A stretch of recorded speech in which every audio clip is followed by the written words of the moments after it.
calling you the fraud czar. What's your reaction to that title? And then second, given I like your it. past skepticism of foreign adventurism, are you completely on board with the current war on Iran?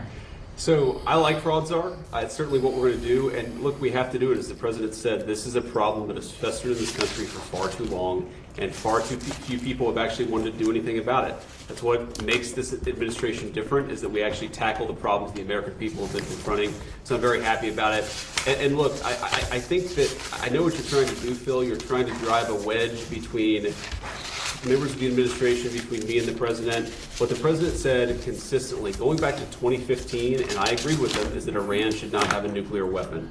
We have taken this military action under the president's leadership. I think all of us, whether you're a Democrat or Republican, should pray for its success and pray for the safety of our troops. That's the approach that I've taken. Make it as successful as possible. So there's no hesitation, given your past statements, with the current operation? What do you mean there's no hesitation with my On past your part, statements? Given your skepticism of foreign adventurism, you were a critic of the global war on terror previously. Well, I think one big difference, Phil, is that we have a smart president, whereas in the past we've had dumb presidents. And I trust President Trump to get the job done, to do a good job for the American people, and to make sure that the mistakes of the past aren't repeated. Absolutely. Thanks, sir. Look, JD's been great, but here's the simple thing, and I have, some people, I don't want wars. I want wars less than almost anybody. Peace through strength. But you know what? I've watched Iran for a long time. I've called them out 20 years ago when I was a civilian that liked watching the world. And they're violent, vicious people. The leadership, violent, vicious people. They killed 32,000 protesters over the last 3 weeks. They put out a memo 2 days ago saying, if you protest, we will shoot you and kill you in the streets. And somebody said, oh, there's not that many protests. Well, first of all, there are bombs going off all over the place. But even if there weren't, who's going to do that? Who's going to do it? They don't have any guns, and the other ones have latest in line machine gun, right? And every form of gun you can have. They shoot them right through the middle of the head. They're violent people. If they had a nuclear weapon, they would use it. And sometimes I'll have some of the people that, feel very strongly, like I do about wars. And I say, do you think Iran is violent, and do you think their people are violent? Yes, leadership. Do you think they should have a nuclear weapon, which is massive power? I don't even want to discuss how powerful, because it's depressing. And they said, no, they shouldn't have. Definitely they shouldn't have. They said, and you don't want to fight war? No, we don't want to fight war. So these are naive people that frankly are stupid. If you believe that Iran should have a nuclear weapon, there's something wrong with you, because they would use it the only question is within 1 hour if they get it, or 1 day. They will use it, and they will blow up the entire Middle East, not just Israel. They'll start with Israel, but they will blow up. And you got to see that when they unexpectedly started sending missiles to every country within 1,000 miles of them. I mean, they're blowing up countries that were neighbors, not necessarily some friends. They actually were blowing up some friends. They were blowing up the people that handle their accounts. They're sending thousands of missiles into countries that didn't expect to be in the war because they wanted to take over the Middle East. And if I didn't terminate Barack Hussein Obama's horrible Iran nuclear deal, which I did in my first term, one of the dumbest deals, perhaps the dumbest deal because of the danger involved, you would have had them have a nuclear weapon 3 years ago, maybe 4 years ago. They would have used it, blown up the Middle East, and they would have then come after us. And if these gorgeous B-2 bombers, give me that bomber, Andrew. Let me just hug that little sucker. Give me that bomber over there. Thank you. You knew immediately which one. This looks small, but in person it's very big. Because it's the only plane capable of carrying a 200,000-pound bomb. So I don't know how they do it, because it's very sleek and nice, but it carries a lot of weapons and there's a lot of bombs. But had I not sent this incredible machine, times numerous others, to hit Iran at midnight with no moon, dead dark, every single bomb was dropped right down the chute that it was supposed to hit. How they do it, who knows? Nobody else can figure it. No other country can do it.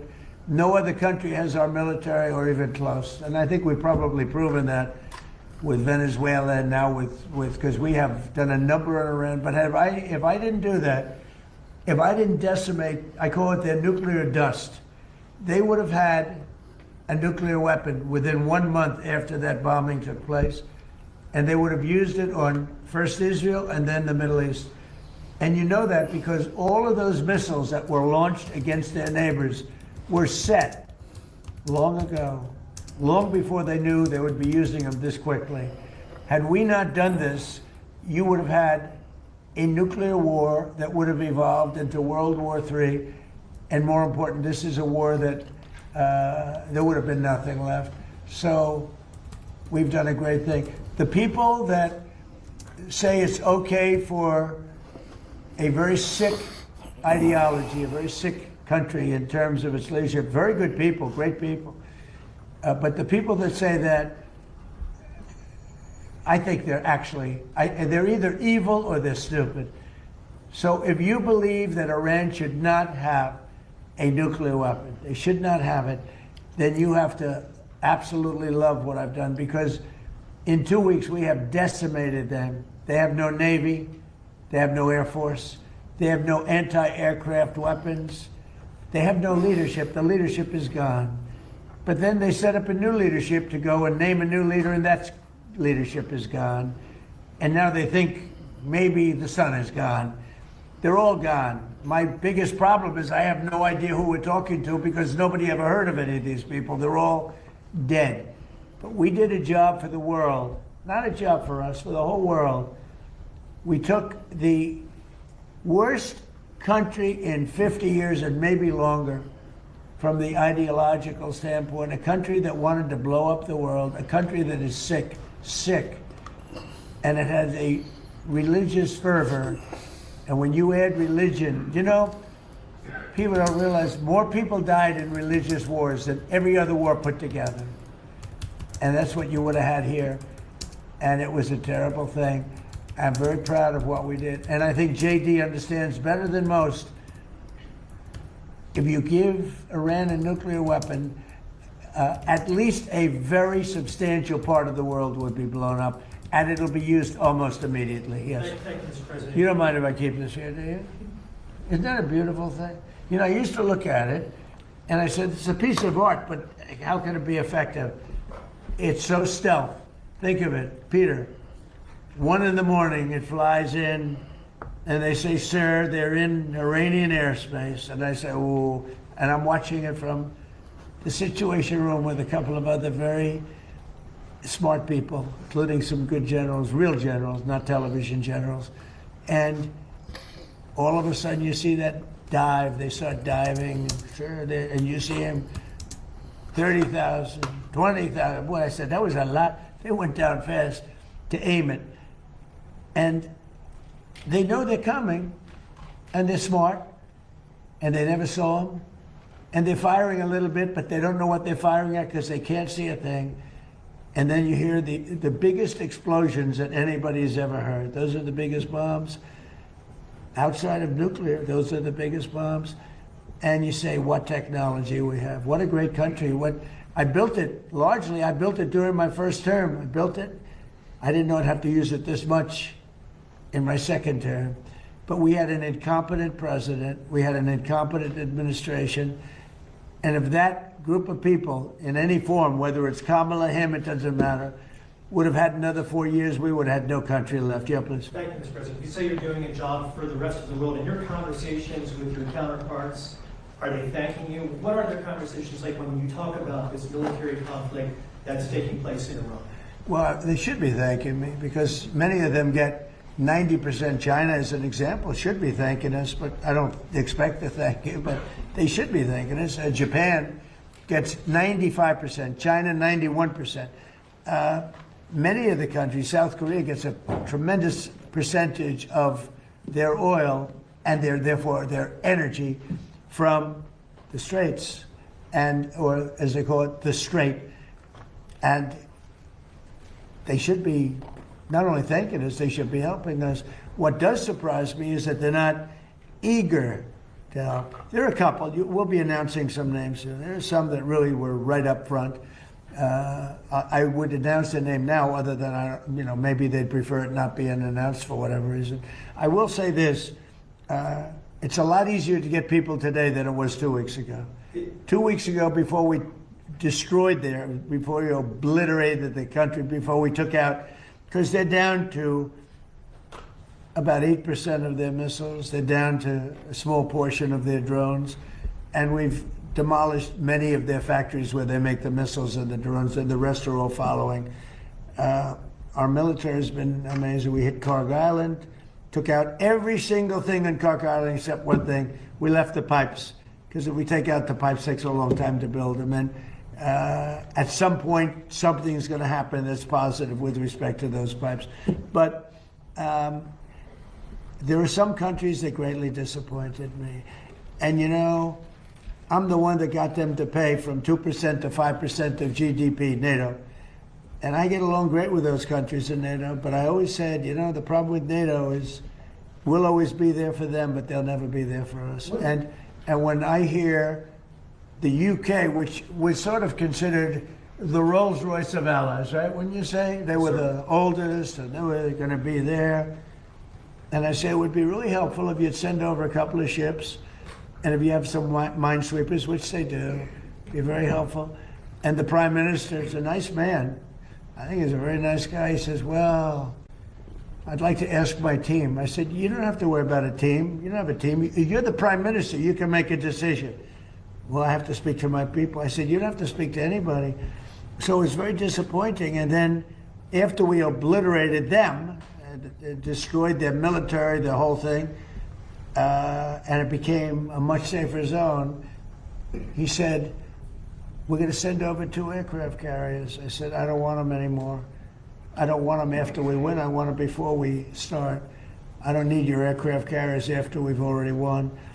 So, those things are very disappointing. And you have to remember, we have 45,000 troops in Japan. We have 45,000 troops in South Korea. We have 50,000 troops in Germany. We defend all these countries. And then, do you have any minesweepers? And they say, well, would it be possible for us not to get involved? I've been saying it for a long time. This is the greatest thing to come out of this. We spend trillions and trillions of dollars on NATO to defend other countries. And I always said, but if it ever comes time to defend us, they're not going to be there. Many of them would not be there. And we're going to have to start thinking more wisely in this country. Some have been very good. 1 or 2 have been great. I'll tell you who the great ones are at the right time. But there have been some that were right up there, Peter. They were right up there. They wanted to do it so much. Go ahead, Peter. Thank you. You were talking about Iran a couple times today and what they did after Epic Fury began. You said they hit Qatar, Saudi Arabia, UAE, Bahrain, Kuwait. Nobody expected that. We were shocked. Are you surprised that nobody briefed you ahead of time that might be their retaliation? Nobody, no. The greatest experts, nobody thought they were going to hit. They were, I wouldn't say friendly countries. They were like neutral. They lived with them for years. Peter, they were going to take over the Middle East. They were going to knock out Israel with their nuclear weapon. But after we knocked out their nuclear potential weapon, they started building missiles, thousands and thousands of missiles. And they were going to do it with missiles while they developed. These are sick people. While they developed nuclear, somehow they were going to start at a different site, because that site was, you saw the site, the mountain. They were going to go into a certain area, which we know exactly where it is, and they were going to do that. And it's incredible what we've done. I tell you, the job we've done. Do you know, if I didn't terminate Barack Hussein Obama's Iran nuclear deal, you would right now, well, Israel would be gone, it would be incinerated, and probably the Middle East likewise. And remember, they have all of those missiles. And I heard they were sending missiles to UAE. I said, that's strange. UAE is like the banker for Iran. They're like the banker. Qatar, their neighbors, they got along okay. Saudi Arabia. All of a sudden, Kuwait is getting hit. Bahrain is getting. All these countries are getting hit. There was no expert that would say that was going to happen. It's not a question of like, gee, should you have known? And if we did know, big deal. I mean, we have to do what we have to do. But we hit them so hard like nobody's ever been hit. We hit them very hard. And we've extinguished most of their missiles. We've extinguished most of their drones. We've extinguished most of the places where the missiles and the drones are built. We've fully extinguished 2 layers of leadership and probably a third, if you believe some stories. So we only have one thing, to have a little choke point, and they've used it very well for years, but it doesn't work. But I think this, if some of these countries that we've been good to for years, and maybe more important than that, some of these countries that get 90% and 95% of their energy from Hormuz, the Strait. Hormuz, a famous, wonderful, beautiful place, but you wouldn't want to be necessarily sailing a boat there right now. I would not. Okay, you know why? Not because of them, because of us. Because we've taken out their entire Navy. We've taken out every one of their drone, they call it a drone layer, a mine layer.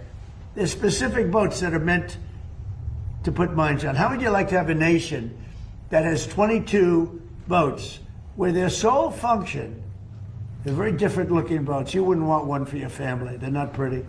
Their sole function is to lift a mine into the water and drop it a certain number of feet down. But they had 22 of them. We've taken out all of them, but you can probably drop them off other boats. So we don't even know. By the way, we don't know that any mines have even been dropped. But the thought that they would scares people that have billion-dollar ships. Yeah, please. Thank you, President Trump. I'd like to ask the Vice President about his plans to go after possible fraud in California and New York. We know, of course, about Minnesota. And President Trump, first could I ask you, you said earlier today that the new Supreme Leader, Republic Committee, you don't know if he's dead or alive. There are a couple interesting reports about him today. There's one report that he just narrowly escaped death in the first airstrikes by stepping out into his garden. There's another report that he may actually be gay despite leading a theocracy that hangs gay people. How do you determine what's true, and do you have an assessment of this? Well, so far nobody knows. If you look at his father, he used to give talks a lot, you know, talking about death to America. He'd say death to America all the time. When they say death to America, you should believe them, because that's what they would have. If they had a nuclear weapon, they would have used it. But they never had the chance. I never gave them the chance to use it. And other presidents should have done. I spoke to one of the former presidents who I actually like. I actually speak to some. I do like some people, be shocking. And he said, I wish I did what you did. Could have done it. Other presidents, somebody should have done it. 47 years this went on. They call Iran the bully of the Middle East. And you could have never had the Abraham Accords. You could never have had peace in the Middle East. Now you're going to have peace. You could never do it with the dark cloud of a nuclear Iran. But Iran is a shell of itself. It's no longer a bully. It's the one that gets bullied. It's a bully that got beat up. We beat the crap out of them. And they deserve that. You know, when you see a soldier walking down the street without his arms, or being helped down the street because he's got no legs, or his face is blown to smithereens with no legs and no arms, those two, no legs, no arms, and a face that got racked. That was done by roadside bombs. That's the favorite weapon of Soleimani, who I killed in my first administration. General Soleimani. Had I not killed him, that was the beginning of their downfall, because had he not gone, it's possible that we would not be this far advanced in destroying Iran, because he was a really good general. He was a vicious, horrible man, but he was a brilliant general. And he was looking to knock out 5 of our military bases at one time. And the man that died with him was his counterpart in Iraq. And they were working together. And they got hit real hard. And if that didn't happen, we would have had a problem. But maybe more importantly than that, he was really the mastermind behind it. And they never found somebody to replace him in terms of the genius. I knocked him out. And that was a big step, knocking him out. But if we didn't get rid of the Obama deal, I terminated it against the wishes of my then Secretary of State. He was no Marco. Against the wishes of a lot of people at the time. You remember that, Peter? A lot of people. Had I not terminated, remember that, Stephen? You remember? They were all going, dude, this is not, that deal was a disaster. That was a road to a nuclear weapon. They would have had it 3 years ago, and it would have been used, I would say, 2 to 3 years ago, and it would have been used in the Middle East. And by the way, after they were finished that, they were coming over here. They never got a chance to do it. I just want to ask you about something very interesting that you said twice today. That you talked to another former president Yeah, about I did. the Iran strikes. I did. Was it George W. Bush? No, Was it Bill Clinton? I don't want to say. I don't want to say. Because Barack Obama? a member of a party, they have Trump derangement syndrome all, but it's somebody that happens to like me, and I like that person who's a smart person. But that person said, I wish I did it. Okay, but I don't want to get into who. Okay. I don't want to get him into trouble. Maybe, hey, I would guess. you know what? Yeah, I think you probably know. You know, it's interesting. And maybe he'd be proud. I could even ask him that. Would you like me to reveal your name to Peter at Fox? Well, at least you have high ratings. Your ratings are through the roof, Peter. Yeah, thank you for noticing. Congratulations. Can I ask you another question about Yeah. the war? If Iran, as you said, totally obliterated, got the missiles, got the first 2 rounds of leadership, Air Force gone, Navy gone, can we wrap this war up this week? Yeah, sure. Good. Will we? I don't think so, but it'll be soon. Won't be long. And we're going to have a much safer world when it's wrapped up. It'll be wrapped up soon. We're going to have a much safer world. I had an obligation to do this. I didn't want to, I call it an excursion. I didn't want to make this journey. We had the highest stock market in history. We had low gas prices. Everything was good. And I know exactly, I know what, you're going to do it, and people are going to raise the price of oil, and that's good. But I know that. But that's a very small thing compared to allowing them to have, you want to see a stock market go down? Start letting them hit you with nukes. Gavin Newsom admitted that he has learning disabilities to visit it. They haven't been back in like 50 years or something. They largely come from Cuba. And we'll see what happens. They were asking me about that. They want to go back. Not only Van Hool, a lot of Cubans have said, oh boy, would they love to go back. I think Cuba, I don't know, it's in its own way, for tourism and everything else. It's a beautiful island, great weather. They're not in a hurricane zone, which is nice for a change, They won't be asking us for money for hurricanes every week. But I think Cuba see the end. All my life I've been hearing about the United States and Cuba. When will the United States do it? Hello, everybody. So we have a lot of things to talk about, but there's not much I can say to you about them. So one of those little problems in life. We had some very good results today, as you probably heard, in Iran. Very strong results, militarily results. We're talking to countries about policing the straits, because they are the ones, we don't get oil, very little, 1%, 2%. China, as an example, gets about 90% of its oil from the Hormuz Strait. And nice to have other countries police that with us. And we'll help, we'll work with them. Militarily, as far as I'm concerned, we've essentially defeated Iran. I guess they can have a little bit of fight back, but not much.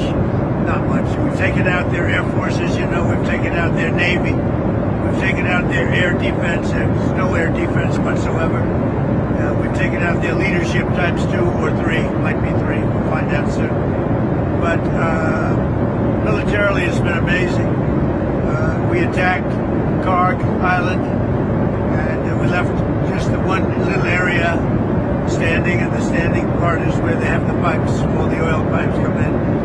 And we can do that on 5 minutes notice. We have it all locked and loaded and ready to go if we want to do it. But we chose not to do it. I chose not to do it yet. We'll see what happens. They want to negotiate. They want to negotiate badly. I don't think they're ready. just on what I'm hearing. They want to negotiate badly, as they should. But I don't think they're ready to do what they have to do. But I think they will be ready at some point. But we're doing very well with respect to that whole situation in Iran. We are talking to other countries about working with us on the policing of the strait. And I think we're getting good response. And if we do, that's great. And if we don't, that's great too. But remember, like as an example, in many cases, they're NATO countries. We're always there for NATO. We're helping them with Ukraine. As many, it's got an ocean in between us. Doesn't affect us, but we've helped them. It'd be interesting to see what country wouldn't help us with a very small endeavor, which is just keeping the strait open. That, by comparison, is a small. It's small because Iran has very little firepower left. Their missiles are down to a low number. You see, they're shooting very few of them. You know why? Because they don't have very many of them, and because we've decimated their manufacturing capability. Likewise, the drones are way down. They're down to about 20% of what they had. Still have some, and they're pretty tough. But the drones are down, and we're starting hitting. As of yesterday, we're hitting places where they manufacture the drones. We think most of which we know where they are. So it's a very strong military operation, just as it was in Venezuela. We have the strongest military anywhere in the world by far, not even a contest. And I think people understand that. And we will finish the job. Mr. President, which countries have said that they will help? Well, I can't say yet. It's a little early. They were contacted today and last night. But we've had some positive response. We had a few that would rather not get involved. Is China one of them? I don't want to tell you about that. I mean, I can't really say for sure, but China's an interesting case study. They get most of their oil, as you know, by far. They get a lot, about 90% from the strait. So I said, would you like to come in and we'll find out. Maybe they will, maybe they won't. You know, there's some other deeper reasons why they may not. They should come in my opinion. It never made sense for years. If you go back and look at what I've said years ago, I said, why are we maintaining the Hormuz Strait when it's really there for China and many other countries? Why aren't they doing it? And that's because we had weak leadership, to be honest with you. But I'm bringing it up now because I think even long term, I think it's something that other countries should help us with. How many other countries, Mr. President? And again, remember there's about 7. We talked to about 7. Just remember that it's something that we don't need, and these countries do need. And yet for years, it's like for years we've been maintaining it, doing a great job. And now that the war is, now that they've been diminished in terms of military, their military has been greatly diminished. I think it's a good thing for other countries to come in. Now, it would have been nice, as I said to the Prime Minister of the UK, who sort of was reluctant to put his 2 aircraft carriers into harm's way. That would be 2 weeks ago. And as soon as we demolished, essentially, pretty much demolished them, not over yet, but pretty much we're in great shape. Let's put it that way, as everybody knows. He said, we'd like to send our aircraft carriers. I said, I don't want them. Involving Israel basher, conservative commentator Tucker Carlson, and U.S. intelligence agencies. Carlson claims the CIA accessed his private text messages with individuals in Iran and is attempting to frame him as a foreign agent under U.S. law. In a video he posted, Carlson says he believes the CIA is preparing a criminal referral to the Department of Justice, alleging he acted on behalf of the Iranian government. Now, Carlson denies the accusation, saying he has never taken money from any foreign government and arguing that communicating with sources abroad is part of his role as a so-called journalist. The CIA and the Justice Department have not publicly responded to his claims. To talk more about this, we're joined now by Michael Pregent, a foreign policy and national security consultant and former intelligence officer. He's joining us from Washington. Michael, thanks for being with us on I-24 News this evening. I mean, if a high-profile American commentator is communicating with individuals tied to a hostile government in the midst of a war, how seriously would U.S. intelligence agencies actually be taking this? Well, the CIA, the NSA is listening to the other side of the conversation, right? The Iranian asset, the member of the regime at a high level that the National Security Agency is already listening to. And then up pops Tucker Carlson, right? These text messages. What is he talking about? And, we can tie this to Tucker's claim that it was the Mossad that was conducting attacks in the UAE and Qatar, when it turned out it was the IRGC. And then you can see Tucker texting these regime officials that are already being looked at by the National Security Agency and the CIA about his conversation with the president. And that information, I think is privileged. That information I would call, I wouldn't give classified information to Tucker Carlson. Obviously, he'll share it with the enemy. But I think that's where he finds himself right now. He's betrayed the trust of the president, but then the president may have actually used him to tell the regime, hey, I'm not going to attack. You guys can let your guard down. And then we saw what happened on a Saturday 2 weeks ago. What is this fine line? Because journalists and analysts, they do often speak with foreign officials and different sources. So what point does the communication with people in another country, especially a country that the U.S. is at war with, at what point does it cross the line into a potential national security issue? Well, it's the journalist that's supposed to be asking questions. In this case, it looks like it was the regime officials asking for information from Tucker Carlson. That's different. Setting up an interview, having that interview on camera, asking questions is much different than having private communications with regime officials that discloses, information on a potential start time for a war, or maybe not H-hour, that's when the war started, H-hour, but telling the enemy, don't worry about it, I've talked to the president, it's not going to happen. And Tucker becomes a useful idiot, not only for our intelligence agencies, but also for the regime. And at this point, I heard him speak today. He's worried about this. You can hear it in his voice. He's worried that he crossed the line. We have to see what Trump does with his Justice Department, what the intelligence, intelligence agencies want to do with this. Well, Tucker does say that the Justice Department could charge him under the Foreign Agents Registration Act. What actually qualifies someone as acting as a foreign agent under that law? What are we talking about here? Well, he fits the bill. He was actually asked by foreigners to go meet with the president and find out what's going on. Now, he'll deny that. But look where he's living now. Look where he's at. He's in Qatar. He's in Saudi Arabia. He's been whispered to by Qatari agents. He's been whispered to by members of the regime. So that kind of qualifies. And if you look at the finance, he says he's not taking any money. He may not be taking any money directly, but he's being flown over there. He's being hosted. He's being asked to speak. And in each one of those cases, there's an honorarium paid. There's money paid for that, for the logistics, for the travel and expenses. So there is that. So those are technical arguments. But the biggest issue is he's being asked for information from a meeting with the president, as opposed to him asking a regime official for an interview that's going to be on camera. That's the red line. Michael, let's zoom out here for a moment now. Is this a threat that the United States is continuing to monitor at all times? And what heightens the level in the midst of a war? The fact that Americans could right now be spying on behalf of Iran? Well, I mean, we have Americans here that are tied to the regime that are on all of our networks, talking about how bad this war is going on day 15. Where the regime is being crushed. So we have that. Then we have Tucker Carlson. Nobody on this side is listening to Tucker Carlson. There are some Trump people that are upset that we are going to war with the regime. They're worried about forever wars. But this is the regime that financed those forever wars in Afghanistan and Iraq. This is the regime who set up proxy forces in both of these countries to be more lethal in their attacks against the U.S. Tucker's low-hanging fruit. But he can easily be made an example of.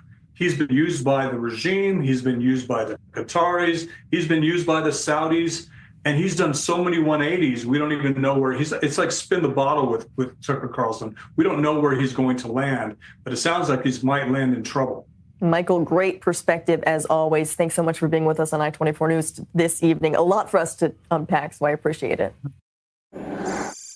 So the other day I found out that the CIA is preparing some kind of criminal referral against me, a crime report to the Department of Justice on the basis of a supposed crime I committed. What's that crime? Well, talking to people in Iran before the war. they read my texts. So the crime under consideration apparently would be the Foreign Agent Act or something like that, acting as an agent of a foreign power.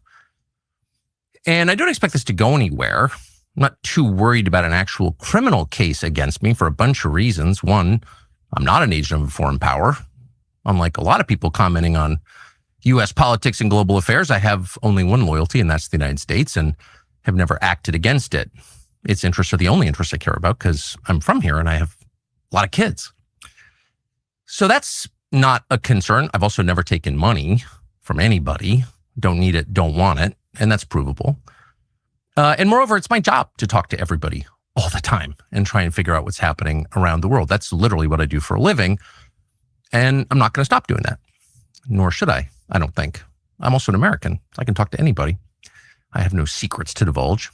So legally, I think the case is ludicrous, and I doubt it'll even become a case. I'm bringing this up for a couple of reasons, though, and they're pretty obvious. One is that countries tend to become more authoritarian in wartime. It's just the nature of war. People are dying. The stakes are high. People's emotions have risen to a very high point, to a crescendo. And so there's much less tolerance for any kind of dissent in the homeland. The irony, of course, is the United States fights wars on behalf of freedom, but there's always less of it here in our country during war. So that's a widely recognized phenomenon, and it's likely to happen now too.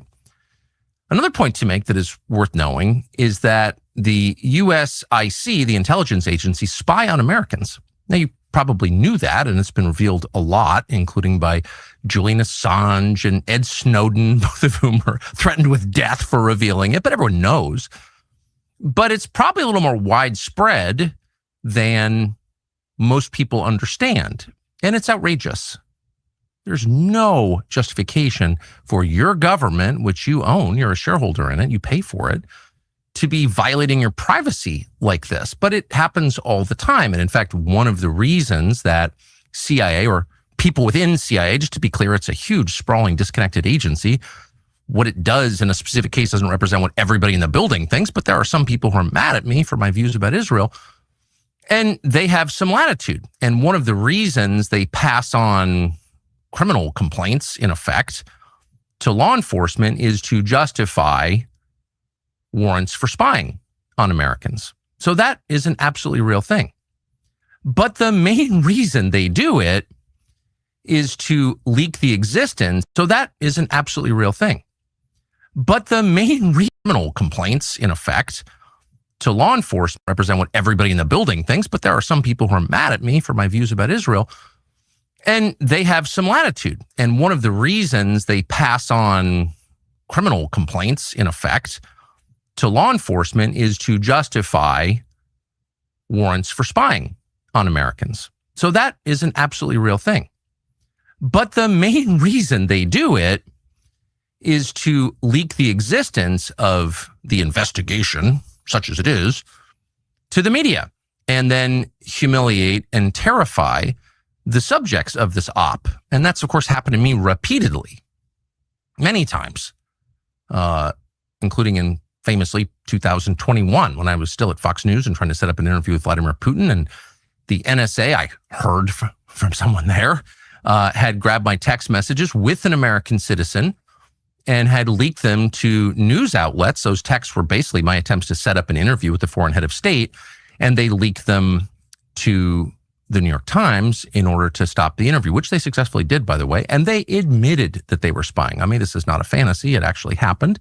They did it again 2 years later. My second attempt to get a Putin interview, I managed to get it anyway, and they've done it since. And so when you get a call from a reporter who knows the contents of your texts, it's pretty clear something's going on. None of this, in my judgment, as of right now, is a huge threat to me. So I'm not making this video to complain about it or whine or ask you to send me money because I'm under attack. I'm saying it because it's true, and you should know what your own government is doing, and you should know what the stakes are. And you should know that a lot of what happens in this country that affects outcomes happens behind the scenes. Some of it is legal, some of it is not, including what I'm describing now. But it has an effect. And the intel agencies, again, not everyone in the intel agencies, because there are decent, hardworking Americans who work in the intel agencies are Americans, just like they're decent, hardworking Americans who work at the DMV. But there are also people with agendas and grudges and no sense of restraint who are happy to misuse the power they have granted them by our elaborate secrecy laws to hurt fellow Americans for ideological reasons. That is entirely real. That's the story of Russiagate. And it's likely that things like that will begin to happen at greater scale now. So you should just know that going forward. Thanks.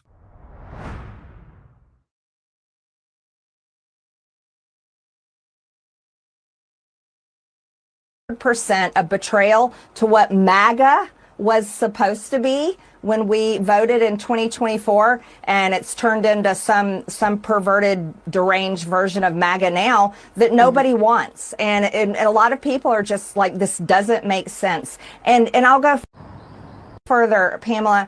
We love our military, and God bless the men and women serving, and we love their families, and we do not want to see flag-draped coffins coming home in a war that does nothing for our own homeland. And then I want to add on something else. How insulting is it to Americans that the GOP can't even fund Homeland Security right now, our own government that protects our own homeland, while they're waging some war like 6,800 miles away in a country that none of us have ever been to, against a foreign people that none of us know, killing many of these people, even to the point of killing their children. It's just absolutely absurd. Is that what you're hearing on the ground in Georgia, where obviously there are a lot of Trump supporters where you are?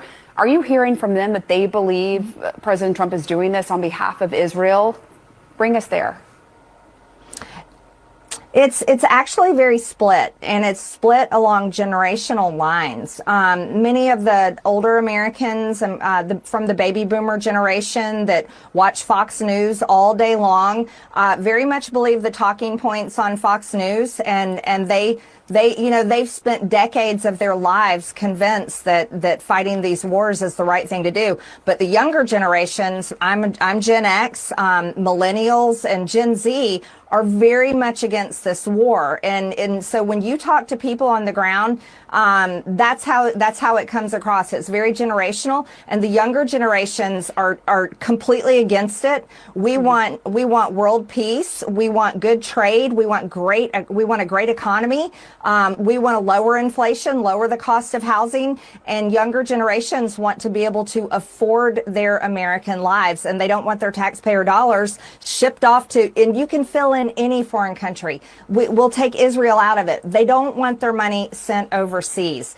And you know what? They're right for saying this. This is absolutely absurd, and it's 100% a betrayal to what MAGA was supposed to be. You are a longtime loyal supporter of President Trump, but you broke with him in part because...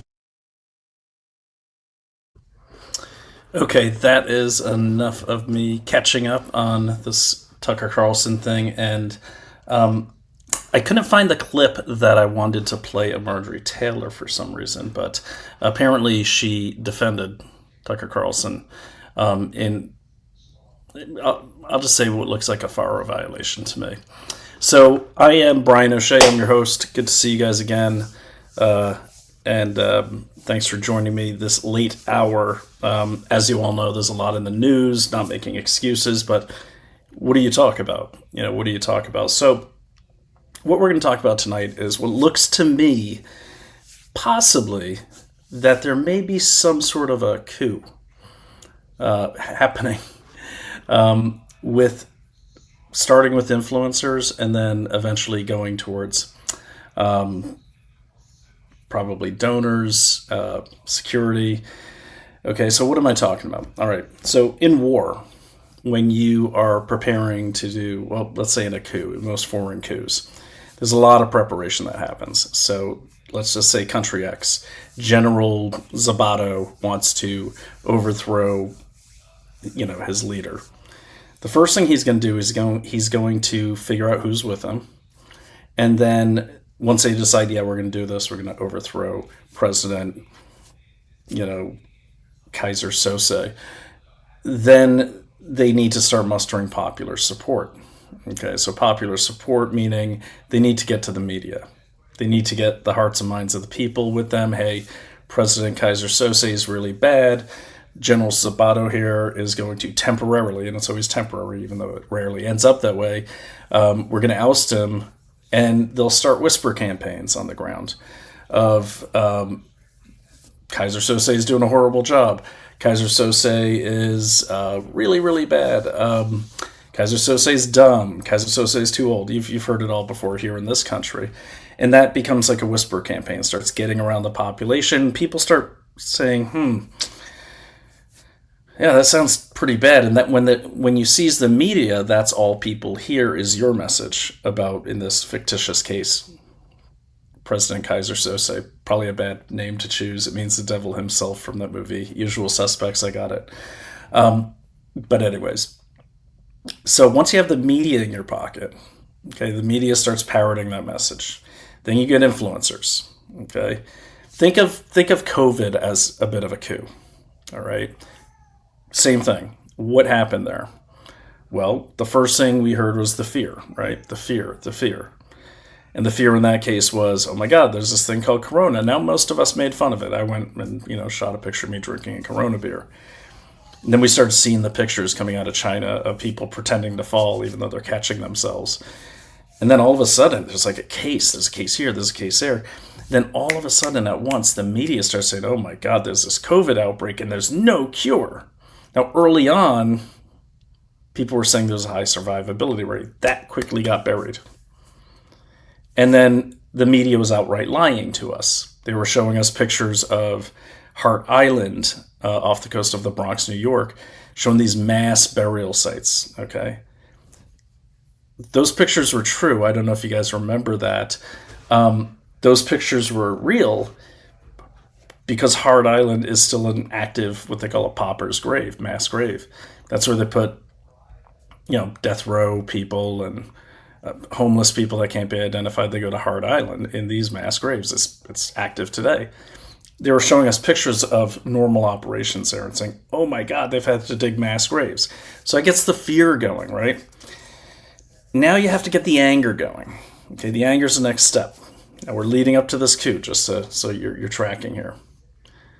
So how do you get the anger going in COVID? How do you do that? Those bad people over there, they wanted to kill grandma. So who were the opponents to COVID? Free-thinking Americans. Left, right, center, there were all sorts of them, mainly on the right, but there were a lot of people on the left too. That were like, hell no, we don't want mandates. And then when the vaccine came out, the same campaign continued. And then it became a case of, to get the anger, take that fear to anger, it became, those people want to kill grandma. That's why they're not wearing a mask. That's why they don't want to get the vaccine. They want to kill grandma. They want to kill you. They don't care about you. They just want their rights, their freedoms. You remember Arnold Schwarzenegger kind of mocking our rights. And people are freaking out. And as you remember, there were people getting yelled at because they didn't have a mask on. Or we ourselves got disavowed by family members because we're not getting the vaccine. Okay, so and there's almost a, like a kind of, I don't know, elation these people had. Some of these people really, I think, got off on this little bit of power they had. Back to the example, so you want to get the fear going, preparing for this coup. You want that fear to turn to anger. So the fear that they say is he's doing a bad job. He's going to get all of us killed. He's going to get us all killed. If he doesn't change his policies, all the other countries are going to invade. People are like, oh no, and then the way covert influence works, and for preparation of a coup, you not only put that out on media, you start spreading it across multiple platforms. Okay, you have man on the street interviews. You start posting things like, in Kaiser Sose's case, you start posting things like what to do if the neighbors attack, what to do if the neighboring countries attack. That creates fear. And then you have to find a scapegoat, all right? You have to find a scapegoat. Well, there's supporters in country X that they hate the president, they hate the general, because they love the president because the president's actually a secret agent for another country. Okay, that's starting to sound familiar. This happens in almost every coup. All right. So let me switch to the real world. I'm talking about what I'm seeing with Donald Trump, and there's a bunch of people working against him. And what are we seeing? We are seeing the fear. The first one was oil prices are going to spike. They've spiked, but initially they did not, largely because we took control of the crude Venezuelan oil. So that was a smart move to control that. What other fear did we see? Oh, those ones, my favorites. Even on the left-wing sites like Blue Sky. I'm not sending my son to war. I'm not sending my son and daughter to go die for Iran or go die for Israel, is what they said. That's when you start going into the scapegoat. Now, here's the thing. The only mention of a draft was when, the press secretary was asked, is the president, considering a draft? And she said the standard answer, and you could go back through every press secretary, when they're asked a question that they haven't been prepped for, or they don't want to give a definitive answer because they were told not to, they say, we're leaving all options on the table. But at the same time, you can ask a press secretary, hey, is President Trump considering, dropping, M&Ms on the Iranians? And if she hasn't been authorized to answer that question, well, if it's that ridiculous, she can answer. But let's say they say, is President Trump considering increasing the amount of naval ships to go to the, Strait of Hormuz? And she hasn't been prepped for that, and they've never discussed that or wargamed that question. She will have to say, I'll leave that to the president to answer, or we're leaving all options on the table. Because she doesn't want to say no. We haven't discussed that because that will get spun into, hey, you said no and we increased the presence. She doesn't want to say yes because, she hasn't heard a yes from the president. It's not been authorized on the sheet of things she's allowed to say because she has a checklist of things she can and cannot say. They cannot say, as they sometimes call that, like a taboo list or something like that. Depends on the level, but typically there's a taboo list that don't answer any of these type of questions, and that's not necessarily nefarious. It's just that there could be ongoing negotiations, so the White House doesn't want to hint at certain things. Okay, you get the point. All right, so that's the fear. First the fear was oil prices, then the fear was the draft. Okay, and it's a bit ridiculous because this one guy who's like old like me, he's like, I'm not going. He's like, I wish I could find the tweet. He's like, I'm not going to die for Israel. Okay. The guy, honestly, he looked like he was like 80 years old. He doesn't look like he could do a push-up. I'm like, brother, they're probably going to be happy that you said no. But the point is, that's not even on the table. It's not off the table. We don't know what it is. It's a non-answer. We don't have an answer for that. No one's indicated that. There's no indication of a draft. They haven't increased the selective service handouts at high schools. Okay, but I don't know. Maybe there is. But there's really nothing to indicate any differently than we might have had a draft a year ago for any reason. There's nothing to indicate or invalidate that claim. That's what makes it a powerful fear tool. You can't say it's not true because it could change tomorrow. Anything could change. I'm not saying it's going to change in this particular case of Iran. I can say that's just the nature of life. Anything can change. Okay, like 5 countries could join in on the ground with Iran, and then all of a sudden they're invading other countries, allied countries, that sort of thing. Yeah, there might be a draft then, or an invading force from China comes through Canada, because that's where they're currently training right now, and holy cow, we better get a draft because we don't have enough National Guard to fill in the gaps and all our other troops over there. You get the point. So then the next thing is anger. Got to get the anger going. Okay, you saw the anger overlap, and that's blaming Israel. So we all heard Rubio say, oh, they went first, and then we wanted to go in to make sure. That's been spun into, we would have never gone in. Israel dragged us into this because they bombed first. That holds no water. Okay, just I want to debunk that right away. How many times has Israel bombed Iran? Quite a few. It didn't drag us into a war. Let's not forget, we had those ships moving weeks ago, okay? It's not like we just happened to be in the Middle East with 2 carrier groups strategically positioned off the coast of Oman and other places and said, oh my God, Israel went in. Oh, I guess we got to go in too. I mean, it's just ridiculous. It's just dumb. It's just not how things go. It's not how things work. Because let's face the facts.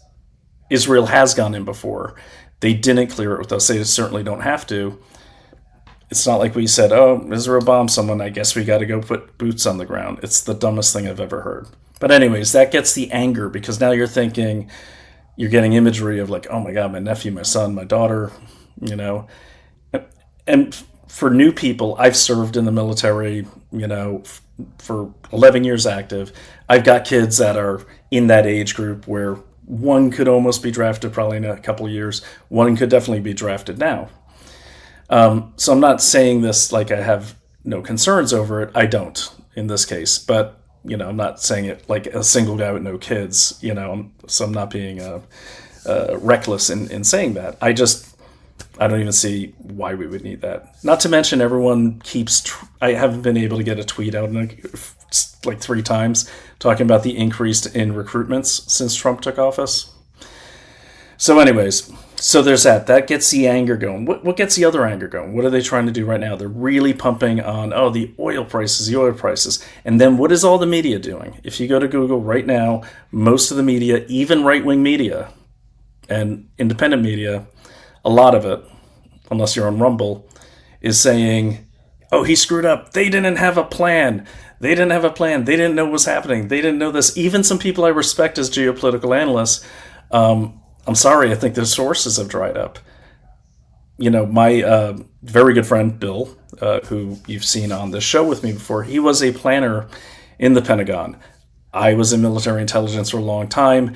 No, I wasn't planning at the Pentagon level, but I can tell you this. We have a plan for everything. There's about 5 contingency tabletop war games for every contingency that could happen in a battle like this. It's very rare that we forget things as obvious as, I didn't think they'd actually shut down the Strait of Hormuz, and that's what some of these pundits are actually saying. Okay? We'll get to what I think is going on with all that in a second. All right, so we're talking about the coup and all that, so you got the anger. He's so stupid.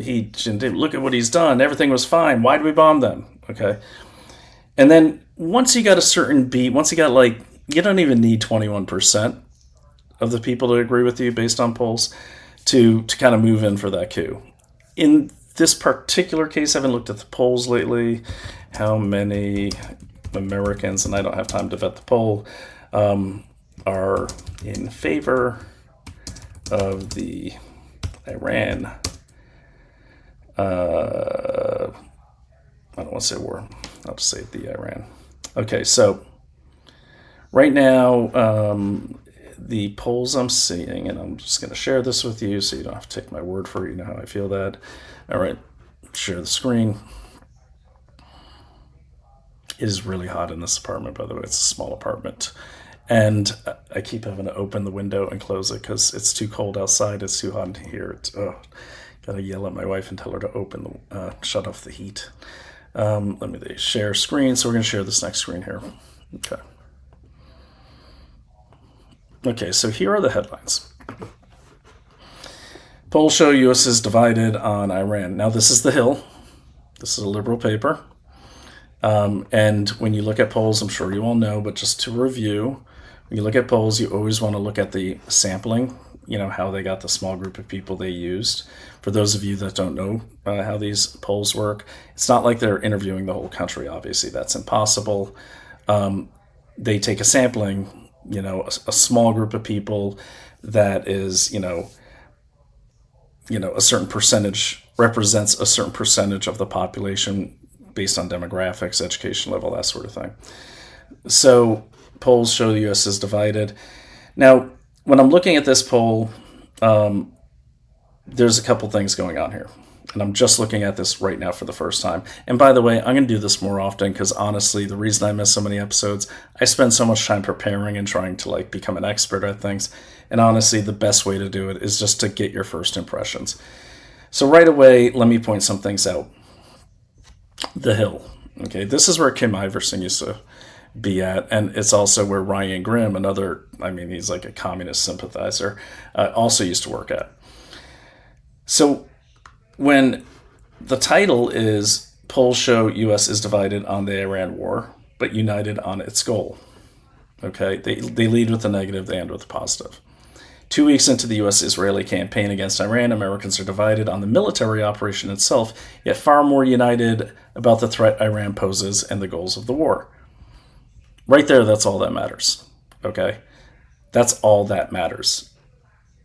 How Americans feel about the operation, they don't really know about the operation. I don't know what the components of the operation are at. I know we're waging a pretty heavy bombing campaign, but in a survey of more than 800 American adults, there is a clear divide on the campaign against Iran. 44% support the U.S.-Israeli military operation, while 41% oppose. Predictably, this largely broke upon partisan lines, yes. Whereas Republicans were overwhelmingly supportive, 82% of Republicans. Keep that number in mind, because if you're going on to X right now, you think no Republicans support it. This is the Hill, and they're giving you that number. They want to give you a lower number, not exactly a bastion of conservative sentiment. 82%, according to their poll. Just 1/3, 32% of independents and 17% of Democrats said the same. These are significant numbers. 17% of the Democrats that they talk to are in favor. I'm actually surprised by that. And 32% of independents, which is another big number. Those usually line up with the Democrats. Okay, so you get the point. Indeed. Actually, guys, let's just look at this really quick. I won't go too sidetracked, but all right. So here's the actual poll. Always go right to the poll. Okay, and I wish I could make that bigger. There we go. I'm on a Mac, so. All right. Here's what went out. What is your age? Okay, and so it looks like this went out. It looks like a lot of older people, 65 and older, were in this poll. Do you or your family members work in financial? Okay, these are standard interview questions, so they can, kind of. This is where they combine the demographics and everything into one thing. They're going to go into the polling questions. Are you a Democrat, Republican, or Independent? So you can see they had pretty good split here, okay, based on the data. But keep in mind, when you're looking at these, I'm not saying anything nefarious, I'm just saying keep this in mind. That's why polls, you have to look at a lot of polls and get averages of many polls. This went out to people. They decide where they send it to, okay?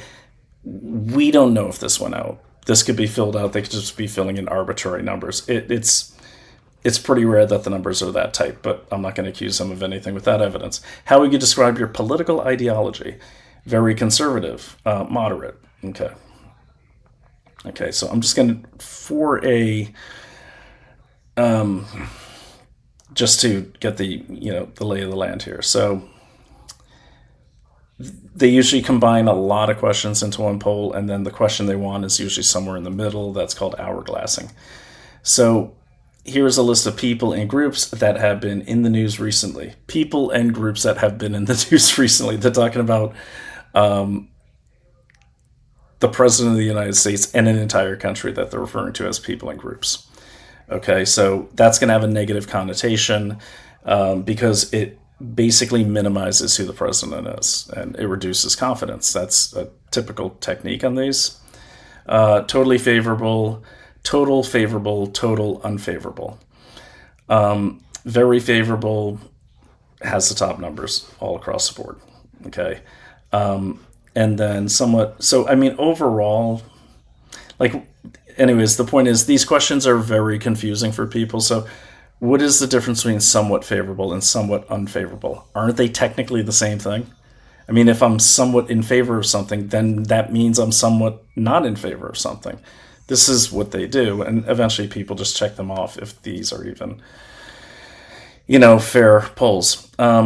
So you have to really dig in here. I want to get to the question that they're quoting. Let's look at those numbers again. They're saying 44% support the U.S.-Israeli military operation. Okay, let's see if that matches.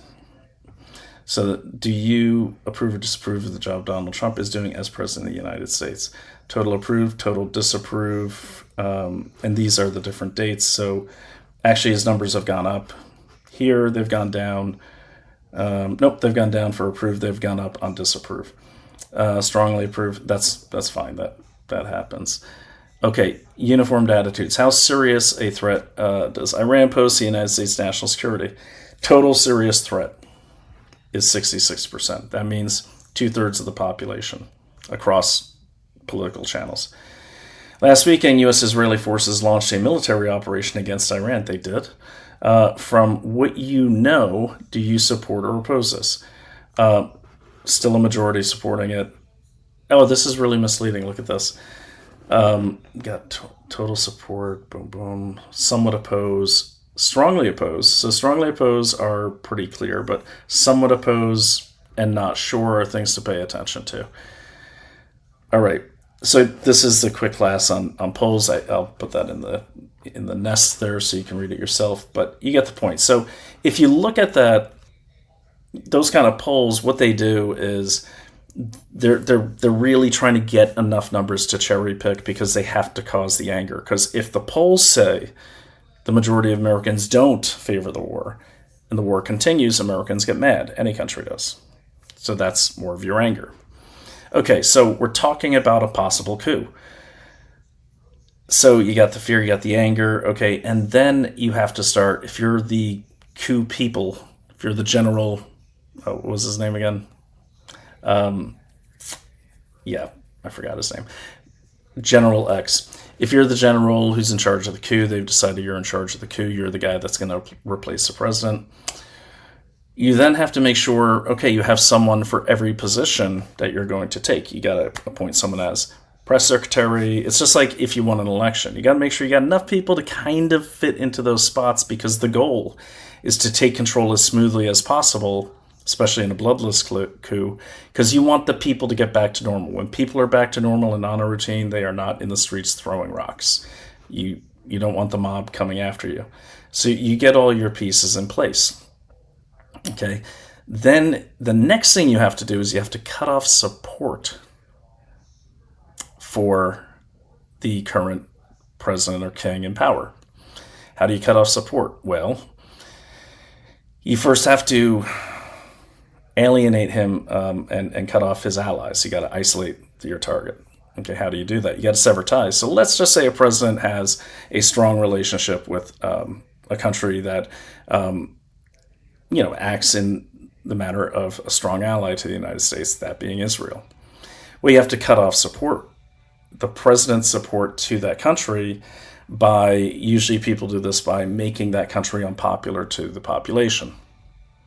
Okay, in this case, we've seen that since October 7th. This seems like it was very planned. The Jewish population in America are strong supporters of Donald Trump, strong financial supporters too. Okay, through donations. A lot of groups are, but they are significant supporters, as are the Gulf states and as are the Saudi Arabia. Okay, all of them are, as are the oil companies, not just the Jewish people. And then there's Israeli support. Now, Israelis' direct support to a president comes through lobbies. Now, I know there's back channel things for everything, but in the case of Donald Trump, he was under such scrutiny, it's kind of hard to do. But we see that support. That support normally comes through lobbying groups. So people have pointed out AIPAC. AIPAC's actually Americans lobbying on behalf of Israel. It's like, so it's not technically a foreign lobbying firm, because a lot of Americans who have dual citizenship with Israel, okay, as they do with a lot of countries, a lot of Irish dual citizenships, German dual citizenships. I haven't done the numbers on who has the most dual citizenships. I'm pretty sure it's probably not Jews, because there's just not enough of them. But anyways, you got to cut the people's support that support the president. You got to cut their support off of Israel. So what do? You start making them evil. You start making them demons. You start making them mysterious and sorcerous. And you got to find a way to really make them scary. Hitler did this. The Tsar did this. The Bolsheviks did this. The Catholic Church did this. Everyone's done this. And it's always the same thing. They're trying to take over the world. They control all the money. They control the media, in the cases, the books and the message. And they're going to eat your children. They even used to say that they had horns under their yarmulkes, which, if you've seen a yarmulke, I've got one right here. I'm not sure how big those horns are, but I don't know how they'd fit under there. But you gotta give people doubt. Now, in a country as big as the United States, it's easy to do because, there's a lot of people, if they know, like if you're out in certain areas, you're really not going to know a lot of Jewish people, or you know them, you just don't know they're Jewish. They could be non-practicing Jews or secular Jews. For example, I was raised in Maine, and it's kind of like the redneck state of the Northeast before it went communist. But the guy that taught me how to hunt, he was a big burly Mainer, and his name was Al Khalil. Now, it took me till I became 20, in my 20s, and I had gone through Arabic training at Defense Language Institute, that it dawned on me, I'm like, Al Khalil, oh, he's an Arab. And when I went home, and he had this Maine accent and everything, you would never guessed. And I, when I was like, Kif Halak, Astakai Al, or Siddiqui Al. And he's like, he's so excited because he hadn't heard Arabic in 2 decades. Point is, I'm some hick from Maine. I had no idea. I wouldn't know a Jew from an Arab back then anyways. And if you've never been in areas that have a mixed population, like New York City has a massively mixed population, as we all know, you probably don't know much about the Jews anyways. You could read books, you can study, you're still not really going to know about things like Chabad, for instance, because Chabad came about, I believe, in 1940s, 50s. It's a relatively new thing. We are going to talk about Chabad. I kind of spilled the beans. So you have to find things in that religion that are scary, okay, that can be contested. One of the things we saw is the references to the Talmud, okay? Well, the Talmud is not the Torah. The Torah is basically the Old Testament, okay? But you'll see a lot of people online saying the Talmud says this, the Talmud says that. The Talmud is a collection of discussions, okay? Because part of the Jewish religion and the culture is to constantly ask why, to constantly ask those questions, to constantly debate. That's why Jewish men, especially Orthodox Jews, are constantly, they always look like they're arguing. I've been to Chabad in Crown Heights, the one where they're trying to ram the car through, and I got to go through the big building. I think it's called Building 770. And it is amazing. I mean, everyone's got, they study all day long, and they're arguing, and they're arguing. I'm like, man, these people seem really mad at each other. No, that's just how they argue. I was once on a plane, and they kept getting up, and the whole middle section was Orthodox Jewish people. They kept getting up, and it's like this argument up near the galley. And I was kind of getting annoyed. I wanted to sleep, but I couldn't really sleep because I was in an aisle seat. And I knew they'd be coming back. Then they'd get up. I finally asked the guy, I said, bro, what's happening up there? Is there a problem? He goes, no, we're just trying to decide when sunset is. So, we can start Shabbat because of the curvature of the earth and the direction of the plane.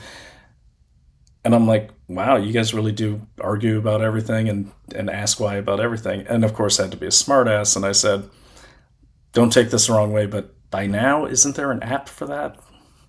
So he didn't get the humor.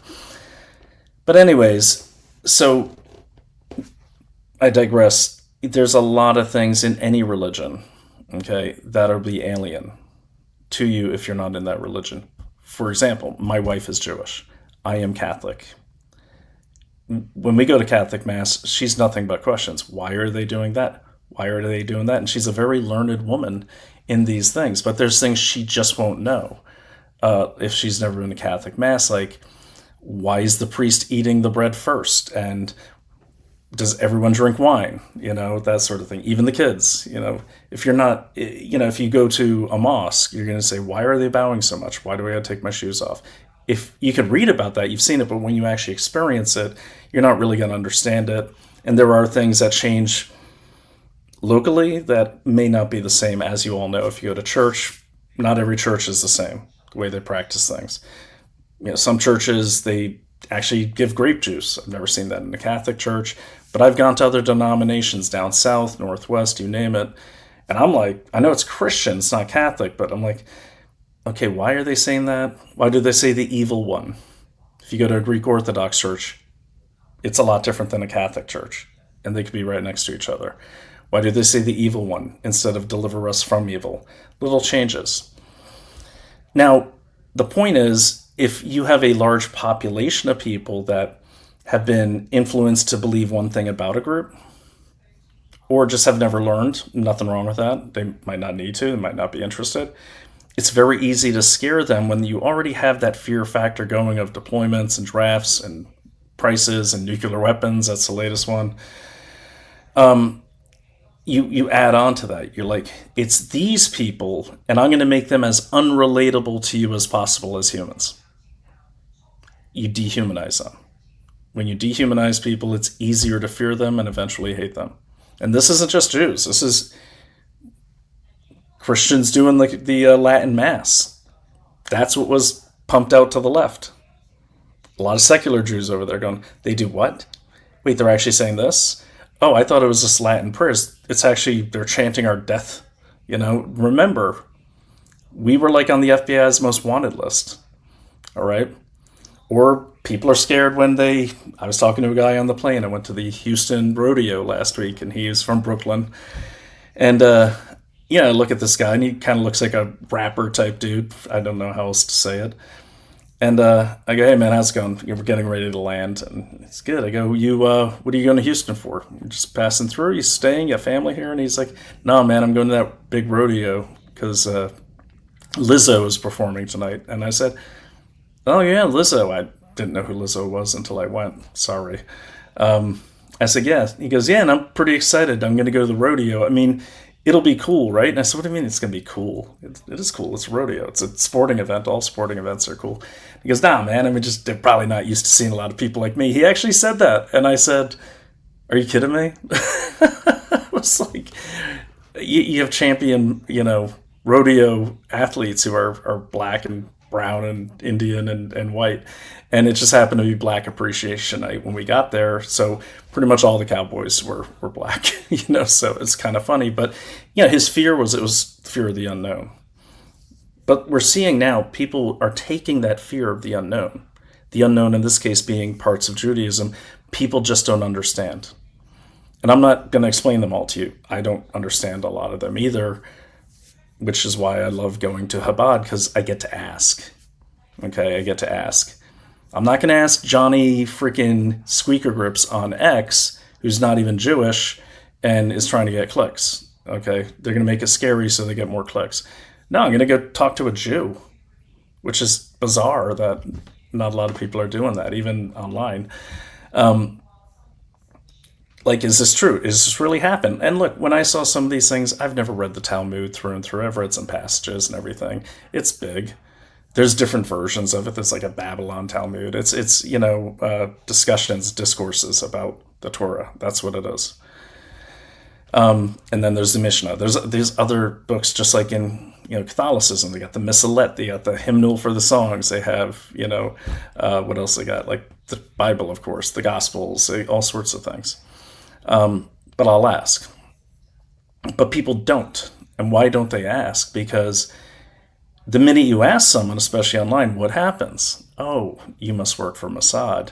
You're the one that wants to make sure my son dies in war because you work for the Mossad, because you're asking a nice question or you're being nice. We see that too. And we've seen it before. It's Jews this time. You know what it was last time? MAGA. And it was coming from the left. Now it's the right attacking the right more than ever. It's the same playbook, and I hope you guys see that. So we're back to the coup. So, okay, you got the fear, you got the anger. Now you got to take out the support for Israel, you do that by getting Americans who normally support Israel because they're Jewish or they just like Israel, like me. Okay, when you start putting pressure on that support, then the next thing you're putting pressure on is money that comes from private citizens to support Israel. Have we seen this before? Yes, we certainly have. Here's a great example, and we saw this recently. Russia. Remember when Russia was bad? Okay? And coming from the left, and I'm not saying they're bad or good, I'm just saying that was the message. They're bad. To the point that they shut RT down in this country. What, 2 years ago? 3 years ago? And you can cut off, what you're going to do is people are going to impose upon themselves not to donate because they're like, oh, maybe the FBI will intercept it. Then I'll be looked at as a spy. Same playbook. Now it's Israel. Okay, largely, and I did some research on this, largely the spike for this anti-Israel sentiment started on October 7th. Okay, that's where it really had its biggest spike, and it's stayed up there. What you don't see is that the anti-Islamic sentiment is almost equal at an equal proportion. Okay, but all right, so we've seen it before. We saw it with Russia. Okay, we've seen it with other countries. We saw it with the Middle East as a whole during Desert Storm, Desert Shield. It was like really taboo to like be Arab at all, even if you weren't like Muslim. You'd see Sikhs in New York putting giant American flags and signs that said, "I'm Sikh, I'm not Muslim," during Desert Storm, Desert Shield, because they're worried. All right. But anyway, so once you cut off that support, that private support, if you really look at what private support is, especially for Israel, Somalia, it's big money. And these countries depend on that money. For example, Somalia, big fraud in this country. They're guessing around $18 billion. The entire GDP of Somalia is about $12 billion. So they really depended on that money. Okay. Now, then comes in the old propaganda. Like, they're trying to give, Trump an exit or like a pass in your mind because they don't want you to think they're trying to turn you against Donald Trump. So they need to make Donald Trump a victim, a hostage. He didn't want to do it, but they made him. Now, I don't know Donald Trump, but I've met him. I know a lot of people that know him really well. No one makes that guy do anything, okay? That's the word on the street. Can I confirm that? No, I don't know. Okay, but that's the general take on Donald Trump. No one makes him do anything. As a matter of fact, if you tell him to do something, I hear he does the opposite. So, anyways, you got to give him an out. So you say, nah, he didn't want to do it, but he had to. Yeah, he's a lot of pressure. He had pressure from this person, this person, this person. I mean, it must sound, if you're buying into this stuff, if you're hearing me explain it, you must feel a little stupid right now. You must, because it's like, all you have to do is Google Tsarist anti-Jewish propaganda, and I'll play the video tonight, and you'll see, you'll be like, literally line by line, it's all from the Scrolls of the Elders of Zion or something like that. That was debunked in like 1920 as a total German forgery or a Tsarist forgery. All right, so you get the support, but what if people aren't buying into it? How do you get, how do you really put the pressure on? How do you get Jewish people to stop supporting the Jewish state, Israel? Even if they're American, and even if they don't have dual citizenship. I mean, I used to support Ireland because I saw all those IRA movies, and I was like, oh, we got to support the IRA. I wasn't supporting them, but I was supporting the Republic of Ireland because, in the 90s, the underdog was the IRA. Every 10 years it's like a different underdog. You may have noticed. It was the IRA, and then it was some other group. And on the left, it's always the revolutionaries. They're always the underdogs. So how do you get Jews to stop supporting their state or what what they consider the Jewish state of Israel? Well, not all of them not all of them are the same. There's Hasidic Jews, there's Orthodox, there's, I don't know the different names. I know you guys do, I should, and not a lot of Jews go to Chabad. They're big, but it's not universal. It's not a part of the religion per se. It's kind of, how do I describe Chabad? It's a network of communities and homes where no matter where you are in the world, a lot of times, even if you're not Jewish, you can find a Chabad home, or you could go to Chabad.org and call and say, hey, I'm in America. I don't know where to go, and the hotel won't let me because I'm Jewish. You're going to find a place to stay. That's the point of Chabad. It's a network. It's kind of like, I don't want to say the YMCA, but it's kind of like that. It's like a network of Jewish homes to welcome Jewish people so they are never alone. They're never without a roof over their head. And Chabad has extended that. We'll get into what Chabad is too. I think it's important once you hear what I'm saying. So that's really what Chabad is. And I've been to numerous Chabads. Some are really interesting. Some are really boring. When you go, it's kind of like Sunday school, except there's adults and kids. And then there's lunch and everything. What do you talk about? Well, you certainly don't talk about eating babies and, subjugating the world with your Jewish black magic. No, you talk about the football game. Yeah, because, Jews are just people, like you and me, different religion. So that's what it is. But what happens? How do you turn... Hello, my Jewish wife. I'm just letting the dog in. So my wife right now is floating because she has those special Jew powers. Anyways, so, all right, so how do you get Jews to turn against each other? Well, you pick a part of the religion that a minority practices. Now, we've seen this before. I should change the title to We've Seen This Before. We've seen it when? In Catholicism. When did we see this? They tried it with the Latin Mass, but, God bless us, MAGA. We all went and refreshed our Latin and said, that's the only Mass I'm going to go to. And most Catholics are pretty familiar in some way, shape, or form with the Latin Mass. Not everyone attended it, but at some point you came across it. But you know what we didn't come across? Like in the 90s as well? We didn't come across like the ultra-Orthodox Vatican sects or the Vatican itself. Like that's our mystery place in Catholicism. And think about how many movies are made about the Vatican that are steeped in mystery and dark rituals and murders and everything. And they could be true, I don't think you could just walk into the Vatican. I've never been. I've just been to the square. And then, books like, what was it? With Opus Dei in the chat, if you could help me out. But they made a whole bunch of Dan Brown. What was the name of that book? The Da Vinci Code. Okay, if you read the Da Vinci Code and you're not Catholic, you're gonna be terrified of Catholics. You're gonna be like, and I've heard people say, "Man, you guys are weird." And I've had people go to Catholic Mass and go, "This is odd. This is strange." So we've seen it before. You take a small part of a religion, and I'm not saying they were doing that for anything but entertainment, but who knows? Maybe they were doing it for another reason. So Chabad, I'm not saying Chabad is that, but it's kind of like that, and they did kind of set the stage for it.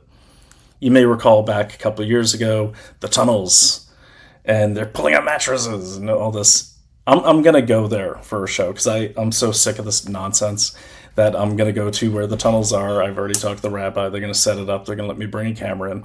Let me tell you about old places in New York. A lot of them have storage space. Some of it looks like tunnels because they've walled off parts of it. Some of it is parts of the old subway system. But a lot of buildings in New York have tunnels upon tunnels upon tunnels. I'm not saying you could always access them. But space is a premium in New York. And if you happen to have some crawl space even, you're going to use it. If you got a bunch of old mattresses you want to get rid of, in Chabad, you're going to store them in the basement. Now, why are you going to store why are you going to have all these extra mattresses? Well, I just told you. Especially in that building. They get thousands of visitors every Rosh Hashanah, every major holiday from all over the world. It's actually pretty cool.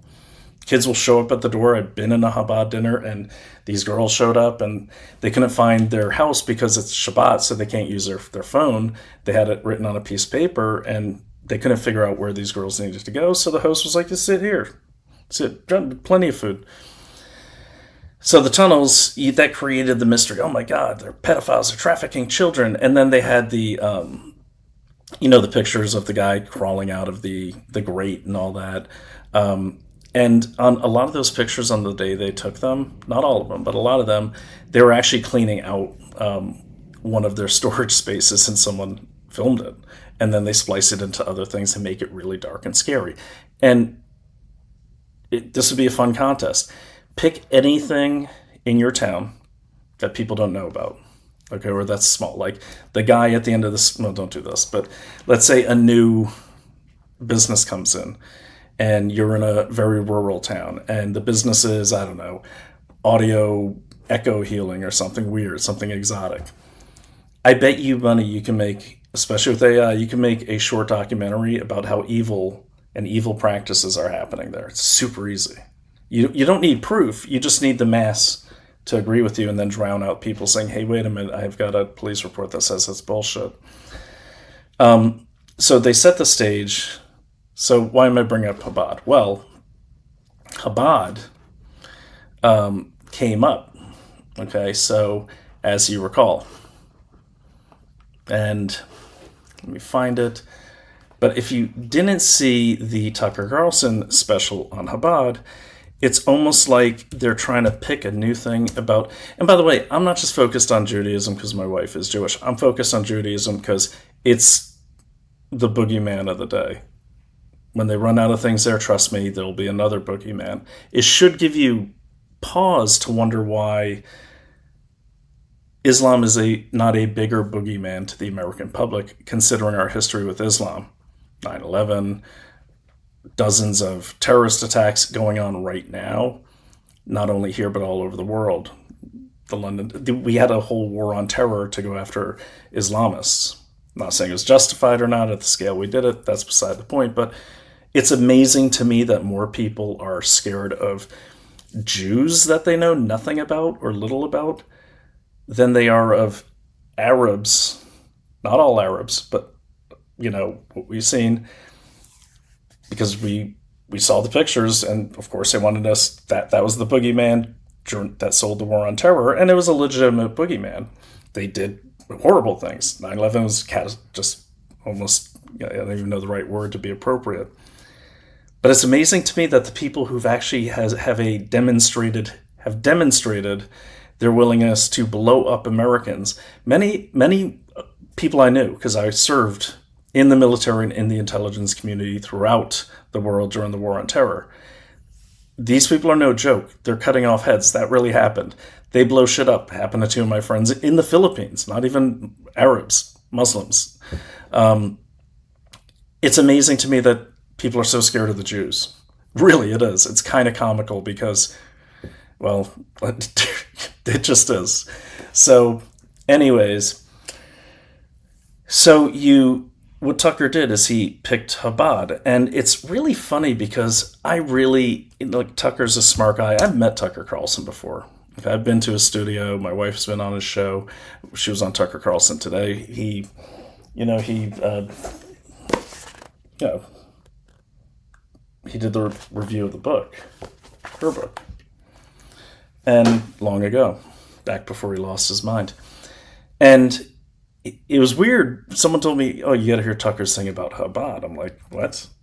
And going to Chabad, and as I've described it, I'm like, what can you possibly say about Chabad? For me, it'd be like someone coming up and saying, hey, man, yeah, tomorrow's St. Patrick's Day. Apparently, Guinness is... I'm trying to think of a good example because it kind of is poison if you drink too much.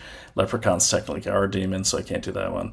Okay, let's just say the bunny rabbit. The bunny rabbit actually represents Satan's minions on this earth at Easter.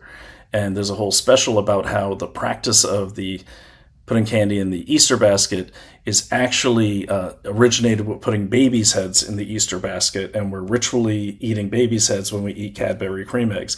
That's how ridiculous it was to me when I heard this Chabad thing. And so I watched it. Let me see if I could get to a clip of it. Because remember, like I said, and if you haven't seen this and you know Chabad, you're going to laugh. Anyone that takes this seriously, I'm sorry. I'm going to say it. I don't care. If you're taking this seriously, I guarantee you're a Candace fan. You must be. Because only dumb people would take this seriously. Now, you could be alarmed by it, that's fine. But if you don't research it and you just take Tucker Carlson at his word, who's been caught lying dozens of times, maybe even just recently with the CIA thing, anything you believe, if you trust people you don't know, or you trust things you have not verified, I'm sorry, you're an idiot. Especially in today's age of everyone trying to trick everyone into believing the most wild things. And I'm sorry, I think I've seen the population of idiots grow. People that are like, oh, well, that's not, you're just, working for Israel. That's why you're defending Chabad. No, I'm not even defending Chabad. I'm pushing back on idiocy. And, but yeah, it's just amazing to me. And what's happened here is internet personalities with no qualifications whatsoever. Candace Owens, Ian Carroll, Tucker Carlson on military affairs, on most affairs, really. I mean, he's covered them as a journalist, but he's a secondary expert. He's not a primary expert. He's never worked in the fields he covers. Never. So he's just, the only difference between him and you is he's been doing it longer, or he has talent for it, or he's done more research. That's it. And that goes for all of us, myself included. If I speak on military stuff, having even been in the military, it doesn't make me an expert at military affairs. It doesn't make me an expert at, Middle East conflicts. I've been in Middle East conflicts. I was in military intelligence. I saw a lot more of the battlefield than most people. But I don't know this conflict because I'm not there. Okay, and that, I'm not an expert.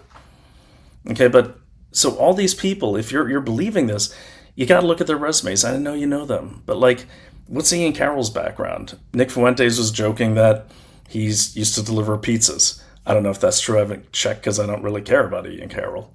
I don't even care about Nick Fuentes. And then Nick Fuentes himself, he kind of looks like he's a guy in his mom and dad's basement who got really popular. He's smart. He's good. He's articulate. He can make use of facts in a creative way. I'll just put it that way. He doesn't have any experience really in anything. Maybe a couple protests. He's experienced as a podcaster and, a talker. But none of these people have expertise. None of us podcasters have current expertise, with the exception of Dan Bongino speaking about his experience and recent FBI, how things work on the inside. He's as much of an expert as you're going to get, but knowledge is also perishable because systems change. So Tucker's talking about Chabad. He might as well be talking about the Tower of Sauron. Let me show you what I mean. And damn it, I hate it when the videos are on Facebook, because Facebook's a pain in the butt. But let me just get to a non-Facebook version, because I hate it, because it's going to make me log in. But all right, I'll just do it, I think.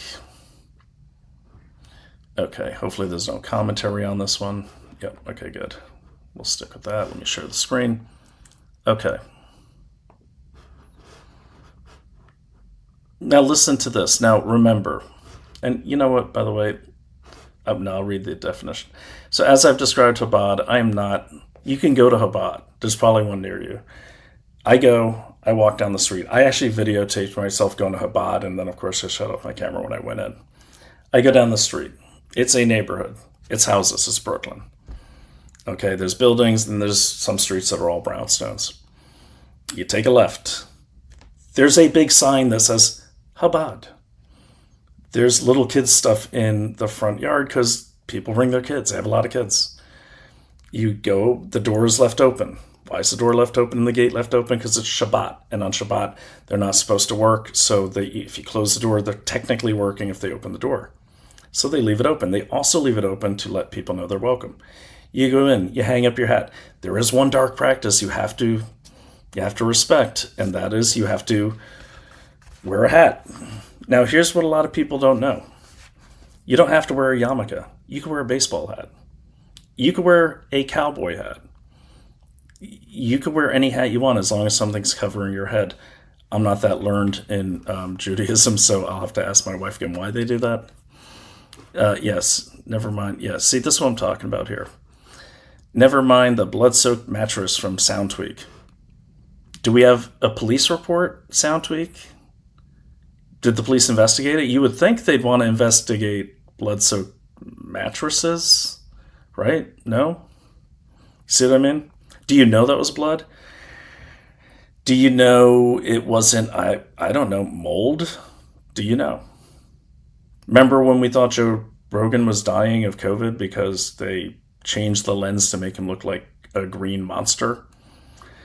Now, you produce me a police report, an investigation, something that verifies that these were blood-soaked mattresses, SoundTweak. I'll listen to what you have to say. I don't think you can, though, because you probably didn't go that far in your research. You got to the point where you felt comfortable that they were telling you the truth and you rolled with it if you're going to say something like that, especially after all what I just said. All right, let me see. So I love these comments. Let me go in order, but Zoe Lakota. Iran doesn't really have an air force or a navy. Apparently he didn't get the memo. They have missiles, lots and lots of missiles and drones. Their leadership is set up like no other. These are very intelligent people who have been forced to prepare for this attack. Yep. But again, having been in the intelligence world, let me tell you about places like Iran and China. These are estimates. We don't actually know the exact number of missiles they have. We don't. There's no way to know unless you have assets on the ground counting them, meaning human assets, meaning you've recruited someone who is guarding the missiles at night and you have them count them. Sometimes espionage is that simple. I'm not saying they don't. They obviously have a lot of drones, but you should look at the decrease in launches, which usually, unless they're really clever under that kind of fire, means they're running out of missiles. Okay, so there's that. And again, I don't know, but none of us do. You would just have to look at the numbers. All right, so let me just get in front of these because sometimes I wait to the end. And hi, everyone in the chat. Imaginary Football League. I love that name. Hi, Imaginary Football League. Hi, Brian. We made the COVID era also difficult. Were the arbitrary rules on the local level, i.e. rules for one country, different rules for the next country over? That's a good point. And let me tell you what kind of compares with that. Let me drink some water. Hold on.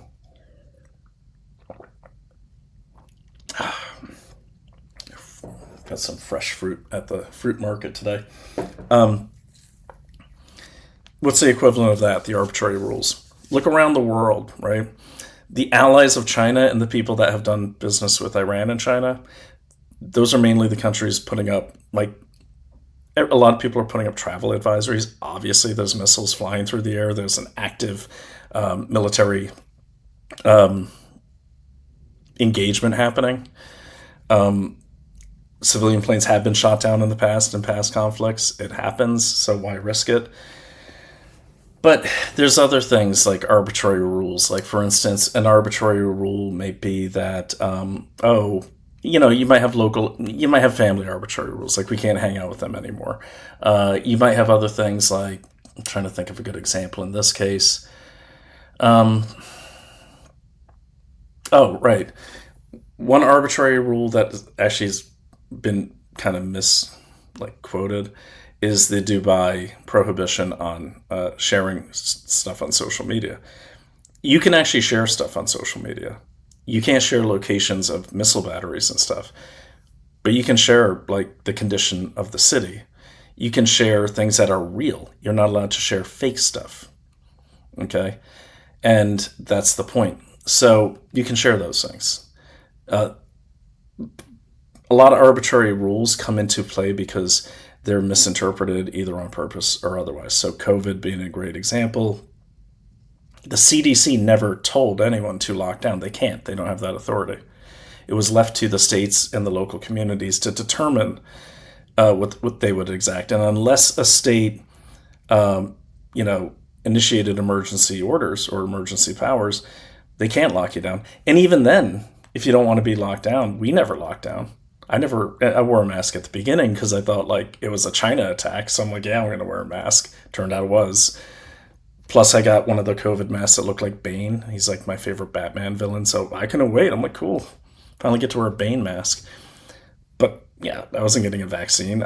We didn't adhere to, and we're in New York. We didn't adhere to stupid things like you only have 6 people in your house. And we were back and forth to the city too. And the only people that were trying to enforce those stupid rules were other civilians. I had a lady yell at my wife at the movie theater. My wife's way nicer than I would have been, but I've had people yell at me, and I'm like, put her on a leash, and that's the thing, or put him on a leash, whatever. But the thing is, it's like those arbitrary rules are only given power when you allow them to have power, especially if they're illegal. Now, in the case of Iran, yeah, here's a non-arbitrary rule: is you probably can't cross the border. I can't think of a good equivalent, so I'm going to move on. But I get your point. Rules from one country. Yeah, and that's the confusion. Actually no longer tired. What you're talking... Hey, welcome back, no longer tired. That's a confusion thing. And confusion in information warfare is the same thing as artillery. Artillery, like contradictory information, it doesn't allow you to settle into a routine. When you can't settle into a routine, you can't really fight things effectively. You can't really get your brain into a thinking mode, because as long as there's contradictions and chaos, you're burning adrenaline. Okay, you're flooding your brain. You can't think straight. You have the ultimate brain fog. You want to get to the dopamine level to really think more straight. And, good example of this is when boxers do the weigh-in and they kind of glare at each other.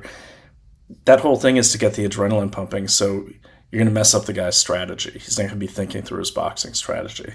That's the point of, like, airburst artillery in some cases. That's the point of expending extra rounds just for the hell of it. That's the point of inserting covert influence agents into a population that's under attack, to spread misinformation and disinformation on the battlefield, to cause confusion and distrust. So people can never, ever come off of that adrenaline, flight or fight level, and they burn themselves out, and then they can't think straight. And then they do stupid things. You keep a population in chaos, is you're keeping a population tenderized. And, hold on.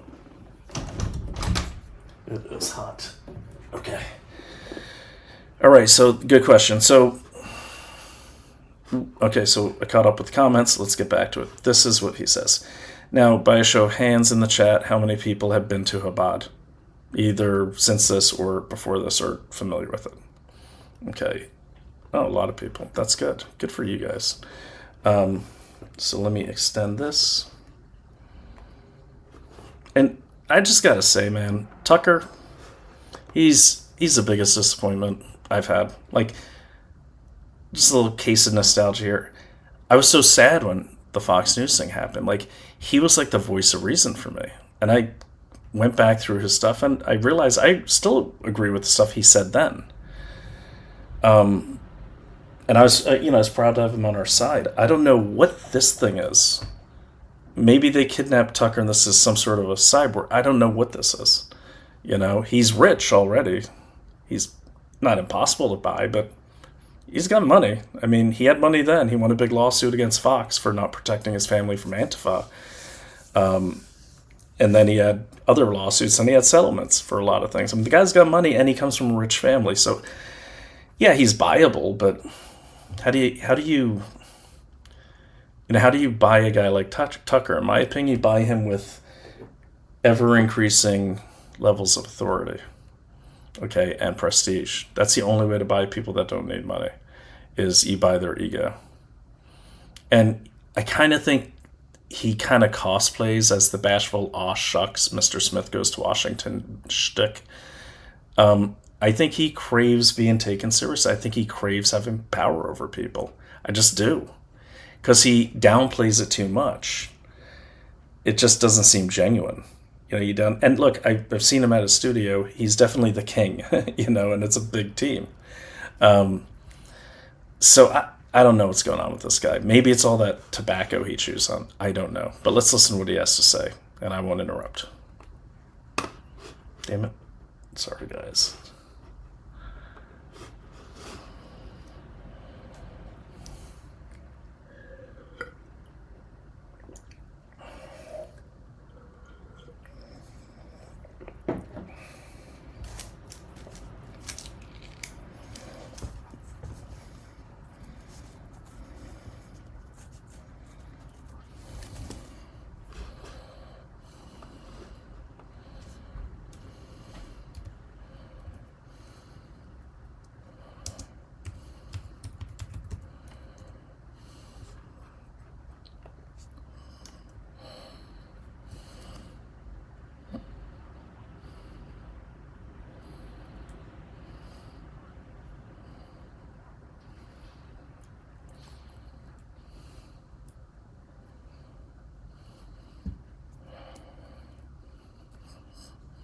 Yeah, more than that.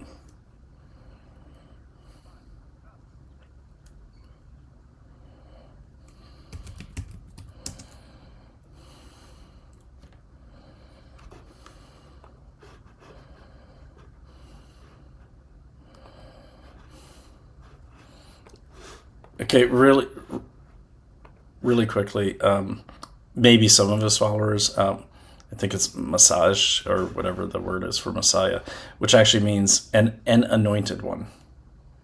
So you'll see the signs in New York says the Messiah is here, the anointed one is here. There's other anointed ones. They're not saying he's the replacement for Jesus Christ, but that's how a lot of people like Tucker try to frame it, just to put that in perspective. And look, I before I met Naomi, I'd see those signs. I'm like, that's not Jesus, But yes, he's framing it that way on purpose.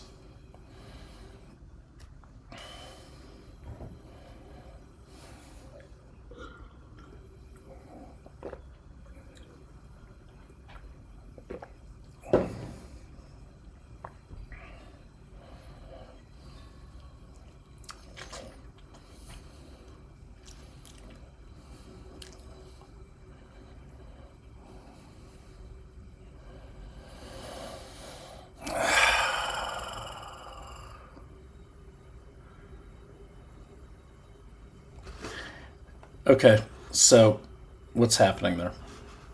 Okay, I don't know what that is. What's he saying there? He's saying pushing of the third temple, and I won't go into the history. That's really my wife's area, but I will say actually I learned today, most people interpret the building of the third temple, which is, I think signifies like the return of the real Messiah or something like that. It actually is not in this life. It's in, I wish Bill Stebbins was here, but he put it a lot better than I did. But, anyways, the point is, what Tucker's trying to sell with that is that he's trying to make the point of this war to fulfill fulfill a prophecy, kind of, which is really going to enrage anyone who's sending sons and daughters if they don't understand he's full of shit, because he is full of shit. They're going to think like, what? Like, what are you crazy?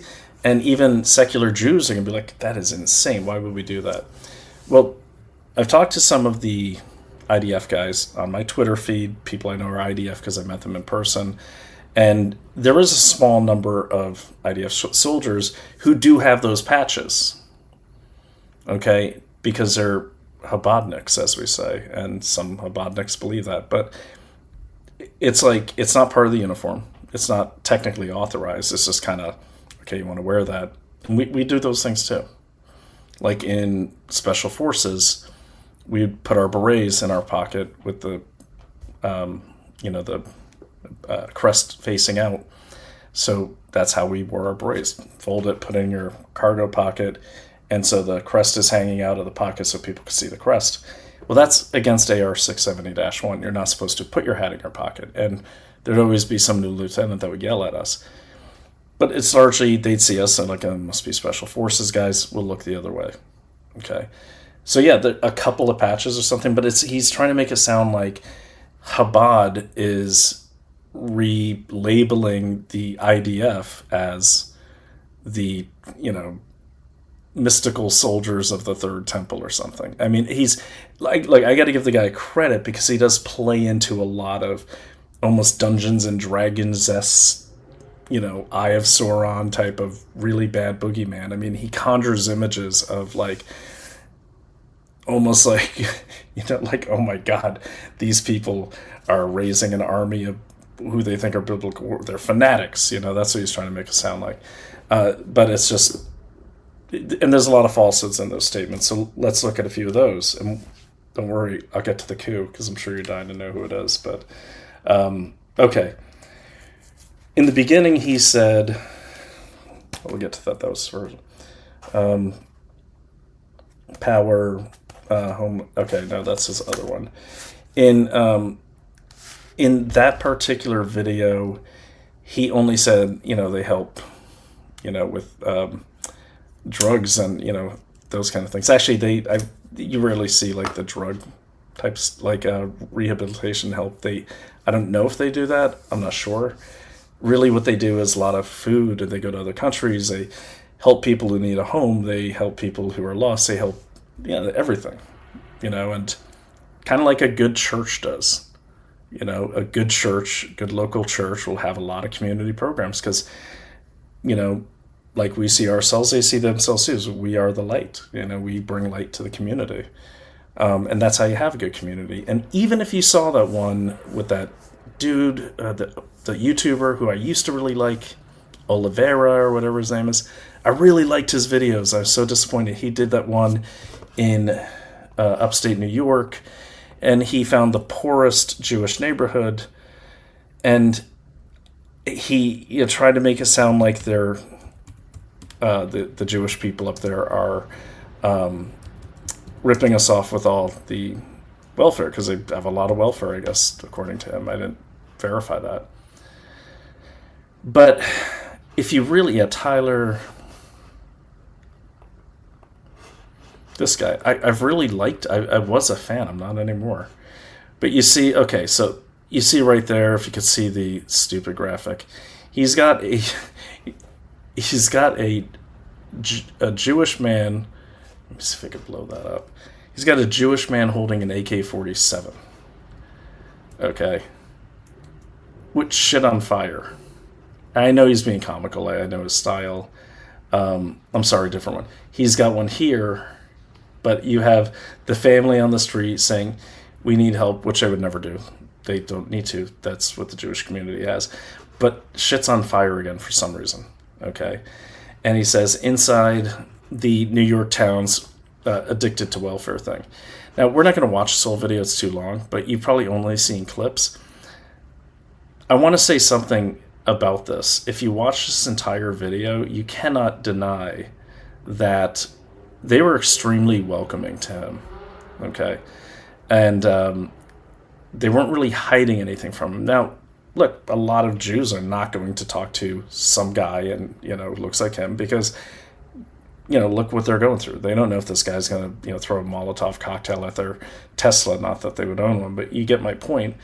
And, they're an inward-looking society. Now, what the clips didn't show you, and I definitely recommend watching this, but they provide health services for the entire community. They provide ambulance services for the entire community. They bought the ambulances themselves with other, Chabad and other communities. They buy all the school buses for the whole community. And those are the clips you didn't see. And look, I'm not trying to sell you on Jews here. One thing about Jews is they don't what's the word? They don't go out and recruit. They're not trying to increase the size of their religion. As a matter of fact, it's very difficult to convert to Judaism. And anyone who's ever tried it or has succeeded, they can tell you. They don't go out. They don't have missions. They're not trying to increase. They'd rather we stay out of it And if you want to become Jewish, you really want to become Jewish because they're going to tell you no a few times. Okay, but he goes through, and I got to say, they were very welcoming. He was pushy when people didn't want to talk to them. That's their right. I just didn't see a lot of like hiding anything. And he tried to make it seem like a scam, like they're scamming people off of welfare and everything. They're actually legally getting welfare. Do I agree with getting that much welfare? No. But they're doing it legally, and they're also paying taxes, and they're actually, that community probably would fall apart without the Jewish community up there. And that's the part they leave out. But this came out, if you think of the timing of this came out right when the Somalia welfare Medicare and healthcare scam was going on. So I'm not going to say it, and I'm not going to commit libel or slander because I don't know. But it'd be my guess if I investigated this, and I'm sure at some point when I get time I will. The timing of this can't be ignored. This video came out and instantly went viral. Now, he's always had a lot of followers. His videos are great. I'm not going to tell you not to check out his channel. He's got good videos. He does good stuff. He swam out to Epstein's Island. I mean, it was really impressive. But this was for me, it's like, it's so clear that this guy kind of looks like he took someone's money, because it came out January 15th when, that Somali thing was huge. And then this came out to try to distract from that.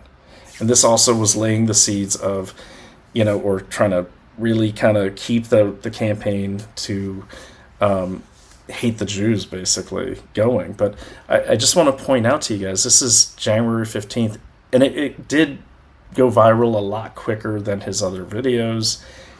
And look, it's not a topic that should be going viral.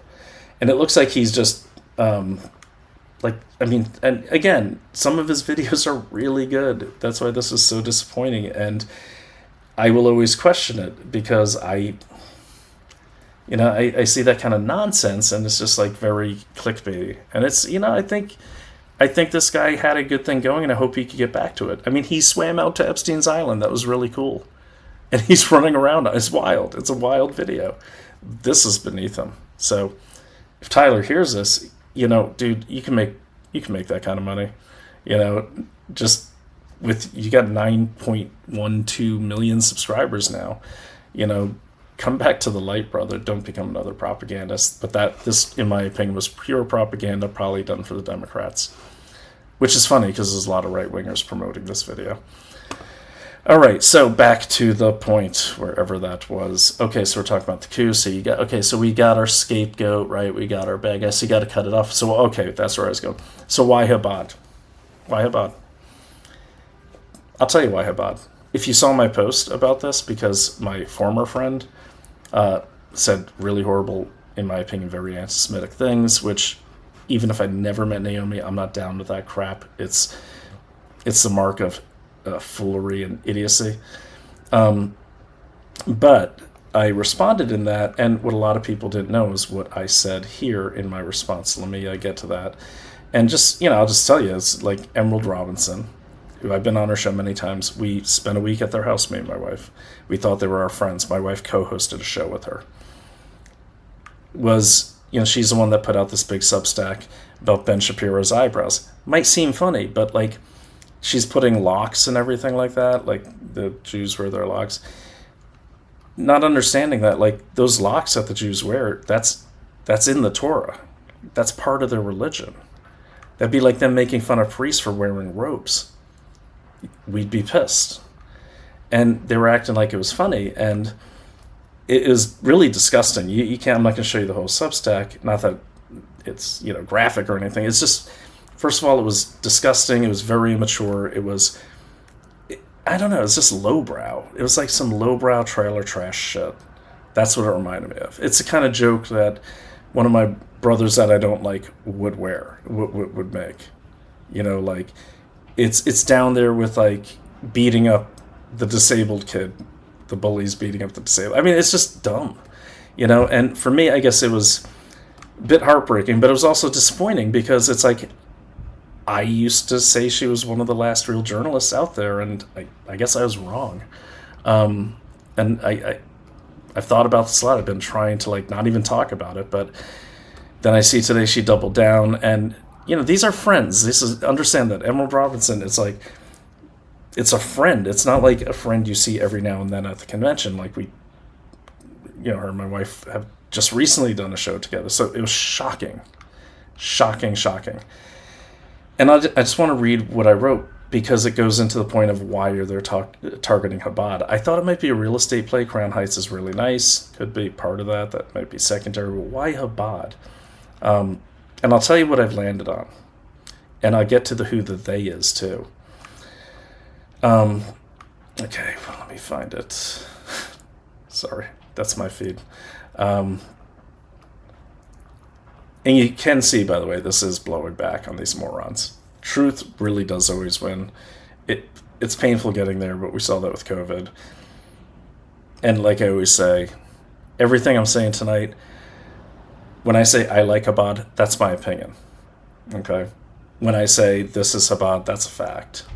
When I say, certain things, I'll let you know if it's an opinion or a fact. If it's a fact, I'm going to throw up a source. So, let me get to it. God, I must tweet a lot more than I think. Okay. Here we go. We're getting there, and I'm just trying to get to that. All right. Yes, Dubai actually is beautiful. Okay, so... And I guess for me, like, the tough thing is, like, people I really respected, it's like they're going to this anti-Jew thing. And I'm sorry, guys. Call me a snob, whatever. I was raised in a very poor household. I was raised by an Irish father who built his own donut shop and fed 9 kids with it. I joined the army. I had my sister had scoliosis. We had to pretty much, like, escort her everywhere. She could barely move by the time she died. My dad made enough money to feed 9 kids in Maine in a tiny little place, and he just worked his ass off. I went to the military, put myself through college through military money. So I'm not being a snob when I say this, but I'm sorry. If you're out there being a racist or being an anti-Semite, especially if you've never actually met a Jew, you're a knuckle-dragging, piece of trash. I mean, I'm sorry, that's what you are. You're a piece of trash. You're the reason why there's things like radical Islam and the KKK. You're the reason why there's senseless crimes. You're no different than those animals that come to, and beat up the old ladies, and they come from, like, immigrant countries, and they just do it for the sake of doing it. You're no better than that. If you're hating a group of people you don't even know, and then taking it a step further into straight up racism, you are one of them. You're one of the people you thought you were fighting. Congratulations. And I mean that. That's my opinion, but I can't think of any other comparison to it. Like, they had, like, gay bashing in the 80s. Like, what kind of animals are doing that? Like, beating up a couple guys that you don't know because they're gay? They're not messing with you, and granted, it's not for me, but, I don't, like, I don't really feel comfortable when I'm walking in a crowded area and I'm surrounded by trans people. It's New York City, it happens. I honestly don't feel that comfortable because it's not natural to me, but my reaction is going to be attacking them. It's just like caveman shit. So it's just some low-drag, low-class garbage. Excuse my feed, I was getting a little saucy. It was a rough week. Let me just get there. I'm kind of laughing. I'm a little embarrassed. I could always tell what I was tweeting when it was a little late. That was an ultimate takedown, by the way. Definitely check out my thread. That's one of Candace's investigators, by the way. He's a fucking mall cop. And he was lying and saying that Erica Kirk is on a Jeffrey Epstein tape recruiting girls. That dude is going to get his ass sued off. Because thanks to Zero Hour, he just unleashed everyone. Even I jumped into the fray, and we just tore that guy's whole life open, rightfully so. So as I'm scrolling, we're getting there, and okay, we're close. Sorry, I should have this ready. It's just kind of, all right. Damn, man. All right, here we go. So basically what happened is this tweet came out, it was attached to a Substack. My wife was a little shocked. She's like, I can't believe what Emerald published. And I'm thinking, well, it might not be that bad. I mean, sometimes if you're Jewish and you're, the reaction between being Jewish and not Jewish is a little different, But yeah, I thought it was pretty gross, and you could go look at the Substack for yourself. You might not think it's a big deal, but I get there. For me, it's the big deal is that, look, you can hate any race you want. That's your right. But have a reason, and if you're going to post things, post something smart, not something stupid, especially if you're posing as an actual reporter who wants people to take you seriously. And who knows, maybe this person has cashed in their dreams of being a reporter again for clicks. I can't, this is so beyond me. I can't figure out why she went this way. It's just, I'm aghast, I'll put it that way. And good Lord, man. I must have really gotten into this because that's a lot of tweets. So, my little challah bread and all that, yeah. Man, God, I spent too much time on this. So, we're there, we're close. I mean, there's so many shocking things. That's why I don't even set a schedule for this. Okay, so that happened, and I thought long and hard about what I was going to say. I wasn't going to say anything, But then I was like, no, you know what? These people, we've welcomed them into our home. They've welcomed us into theirs. My wife, we've trusted them. They were friends. And this is a friend. I had to say it. I had to.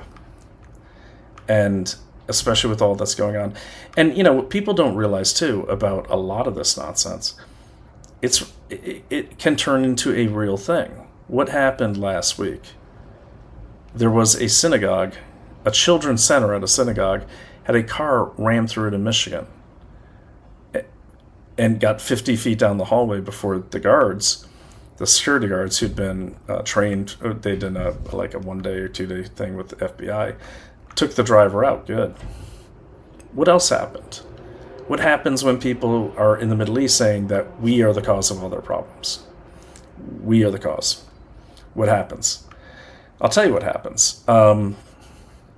ROTC professors get killed because people are raised thinking, oh, these people are evil. These people are evil. I got to get them.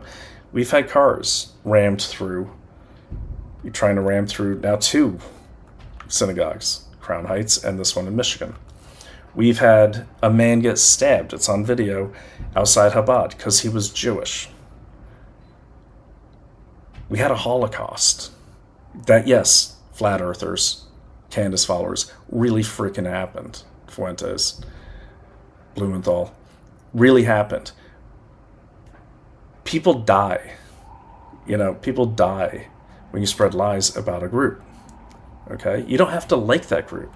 And you know what? If you don't like that group, run for office, try to get you a racist, government around you, and change the laws and, whatever. But when you're sitting there behind your computer or in your basement that looks like a real news studio,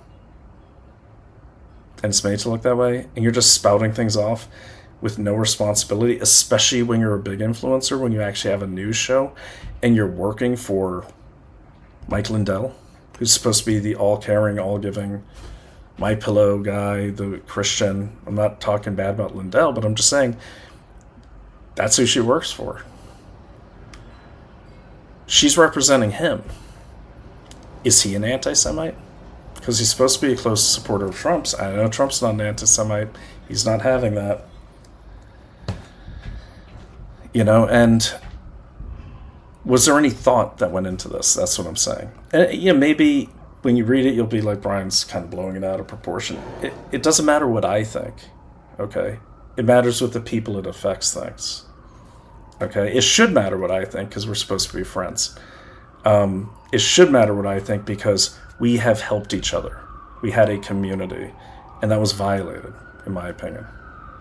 Okay, so here it is. She did this whole thing about Ben Shapiro's eyebrows. Yes, he has big eyebrows, but this is just a little bit of it. Okay, she did this whole thing. I almost think her husband did it. Honestly, it didn't seem like, a seasoned reporter who passes himself off as someone who's supposed to be taken seriously.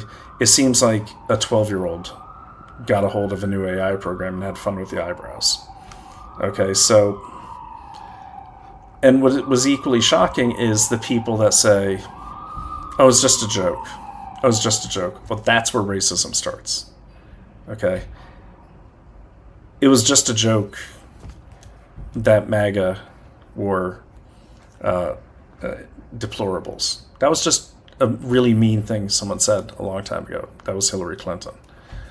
Okay, it's just a joke that, you know, MAGA would vote for Trump. It's just a joke that, you know, MAGA were known as the God people. That's what the people, some guy in England named Matthew Sweet, who worked for BBC4, one of his followers said, oh, are those Jesus people? It's just a joke. Well, look where that joke got us by the end of the Biden administration. That got us a bunch of J6ers in jail. Pretty much tortured or, you know, human rights violated, due process violated. Look where that got us.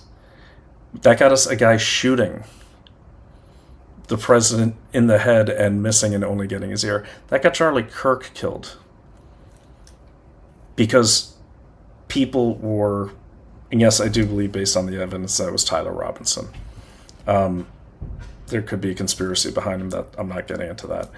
But what I'm saying is based on the evidence, that based on who I think the shooter is and the FBI does and both the defense team and the prosecutors think did, defense is just going to make the best case as they have to.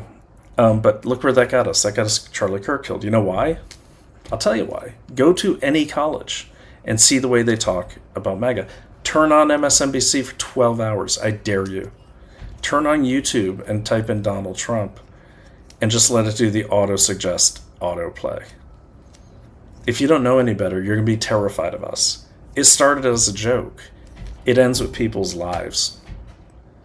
And that's not hyperbole, as we all know, from our own life and national events that took away a really, really great guy, really great youth leader. He was doing a lot.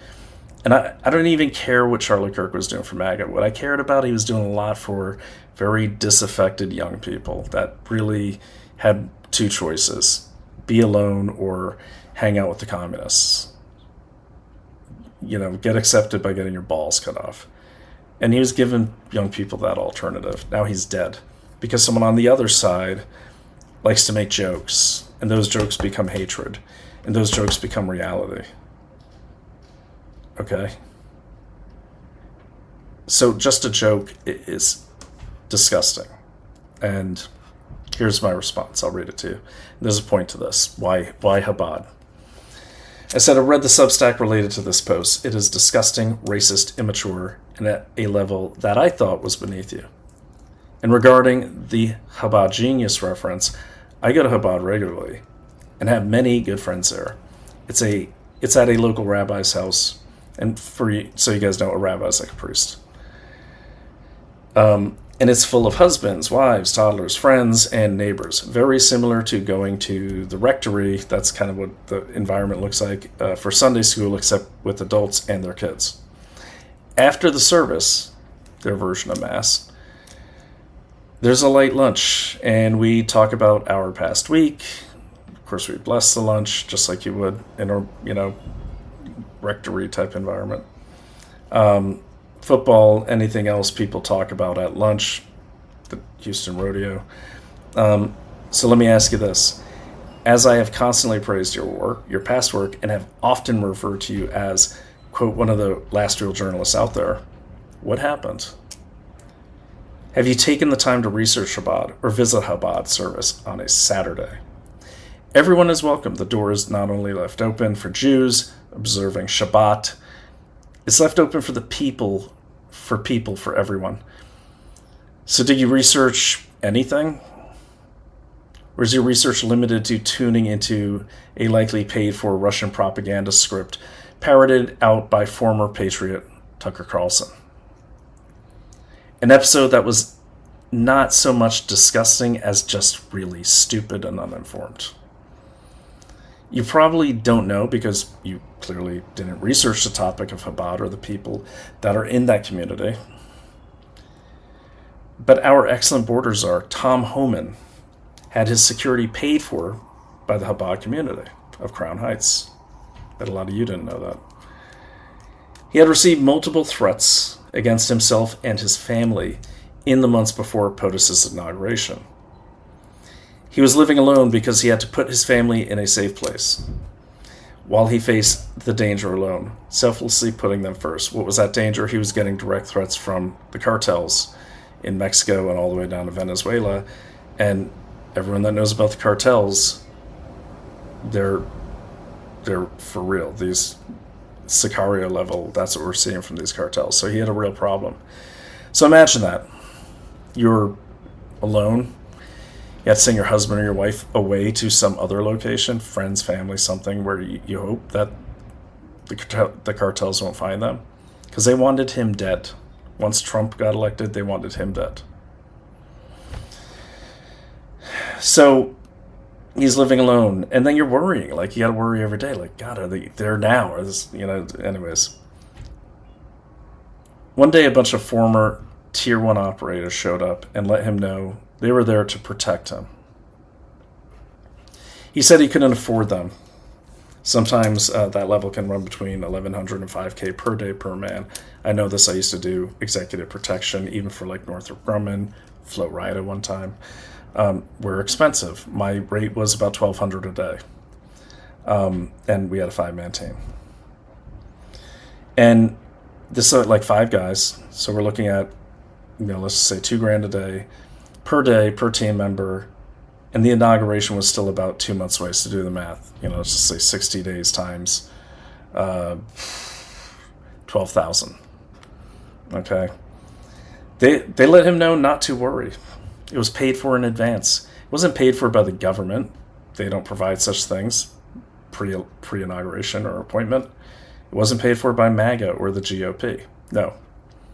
It's paid for by the Brooklyn Jewish community, specifically the Chabad community. He never asked for it, he didn't know them, and they didn't know him personally. But one of their members, one of the Chabad members, had heard about this horrible situation he was in, so they passed a collection plate around, so to speak. They don't have a collection plate, and selflessly funded and hired the best executive protection team in the private sector.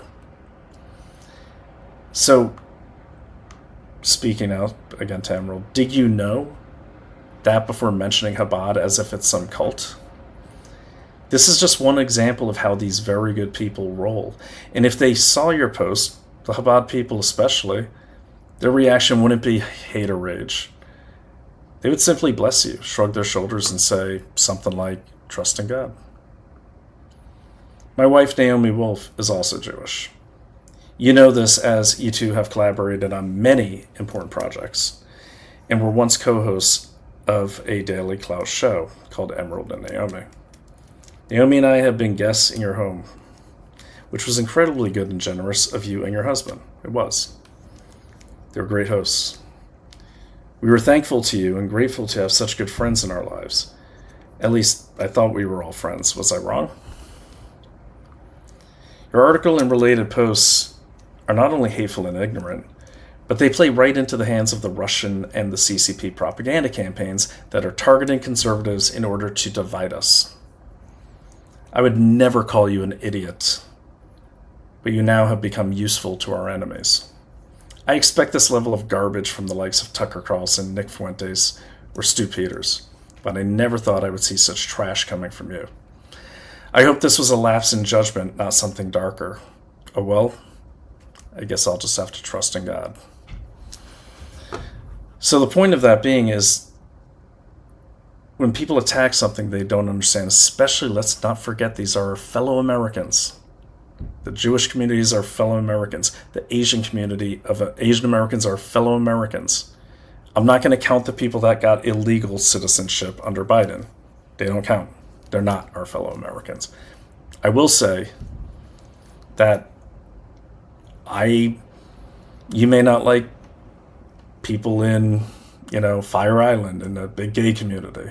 Not telling you have to. But they're your fellow Americans. And there are a lot of people that want us dead. You're seeing it now. How many terrorist attacks have there been? And they're escalating. Would you want them not to help you if they didn't like who you were and you're getting attacked? Would you turn your back on your fellow Americans in the face of foreign evil? Because that's what that does. That makes you a traitor to your fellow Americans. That kind of nonsense right there. So we are not a collection of 50 colonies. We are not a collection of tribes divided by our religion, divided by our color, our sex, our gender. We're all Americans, okay? And we need to work together because I'm not Chicken Little. Anyone with half a brain can see we got real freaking problems right now, okay? We have tons of people who want to kill us in this country. We were doing good as a team, especially MAGA and conservatives. We were doing good working together, fighting a common enemy, and that was the threat to our country. What the hell happened? If any of you people are buying into this, you're doing it for money or popularity, honestly, go straight to hell. Seriously, you know? Just, and you know what, at the same time, maybe adopt your kids out because they're going to be raised. If you're one of those people, God knows we don't want you to raise kids because, I mean, I'm not talking to Emerald, by the way, for the record. I'm just saying in general, if you are a mercenary, you have no business, honestly, and you're mercenary, you're taking contracts or you're doing things to get clicks at the cost of your patriotism and your loyalty to this country, not Donald Trump, to this country, then you are the enemy too. That's what you are. You are a threat, especially in the face of battle. You are the person in the foxhole we can't trust, so we're going to have to get you out of the foxhole. It's all figurative. Don't anyone misinterpret this. But never in my life have I seen so much anti-American behavior. Like it's a game. Like there's not real danger out there. Like everyone, we're the problem. Israel's the problem. If we were gone, you know, we deserve what we have coming. Yeah, you say that, but unless you've ever been in battle or just lived in a really shitty neighborhood, which is like going to battle, you don't know what you're talking about. But when it comes knocking on your door, you will know what I'm talking about. And there will be no one to help you because you decided your own greed, whether that's for notoriety or, you know, popularity or money. You thought the transaction was more important than the overall, you know, deal. So anyways, that's where we're at. This is a good friend. The point of that is what is happening here is plaguing our country. And it's been in effect for longer than October 7th, 2023. It's been in effect for a long freaking time. And someone's laid the groundwork, and they laid the groundwork really, really well. So, let me take some comments. But, hey man, okay. Good on you, Sound Tweak. Never mind the blood-soaked mattresses. You know what, Sound Tweak? I worked in propaganda. These are powerful weapons. If you don't know what they are, it is impossible for you to know you're even being manipulated. No sweat, water under the bridge. I'm not mad at you. It wasn't in the beginning. Sorry to call you out, but of course. And again, I'm not saying there's not. What I'm saying is, yeah, investigate it. You know, let's be better than some of these other people. And then I'm going to read Zoe's comment again. Here we go. I read that one. The U.S. is funding 176 countries. Isn't that lovely? Money controls many of those countries. Well, Zoe, you make a good point, and I'm glad you brought that up. So a lot of people, and by the way, I didn't want to turn this into, just so you guys know, the end game is not the destruction of Israel. They're just in the way. Okay? That's not the end game. If there was no Israel, you know what? It would be Dubai. It'd be Saudi Arabia, probably not, but like it'd be one of the Gulf countries. They're just in the way. It's sold as in the Marxist and the Islamist circles, which are pretty much the same mentality. It's sold as an extension of imperialism and colonization. It's ages old in those areas. They were all colonized. Okay, not by us, but the point is that's how it's sold. Like, one fiction that's sold is like, oh, everyone felt bad for the Jews, and then they just went and took land after World War II. Well, first of all, Tel Aviv, they bought off the Grand Mufti of Jerusalem. That was sold to them. A lot of that land was sold to them in legal transactions. Now, I don't know if the Grand Mufti kicked those people off to make the sale. Probably did. I don't know. I know he's verified and a fact. And I don't have the site in front of me, but I'll put the receipts in there. The Grand Mufti of Jerusalem was friends with Adolf Hitler. And that's not fiction, even though people will tell you it is. How do I know it's not fiction? Because I own books, real books that I bought 40 years ago. And you can't change those on Kindle. I also have the receipts. There's Red Crescent accounts, everything. So yeah, a lot of that land, except for the disputed territories, so to speak, were legally purchased from Arabs in that area. And the kibbutzes, they were there long before 1948. Okay? They were there into the, like the late 1800s. So that's when Herzl came and, declared, started Zionism, which is nationalism. They bought a lot of that land. I mean, think about it. How could the Jews just go in before they were Israel, surrounded by a bunch of Arab countries, and just take land? Does it make any sense? No, they get butchered. Okay? No, they bought it. And honestly, like, as some accounts say, they were kind of laughing at them as kind of non-Arable land. And what the Jews did is they made a go. Now, the difference is they had people from all over the world returning to the homeland. So they brought different knowledges with them. They brought people from Australia, people from all over the world. They're looking at the swampy land and they're like, you know what? You know what could solve that problem? Eucalyptus trees. They'll suck that water right up. And then another guy saying, hey, we could do this, we could do this. And they made it work. You know why? They had no choice. Because if they don't make it work, they're going to lose their land. Someone's going to take it. And they're not going to fulfill something that, is a dream and a huge thing passed down through generations. I mean, you go all the way out there. Can you imagine being in that area of the world prior to 1948? It's a pretty harsh environment. You kind of got to make it happen. They made it happen. You know what the Gazans did? Having been giving billions of dollars? Nothing. They built tunnels and made missiles. That's a fact, and prove me wrong. Barely any of the aid money in the last decade, if not beyond, barely any of it went to the Palestinian people. I feel for the Palestinian people. It's not just from Hamas. Since 1948, since they became refugees, they've remained refugees. They've been bounced around like a pool ball by all the surrounding Arab countries. Okay? The best they had it was in Israel. Now, to their credit, Syria allowed more of them in than anyone else. Jordan, Egypt, none of them. This like in the 60s, 70s. I don't got the dates in front of me.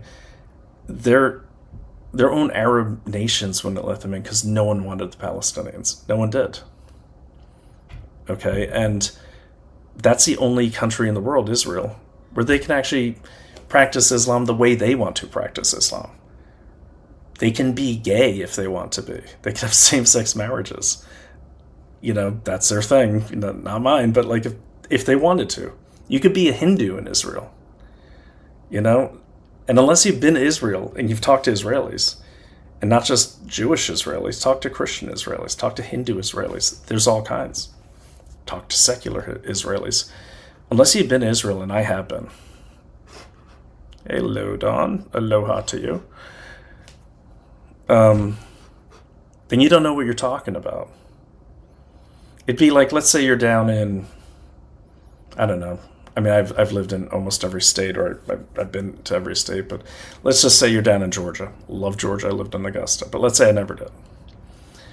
And the only thing I knew about you was, or I thought I knew about you as a Georgian, being from Maine and New York and all these places, north of the Mason-Dixon line. And the only thing I could say about Georgia was, oh, it's a bunch of KKK people that eat peaches. Can you imagine how you'd feel? You'd feel like, man, dude, we're so much more than that. And you are. But that's the same thing.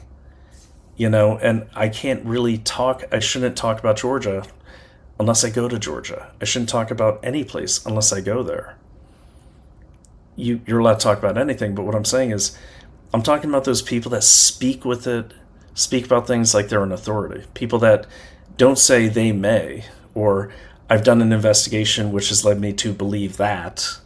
No, we're talking about these idiots in the Candace Army, idiots like Tucker Carlson, who tries to qualify his statements, but we know what he's doing. And so many of the losers that are online that are like, Israel's doing this, or even Sharia does this, or even Canada is this. I mean, like anything. If they're not there and they've never been there, and I don't mean like going there and staying at a hotel for 2 days. I'm talking actually lived in a community. They don't know what they're talking about. So the point I'm making is, when you see these things, before you let your emotions run away with you, and we all do it, especially on Twitter, here's what I suggest. It's kind of like, you ever do drunk texting? Where like you miss the girl, you miss the guy, you get drunk, or you get high, or you get drunk and high. And you broke up with them, but then you're like, man, maybe I made a mistake. We've all been there. Don't tell me you haven't been. And then you decide you're going to text them, okay? It's always a bad idea, especially at night when your emotions are going, especially when you're chemically compromised, okay? But emotionally compromised is just as bad. So the smart people, I learned, after talking to my friend Phil, who had a problem with this, he would always start off every Sunday morning, and he'd come up to me and he'd say, yes, she knows, Dawn knows. My buddy Phil, I love this guy, but we would get hammered. We would like go out to like Baltimore. We just get ripped like every weekend. It was fun. It was back when I was working at Fort Meade. And Phil's a great guy, but this dude, he he's another half Irishman like me. And then I'd usually stay at him and his girlfriend's house because it's right there in Baltimore, so it's easy. We'd end up in places we didn't even know how we got there. But Sunday morning, I'd always get a call from Phil. And he'd say, hey, just so you know, I'm really sorry I did that, and I'm really sorry I said that. And I'd be like, Phil, what are you talking about? He's like, well, I'm not really sure, but in case I did do something. And he would call all of his friends, not just me, because he wasn't sure if he drunk dialed or drunk texted someone. Well, I can tell when someone is drunk tweeting or drunk posting. You can tell too. Okay? So if you're one of those people, and I don't drink a lot, but when I do drink, if I avoid X, because if I look at X, you know it is, you have a bourbon, you're going to get mad, or you're going to get really sentimental. One way or another, you're going to make an ass of yourself. So the best thing I do is I write out the tweet if I'm angry and write it out. And sometimes if you're just overly tired, you don't even need to drink. You write it out, save it as a draft, sleep on it, and if it seems like a good idea in the morning to post it, then by all means post it. That's my suggestion. Okay? But don't be one of those people that just doubles down on stupid. Like, doubles down on stupid. And this is what I mean about doubling down on stupid. My wife invites her, Emerald, to Chabad in her reply. And don't worry, I'll get off this subject, but it's important. Because I think it really explains a lot of what we're experiencing on X and social media. Like, too many people won't tap out. If you are wrong, you're wrong. If you made a mistake, you're wrong. And I live that. If you see my tweets, I will apologize to people. My bad, you're right, I got it wrong. Guess what? Everyone forgets that. You know what people don't forget? When Candace doubles down on Egyptian planes and croissant-eating assassins working for Macron that may or may not be men and women being flown by Egyptian airlines to, I guess, airdrop in with their French Foreign Legion battalion, to take out Charlie Kirk, but not before stopping by Fort Huachuca to plan the whole thing with a military intelligence training base that may or may not have DEA guys illegally using trainees for counter-narcotics operations.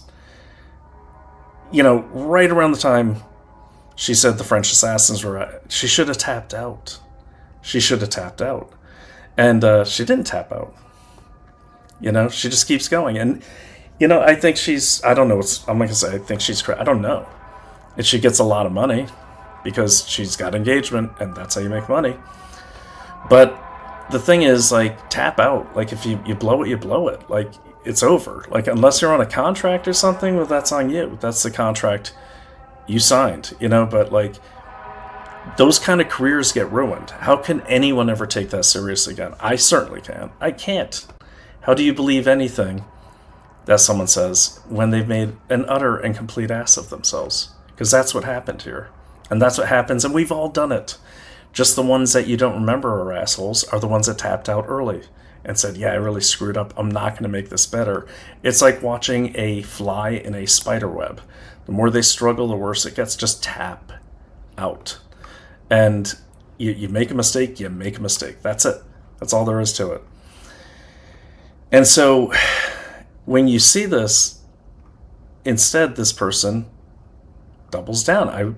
I'm shocked. It's 12-year-old behavior. But it is what it is, I guess. And it's not going well. I mean, it's not going well for Candace. People are like, oh, she's never going to lose her audience. Yes, she is. Someone made a good example. You guys ever hear of Morton Downey Jr.? Remember him? If you do, you're aging yourself. Okay, but Morton Downey, there was a time when Morton Downey Jr., who's a talk show host, he predated Jerry Springer. He's kind of an ugly dude, man. I remember him as a kid. Downey, he was huge. Huge. This guy. So, let me call him up here.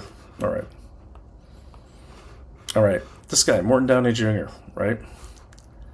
He was massive. He was a big deal. And he was a shock jock type of guy. He would just say crazy things. He'd say, back then, it was really, he smoked on stage, and he would say things no one else was saying. Not racist things or anything, but back then, when Downey Jr., was in the mix, he would say things the noose and all that. He was bigger. He got bigger or as big as Oprah Winfrey in his height. And he was not only crazy, but a lot of shit was, he's almost like the predecessor of, he was like the warning for Candace Owens that she somehow missed. But he'd lie. He'd make shit up a lot of times. Not all the time, but he started when he ran out of material. That's what you do. They make things up. Okay? And, here, I'll even play the trailer for you. Because, this guy, man, he was big. I think this is a movie about him.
Like Candace.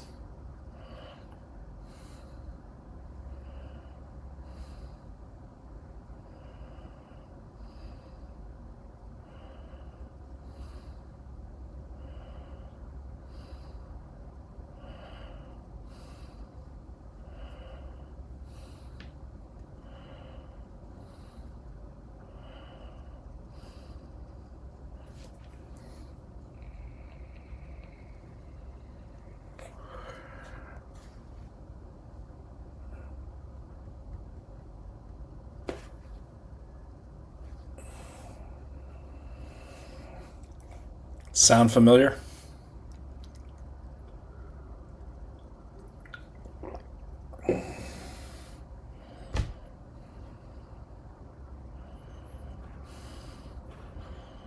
Yeah, so that's Morton Downey. I've never seen that movie, but I'm going to watch it. I didn't even know it was a movie. I just found the trailer.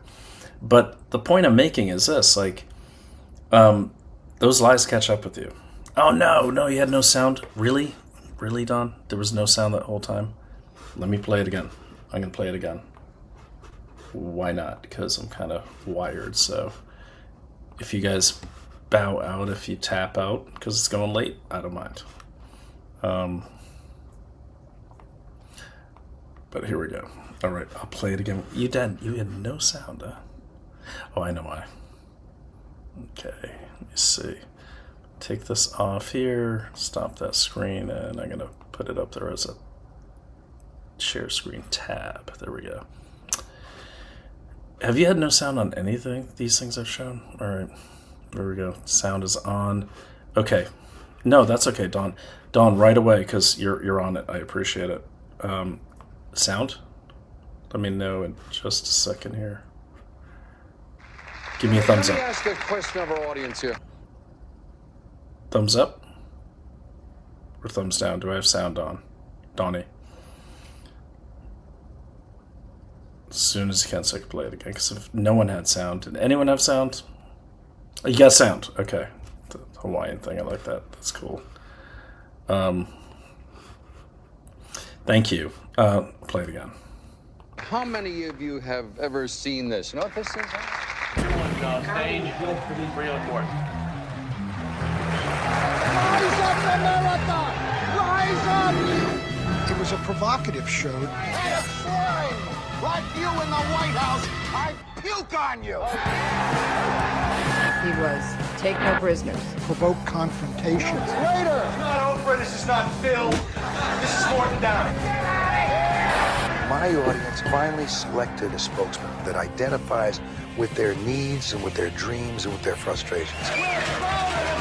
He's not afraid to open his mouth. He's not afraid of anybody. He has what you can only describe in his audience as a lynch mob. Should we hang this kid? You betcha! You have no remorse right now. Hannity, Riley, Glenn Beck.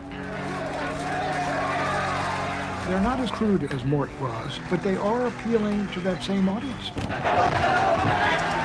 Mort understood performance, how you turn everything into something theatrical. I said to myself, this has gone too far now. Often, the self-destructive people are really entertaining. He rose like a rocket, and he fell like a stick. I didn't like seeing that side of him, I guess, because that's not the person I was raised with. He was never like that unless he was on camera.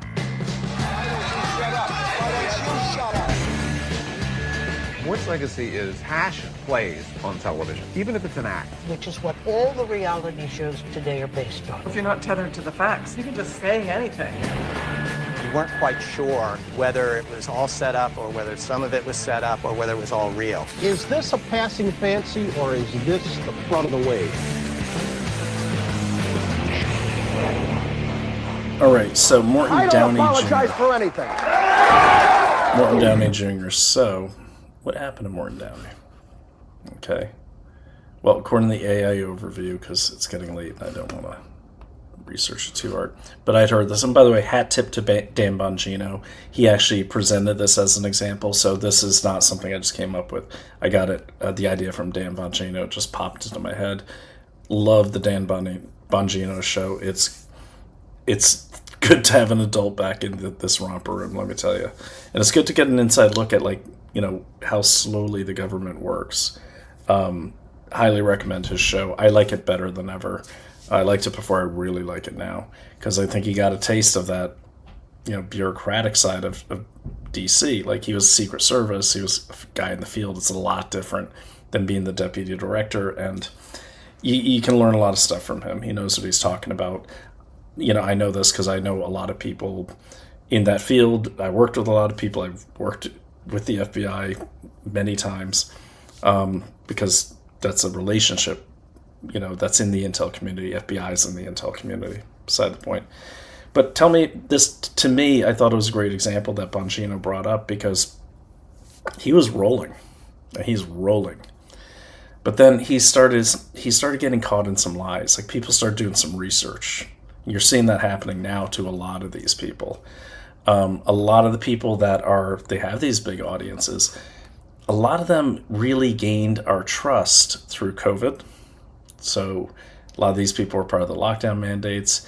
You know, Candace, she was given her first real breaks by, ironically, Jewish people, Daily Wire and all that. But because really before that and before, she really wasn't much of anything. She was something, but she wasn't that, And I liked her show. Like, I used to like Candace Owens. I was craving something that sounded like someone did the research, and she seemed to be one of those people. I think she largely did back then. I was like, cool, it's nice to have another investigative mind out there. And I can't even listen to her anymore, because like the Macron thing, I'm listening, I'm like, yeah, okay, I don't have time to check it out, so I'm not going to tweet about it. But I was like, sounds okay. She's done her research in the past. She did, what sounded like a good investigation on Kamala Harris and her family and all that.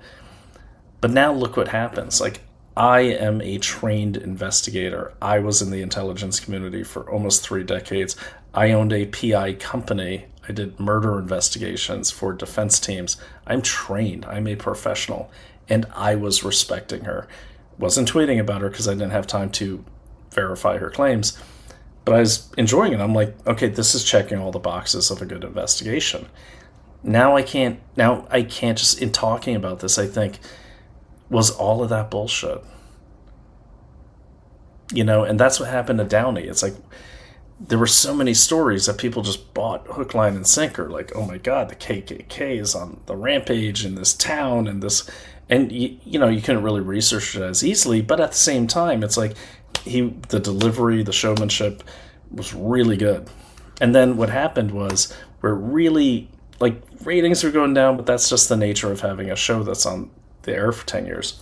But the airport hoax was a big one. So I'll just read it to you. I remember this, but in April of 1989, Downey claimed he was attacked in a San Francisco International Airport restaurant by neo-Nazis who drew a swastika on his face. Police found no evidence of the attack and discrepancies in his story, such as the swastika being painted in reverse, suggesting he did it himself. Led to widespread disbelief that it was a publicity stunt destroying his career. After that, the ratings start going down. When the ratings go down, you lose advertisers. Following the incident, advertisers abandoned his show, leaving only direct response ads. That's like the early pay, click per pay or pay per click. And many stations stopped carrying it. By July of 1989, only 70 stations remained. Keep in mind, he was as widespread as Oprah. He was competing with Oprah Winfrey in the height of it. And she was massive. And the show was canceled, with the final taping of June 30th, 1989. Now, things that didn't help him: abrasive behavior and legal troubles. Throughout his rise and fall, Downey's combative style led to legal issues, including being accused of attacking a guest, slander, and physical altercation with an Inside Edition camera crew. That's where Bill O'Reilly used to be. Failed comebacks. Following the cancellation, Downey attempted to return to television and radio, including a stint on CNBC, 1990-1991, later in radio, but he never regained his former national prominence. Health struggles. It goes on. The point is, we're seeing that now with a lot of these influencers. Okay? Now, they're going to be carried through the midterms, maybe even through 2028. Mark my words. That's what's keeping them afloat right now. If you do the grok on like a lot of their followers, I'm sure Data Republican has a way to like check all their followers in like 2 seconds. She's awesome. You're going to see a lot of their followers just decline. And if she is getting paid for a certain agenda, she's not needed. Neither is Tucker. Neither are any of these people that are sponsored to tell lies. Okay, not saying they are. I'm saying if they are. But once their use is served, they're gone. And that's when people wash out. And then you could always tell that they've lost their overhead cover because they lose their creative teams, they lose their marketing teams, they lose their production teams. And you'll see people try to come back. I see that with like Candace, for instance, now, where she's kind of grasping at straws on the topics that she's pulling. She's just recycling the same old stuff. We're going to see that, I think, with Tucker a lot. Not so much because he's got a lot more juice than Candace. He's an actual reporter, or was. But he's getting caught in a lot of lies. He lied about the Mossad, blowing up oil fields in Saudi Arabia. He's obviously never been to Saudi Arabia. If he has, he probably stayed in the hotel because you ain't moving in Saudi Arabia without someone on you. You can only get to Saudi Arabia with a business visa. I've been there. You ain't blowing up no oil field. Okay? Trust me. Like, oil fields in Saudi Arabia, it's not like Landman where you can just go out to the field and blow something up. I mean, it's secure. Okay? The Emiratis and the Gulf states, they got even more security. There's like a CCTV camera on every telephone pole. I've been to the IDEX show many times in Abu Dhabi. You don't mess around in those countries because they watch everything. So Mossad is not getting into Saudi Arabia, who, believe it or not, they're kind of allies of Saudi Arabia. They do a lot of business together. Fun fact, Candace, Israel does a lot of intel sharing with Qatar. So the thing is, it's like he got caught in that one. Then he got caught lying about the Israelis detaining him at the airport. Let me tell you something. The Israelis, they detain everyone who's going to another country or coming from another country. I've been to Israel. Every country I've been to in the Middle East, I get detained. I got detained in Canada for 5.5 hours. I was actually doing something they didn't like. I was doing a private investigation, and they got tipped off by the tribe, who knew exactly what I was going there for. But still, that's Canada. 5.5 hours on their side, another 5 on our side, because then they called U.S. Customs. I got detained again. But he lied about it. Me, I can show you the Google map and show you I was at the customs place for 4.5 hours. That's my proof. I kept the little form they gave me. But I don't need to prove it. I wouldn't make something like that up because it's not even a good story. But he lied about that, and he's just lied about so much that his stock in trade was his integrity, or so what we thought it was. And he's squandered that. So what else does he have? He can present a good... he's a good presenter, I'll give him that. But think about it. Like, it's kind of cool to watch Tucker Carlson, because if Tucker Carlson brought up things like the UFO thing and the cow thing, those kind of weird stories, you start thinking like, whoa, there is something out there. Whoa, he might be onto something. Whoa, I'm not crazy. And then you realize he's just a snake oil salesman. Okay? So I bet you're wondering what the coup is. Let's get to it. Yeah, right? Dawn, thanks for staying up, Donnie. Appreciate it. I watched her in the beginning, stopped altogether 3 years ago. Yeah, good for you. My wife did too. She was always like, I don't know why you listen to her. She's terrible. She's an anti-Semite. She's a racist. I was like, no, I think you're misreading it. No, my wife was right. My husband's BS meter went up about her before I caught on. Donnie, if you're awake, what really, if you remember, do you know what set off his BS meter? Because that'd be interesting for the audience to really go back and take a deep look at her investigations. So disappointing. And by the way, all of you on other platforms, if your comments are going up, if you're not seeing my response, I'm seeing them. It's a streaming system, so it doesn't always connect well with the other platforms. So what is the coup, right? Well, I don't know if it's a coup. Let me take this off. Let me just talk to you. Have you noticed what's been happening with our social media space? Have you noticed it? What am I talking about? Okay. What I'm talking about is this. At first, it seems like things started with, the Max Blumenthal's out there and the Stu Peters. Stu Peters is inconsequential. He's, nobody. He's a racist. Actually, Stu Peters used to have a gold client that was Jewish owned, and then he started saying anti-Jewish stuff, and then he scratched his head and wondered why he lost that client. Another story for another day. But let me log into my Grok, because I pulled some things earlier and I did verify them. But yeah, so I was trying to piece something together, but I noticed a pattern. Okay, what is that pattern? Okay, the pattern that I've noticed is going back to, let's just say Charlie Kirk's death, and God rest his soul, at the 6-month anniversary of that recently. The pattern I noticed was messaging. What was the messaging? The messaging was anti-Israel. Messaging is, we give so much money to Israel that they control us, which, if you think about it, makes no sense. If you have employees and you give them $5 billion a year in aid, they work for you.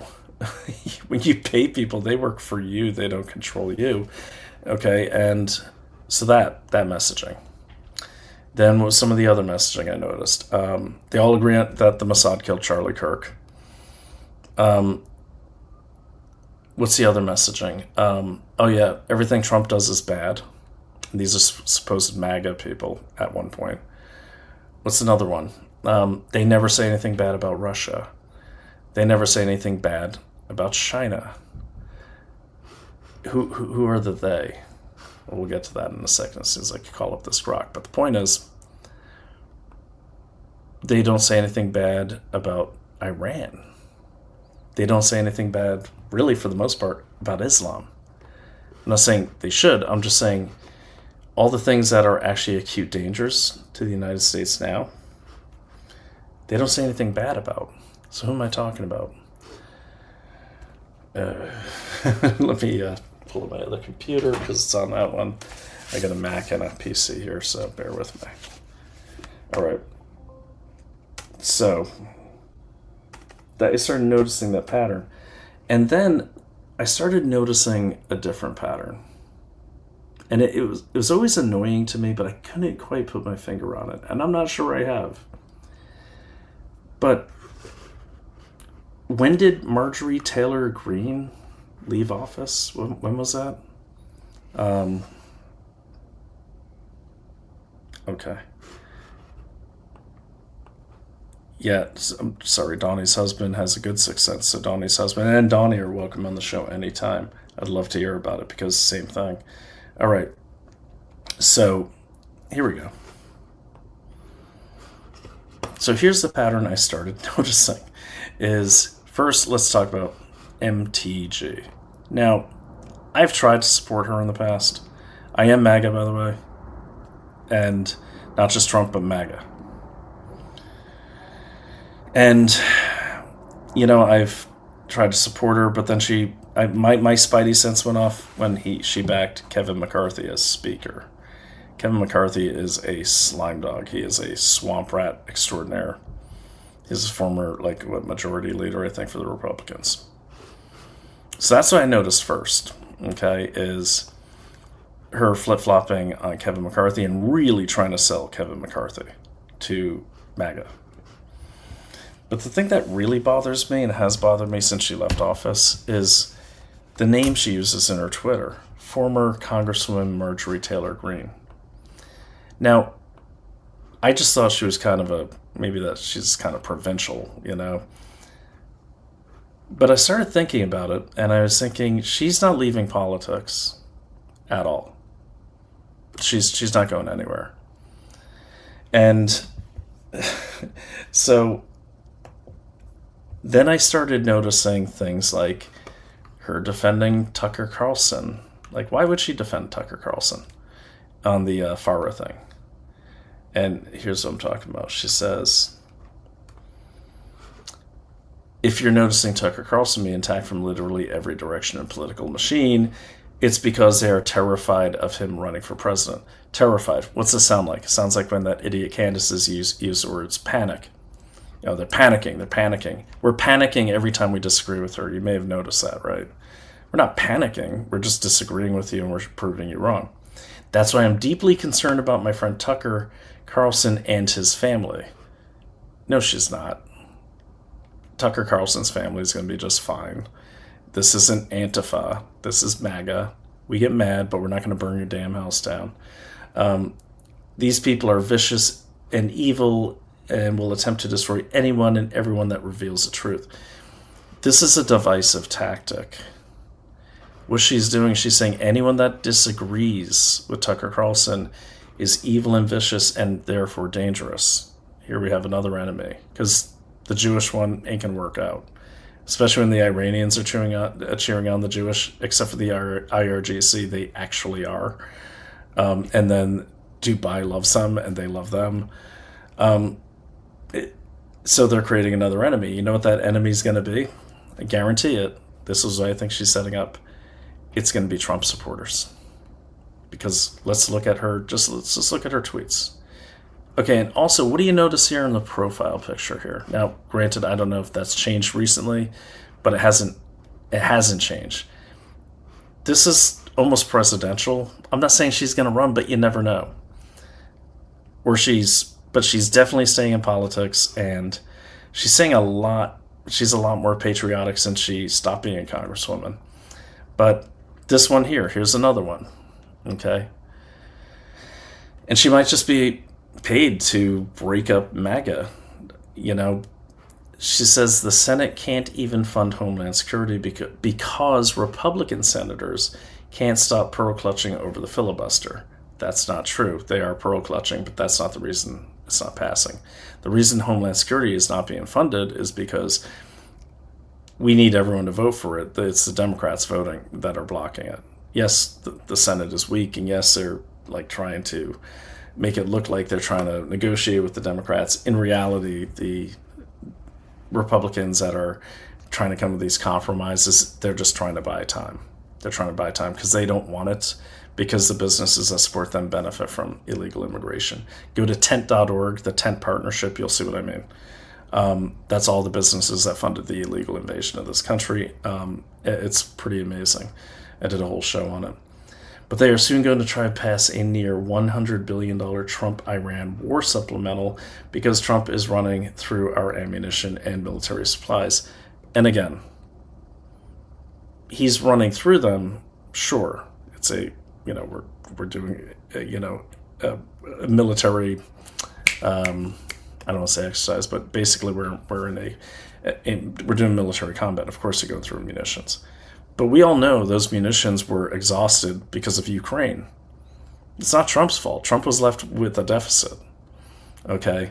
But the point is, she's blaming, whether you agree with me or disagree, she's a former Republican blaming everything on Trump. Now, I get it. She didn't like him. He's kind of mean to her. But like, we're at war, kind of. I mean, we're not technically at war, but come on, we're at war. And she's doing this. She's playing these games. Does that sound like America first to you? I mean, even during 9/11, even during the war on terror, largely, for whatever reason, making money, whatever, but there was more unity between the two sides. She's not even in government. Somehow she has an outsized influence. And if I can find it, it kind of blew me away. She says, think about how America last that is. Okay, undermining the President of the United States while we're at war with one of the most dangerous adversaries we've ever had, I would say that makes not even America last, but anti-American. They refuse to fund our Homeland Security. Republicans are not refusing to fund our Homeland Security. Maybe some are, but the majority of Republicans are not. More hard-earned taxpayer dollars for Trump and Netanyahu's war against Iran. Okay, it's not Trump and Netanyahu's war against Iran. As you saw in the beginning of this podcast, the majority of Americans agree with it. That is bullshit. So I'm going to put Donnie's stuff up here. Donnie, honestly, seriously, like, I could use a co-host. I just want your husband to sit next to me, and I'll be like, what's going on? He's going to be like, holy shit, dude, China's going to attack oh my gosh, they're attacking Japan. We thought they were going to Taiwan. I'm going to be like, okay, get that to the White House. Because Donnie's husband sounds amazing, as I'm sure you are too, Donnie. He's got a good sixth sense. And you know why he has a good sixth sense? I'm guessing he's not in front of Twitter all day. That'd be my guess. I'm guessing he's busy with like real life stuff. Okay, and he has a sixth sense because when you step away from this, as I do too, you look back, you're like, that's ridiculous. And she's right. So that's another tell. So Donnie says only The View likes her. And then, okay, I got that right. See, I got a sixth sense too. But only The View likes her. Okay, so where's she been appearing lately? Well, let's just go through her posts. You can see it. She's been on MSNBC. She's been on The View. Look, the thing is, this guy, if he violated FARA, he violated FARA. If you look at the requirements for FARA, they spell it out. There's no excuse. I mean, it's like, you violated. It says definitions. What is a foreign principal? An agent of a foreign principal. I'm trying to make it bigger for you guys. How do I do this on the damn Mac? Any Mac people out there? I always have trouble with these things. Anyways, I'll just read it to you. An agent of a foreign principal is any person who acts as an agent, representative, employee, servant, and otherwise acts at the order, request, or under the direction or control of a foreign principal and does any of the following. By principal, they mean client, okay, the person that pays you money, or the entity. Engages with the United States in political activities such as intending to influence any government official or the American public regarding U.S. domestic or foreign policy or the political or public interests of a foreign government or foreign political party. Sounds like you checked a few of those boxes. Acts within the United States as a public relations counsel, publicity agent, information service employee, or political consultant. He's going to be in trouble because those are pretty nebulous definitions, probably by design. Solicits, collects, disperses, or dispenses contributions, loans, or money, or things of value within the U.S. That's where they're going to get him on this one. Things of value within the U.S. How do they define things of value? Are things of value ideas? Are they tweets? If he's getting paid per click, he's got a foreign company, and he started a certain messaging once he got that company as a sponsor, he's going to have some problems. And he does seem nervous. If you watched his thumbs during that presentation, he's really... I watched it against other things. He never does this thing with his thumbs, and he was doing it for that. That's a tell. That's called pacification tool, where you're giving yourself a massage to calm yourself down because you're in a stressful situation. Foreign principal, we talked government, okay, and then what if I have a question about FARA? And that's another thing too. One thing about these government sites, especially this is at DOJ, where the FARA lives, they got a number you can call if you're not sure. You can't play stupid, basically. You can't play stupid. Okay, so people have questions about the collection and the CIA. Here's the thing. Remember in that video he said, why do they do it? They do it to humiliate you. He said they pass it to, law enforcement to humiliate you, is what he said. And, well, I'm sorry, that's bullshit, because, first of all, it's not the CIA collecting on Tucker. It's probably not even the CIA collecting on the text. It's probably the NSA, because the CIA doesn't really have that capability. They tend to farm it out to the NSA. Okay, because so the way they collect on Americans is like this. It's called a USID waiver, USSID waiver, which are United States Signal Intelligence Directives. There's like 2,000 of them. They cover everything. And so, okay, let's say you are the NSA. You're collecting on, an Iranian general. And then it's all in, Farsi, and got your linguist going. That's great. Then all of a sudden you hear an English American accented voice come through or you run the number and it belongs to Tucker Carlson. The first thing that's going to happen is you're going to report that to your station chief, base chief, whatever. You say, hey, we got like a well-known, influential, American-based, physically in America guy on this. I need a waiver to keep collecting, or typically you'll get a usage waiver. And then they'll get it. It's signed by the Attorney General. So you can see there's already stacks of like legality here that he could say all he wants, but there's a system, there's a process. Our government is not as stupid as people think. And I'll tell you why. Because they love processes. Even the dumbest people can run a process-oriented government. It's just the way it is. So it's already something that's authorized by the Attorney General of the United States. So it doesn't matter if they're collecting on him, because they're not collecting on him, they're collecting on the server or the conversation that's abroad. That's how it's not a violation. And he's also talking to someone who we're currently at war with. They would do this to anyone, and they have. And they should. Because we don't want insiders passing stuff to our enemy. We don't want our enemy directing a really big voice like that to turn the American people against the president. That's literally like helping the enemy shoot a gun at the president. It's causing damage.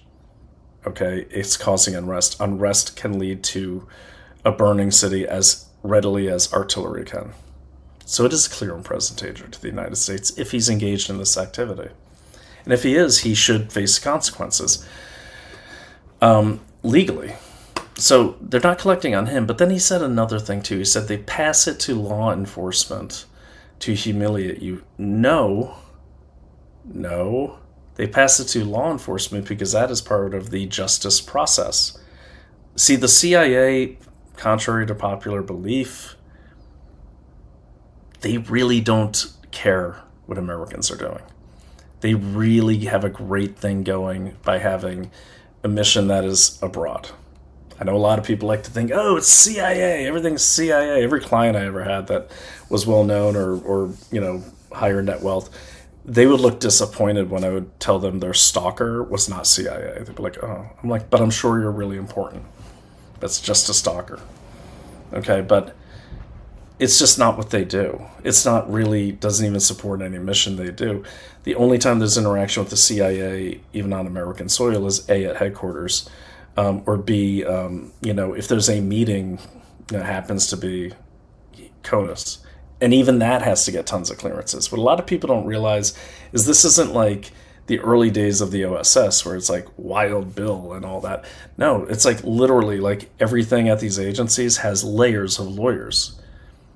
Okay, layers of lawyers. It's actually quite incapacitating in my opinion. It's a weakness, but it's not like a bunch of Keystone cops doing whatever they want and the president doesn't know. Oh, look, even the CIA guys, it's like you're not doing much there. Now, the people in the field can do a lot because they're abroad, and it's like you're gonna have a smaller base or a larger station, and you got to take their word for it. But at the same time, there's a chain of command. There's a structure.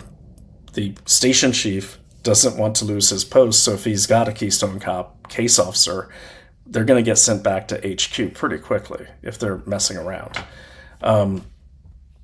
And the other thing too about like what people don't realize about like the CIA is that when you're working a mission, and let's say you're at a base which is smaller or a station which is larger, you really kind of get into that role. Like you're in the field, you're part of that country, in that community, you're developing assets, you're creating a network of human intelligence assets to give you early warning about whatever might be going down in that country that the United States might be involved in or not. For instance, great example of a human intelligence asset, if you see at the basic level, if you see Black Hawk Down, there's a taxi driver that kind of opens his hood and makes smoke. That's a signal for them to attack.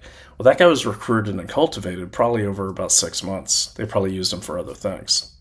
Okay, that's a human intelligence asset. It's really rewarding work if you're doing it for the right reasons, and they normally are.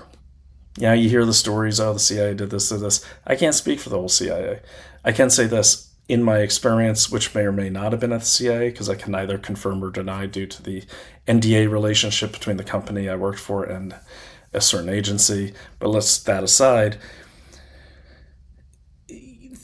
To do anything on American soil opens up the CIA to more scrutiny.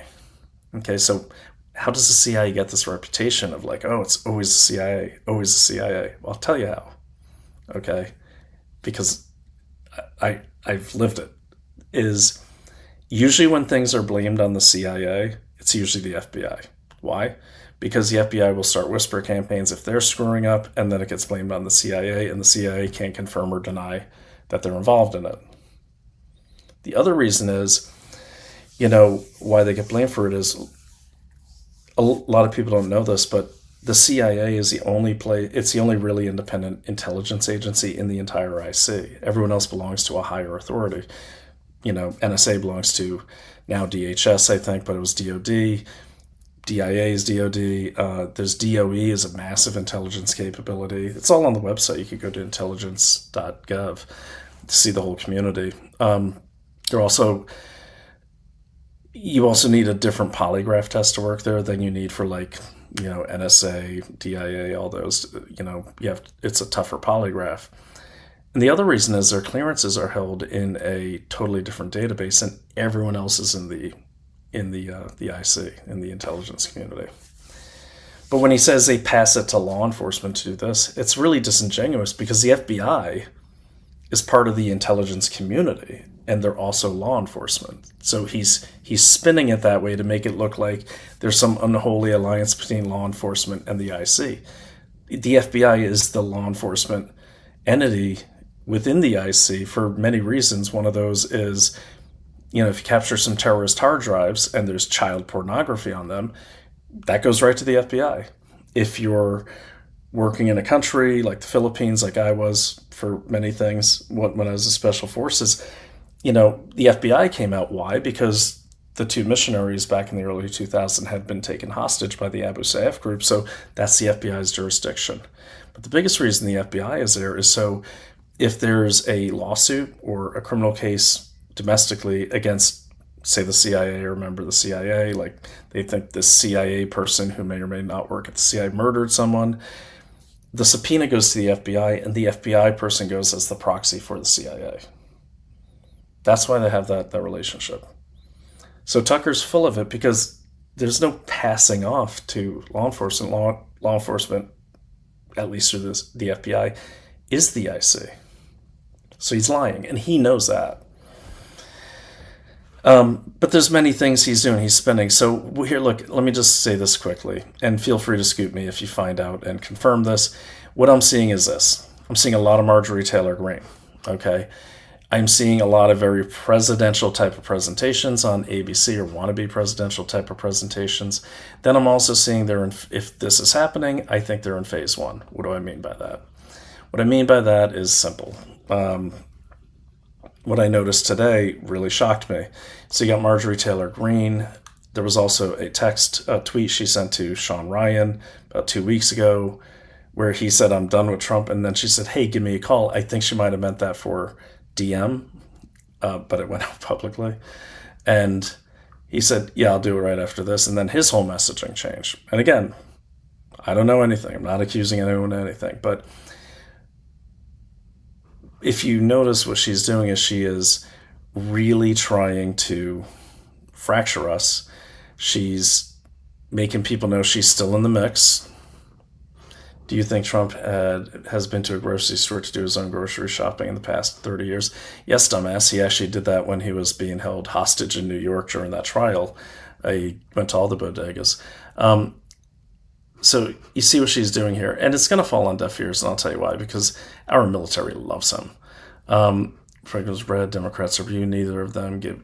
Okay, and again, there's so the point is there's this whole group that seems to be aligning. So you got Marjorie Taylor Greene, you got Tucker Carlson, you have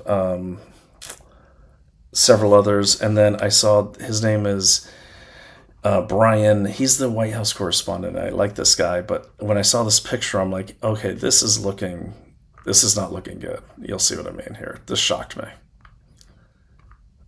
Those pictures of Dubai. I'm not in charge of that, but I did get to talk to Ian Miles, Chung, and a bunch of those people on Spaces when this whole thing went down with Iran, and it was wild. They're like, dude, there were like literally nothing happening in Dubai, and the news was saying that all this shit was raining down, and that's why Ian Miles, Chung, definitely follow him. He's giving daily updates, and many other people are with videos saying, we're fine, I'm eating a corn dog. We're fine, I'm on my scooter. They're all over Dubai, debunking the bullshit. Iran is trying to make it sound like Dubai is not safe because they're trying to kill their economy, which is based on tourism and business.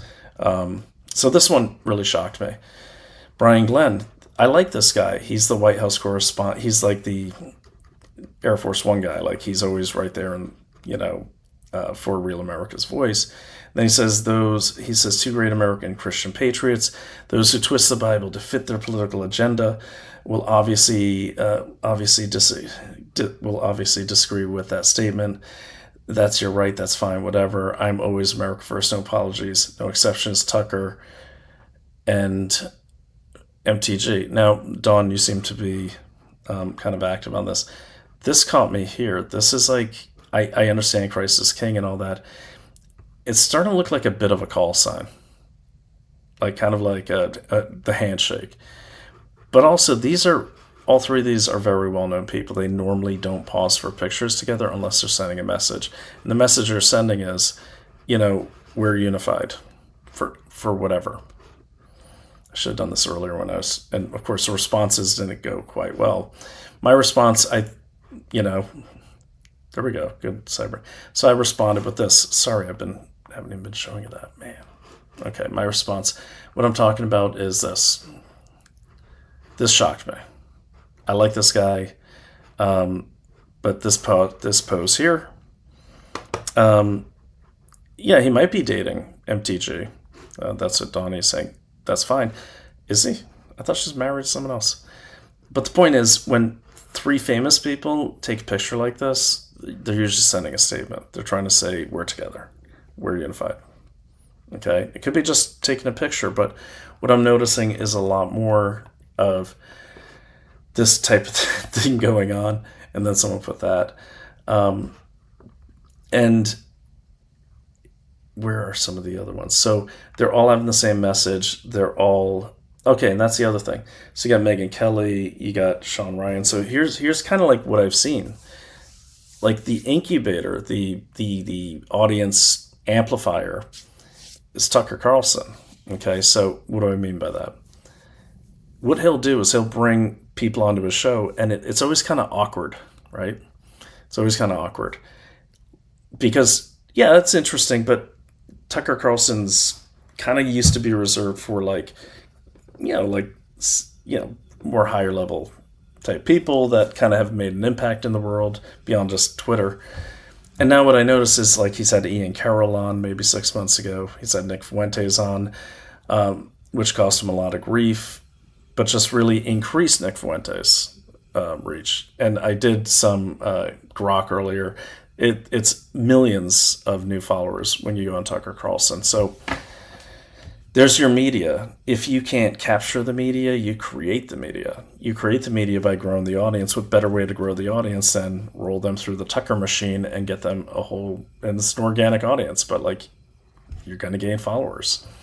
The other thing is they're all on point. They don't talk about the messaging. I wish I could find that thing because it's really good. But basically what I did is I ran Jimmy Dore, Kim Iverson, George Galloway, Tucker Carlson, Megyn Kelly, all these people that are constantly saying the same thing.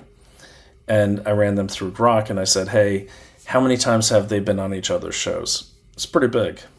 How many times have they all said Zionist and, or Zionist or expansionism?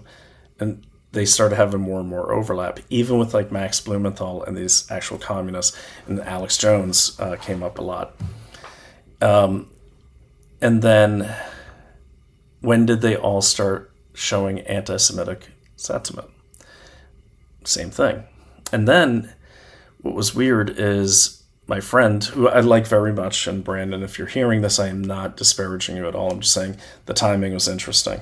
My friend Brandon Weicker was on Tucker the other day. He's a really smart guy. He knows his stuff. And to his credit, he didn't go down any of those paths of, letting Tucker lead him into an opinion, because Brandon is all facts. That's why I love him.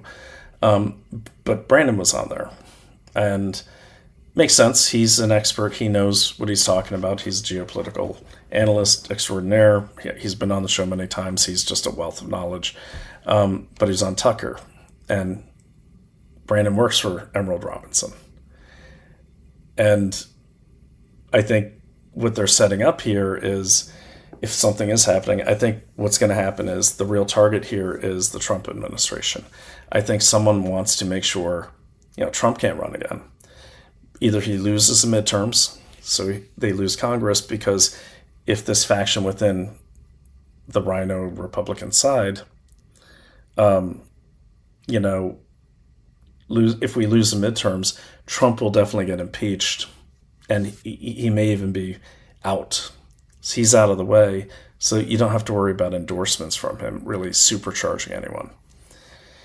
And then what I also think is going to happen is, and it's dumb, because if they lose the midterms and they're betting on the 2028 elections going according to plan and legally, they're stupid, these Republicans. But if this is happening, really the big target is Marco Rubio. Because ever since the Munich Security Conference, where Marco Rubio did an amazing job, and then there's signs, Rebel News did a documentary in Cuba, where the Cubans are like, we want Marco Rubio for president. And then all of a sudden you see J.D. Vance stepping back. He's not appearing anywhere. Marco Rubio's out front. And then J.D. Vance is stepping back from really saying anything about the Iran war. That's Marco Rubio, because they want it to go bad, because then Marco Rubio isn't a threat for the 2028 election. Because whoever they're going to run, let's just call it the Marjorie team, whatever, the Tucker team, whoever they want to run for that is certainly not Marco Rubio. It could be Vance. Vance might be their boy. It could be RFK. There's a lot of crossover between Maha. And guys, no offense to Maha, but the majority of the people in Maha are never Trumpers. People forget these people are enemies. They were running against each other. People forget that. And if you look at all the people that were pro-DeSantis, they all became pro-RFK. And if you see the messaging from MTG, Tucker Carlson, Ian Carroll, the whole bunch of them, they always treat RFK like he's a hostage of Trump. Oh, he can't do anything. He's stuck in his office. They're pulling attention away from RFK, so it could be him. They're pulling attention away from Vance. Could be him, could be both of them. But they don't want Rubio. Okay, and all of this rhetoric that's happening against the war, against everything, we're actually doing quite well in the war. And if this guy here kind of lays it out, I like all these Dubai dudes, all these expats are awesome. These kind of guys I used to work with, they're so much fun. But we are, because he's in Dubai, okay? All these people are that I talk to, and you can talk to. They're fine. If Iran was really kicking their ass, they wouldn't be fine. But the point I'm making, too, is Jimmy Dore, who, this guy's out there, if you know what Jimmy Dore is, he's out there telling people not to vote. That's another thing I ran through Grok. All of these people at one time, Candace, not so much Tucker, Jimmy Dore, Kim Iverson, all of them, it's the same people, Nick Fuentes, they're saying voting doesn't matter. They're saying, doesn't matter if you vote. The system's rigged. Alex Jones is part of this mix. I'm sorry he is. Okay. And he's saying the same things. They're also saying that basically they're the new Israel. They're all kind of like these, I don't even know what kind of Christianity it is, but they're all that. And they all share that message.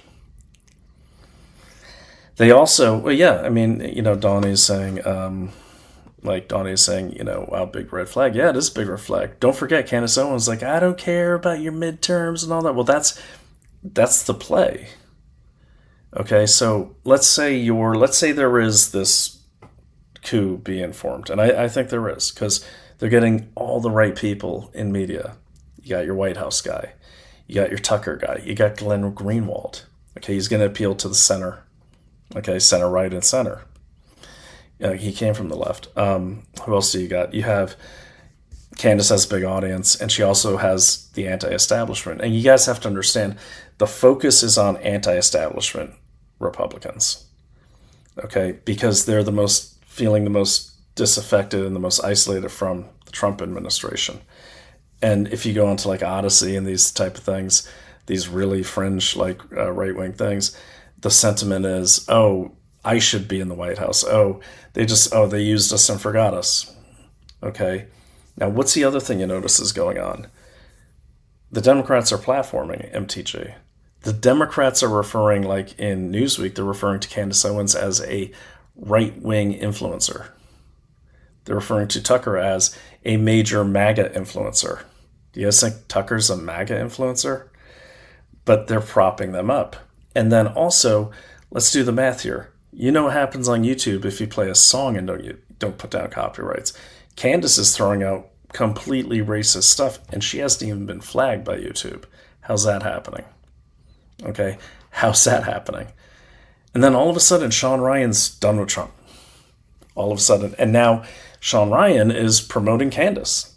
And then Alex Jones the other night on the show, guys, I promise in the recording, I'll put these clips in, because I never tell you to take my word for it, but you can find it too. But then Alex Jones the other night is saying, oh, yeah, he's saying to Jimmy Dore, because they had a fake debate, and he's like, oh, well, I was just kind of mad at her, but I love Candace. I love this, like 3 days ago. He loves Candace. He was ready to kill her, if you guys remember, like 2 months ago. Okay, well, and this is my story. Welcome. Let me throw are they like a PSYOP? No, Donnie, I don't think it's a PSYOP. So a PSYOP, there's two names for a PSYOP. There's PSYOP, or you could call it covert influence. So what is covert influence, aka PSYOP? It's not propaganda. What it is it's the canvas that you paint with propaganda. So it's the audience prep. It's the establishment of platforms. Platform could be a comedian, an imam, a radio station, an influencer. Platform. A billboard could be a platform. That's all stuff propaganda can be put on. The difference is with covert influence, it's a reusable tool. So we saw this in COVID, where it started with COVID. Then they use the same tools and the same structure for the vaccine. Then they use the same tools and the same structure for what was it, like voting. They used it for pretty much everything. Ukraine. They use the same ones for Ukraine. So that's what it is. So covert influence, PSYOP, build the record player, seed the audience, prep the audience, social, manipulate the audience. Once they're ready to receive, once you break those brains, you put any record on there you want, and they're going to dance to the beat. That's a successful covert influence campaign. Okay, so she said you don't listen to them. I've started just reading the transcripts, but I hear you. Now, this is my story. You bring up a good point. Now, this was shocking to me. Let me show you guys what I'm talking about. So one thing about this messaging, when I had Trevor Loudon on, he was saying, well, this is old Tsarist propaganda. And Trevor Loudon's a communist expert. He's a great guy. He's written several books, did a great movie called Enemies Within. Highly recommend it. We had the honor of having him at our house because he did a speaking engagement that I missed. And so it was really nice to, I said, why didn't you just come on over? And he did. So it was kind of cool to have Trevor Loudon at my house for like 4 hours to pick his brain. And Naomi's like, this guy's awesome. And he's a baker. He makes the best croissants. God, I just did that weird whisper thing like Biden. But the point is, so you see that one thing about the messaging, like one thing about this type of messaging, especially let's talk about the anti-Semitism. And it was Insurrection Barbie, who I don't know personally, but we're on Spaces and stuff together. I've known her for a long time. She follows me, I follow her. We don't interact that much, but she is always on a space with Stealth Medical, I think is her name. And so, like, Emerald Robinson did this full-on attack on her, which kind of was weird. I'm like, why is she attacking this? And it's just strange. It was like out of the blue. Maybe there's some history there. I don't know. But I was like, okay. So I read it, and she's really outing everything about Insurrection Barbie. And then Insurrection Barbie is like, okay, well, here's everything that's going on. So why'd I bring up Insurrection Barbie again? But like they're basically... Yeah, it's the way they're going at the type of anti-Semitism, and Insurrection Barbie, that's the only name I have for her. I know, what's her name? Emerald Robinson put out her real name. I can't verify if that's even her real name, and I'm not going to ask her. That's her business. But this is the weird part here. So, and it's not weird. So she actually wrote a really good essay here, and I'd recommend everyone. She goes into how a network of political Catholic integralists, Russian ideologues, and media provocateurs are systematically dismantling the evangelical foundation of the American right. Definitely follow Defiantly Free, okay, or Insurrection Barbie. And this is a really good essay. I hope she gets the sources in there, because she will get attacked. But it's well written, it's well researched, she knows her stuff. I don't agree with all of it, but not so much the religious parts, because I don't really know that stuff. I think there's other players that aren't included in this, and I'll talk to her about that. I'm not saying she got anything wrong. I'm just saying, I see things from more, beyond just Russia. Like I see the business, and she might too. Maybe there'll be a part 3. But it's a really good read. And she's sent out a few of these that are really, really good. And so I highly, highly, highly recommend her. But then they are going at, the point is, what she explains in this essay, the way they're going at this anti-Semitism and, Christ is King. But Barbie pointed this out, and it made sense, because it's weird. It has a very Eastern European feel to it. It has a very non-American type of,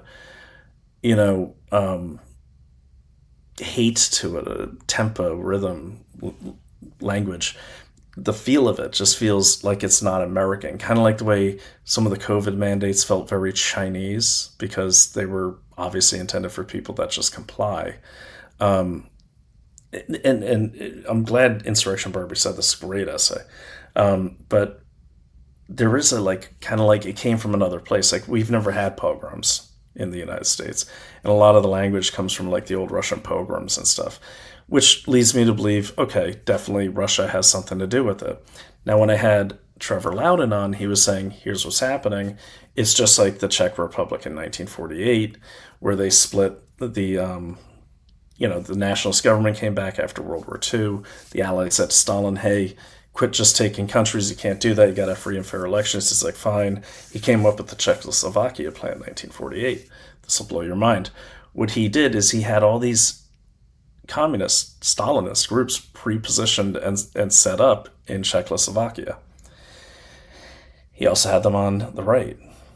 Okay, nationalist president comes back and he's like, okay, he's trying to get things done. He can't get anything done. I mean, they're even having like no king style marches for nothing. The liberals are, the liberal side of the house.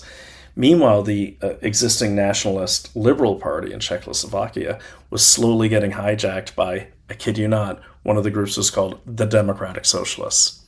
And they were, there we go. So they were basically, exact influence program against Jews feels, yeah, right? Thank you, American Roots. And then, had to Insurrection Barbie, because I hadn't even thought about that till I read her excellent essay, and I think she's right. They want to fracture. So, yeah. So, and Roots, exactly what I was saying. So, what's happened is the way that plan worked, they hijacked the Liberal Party, the Socialists or the Communists, even with one called the Democratic Socialists, and they took over key positions within that existing left-wing party in Czechoslovakia. Key positions like security, law enforcement, And then they use those positions to take out the rest of their enemies, the pre-existing liberals. Meanwhile, on the right, what they were doing was sowing division with racism and with conspiracy theories about Nazis being infiltrated into their ranks, and he's a Nazi, and he's just like, he works for the Mossad, and he works for the Mossad, or he's deep state. It's the same thing. And they didn't have the Jews to target. You don't want to do that back then, not for a while anyways. They eventually would, but no, it was the Slovaks.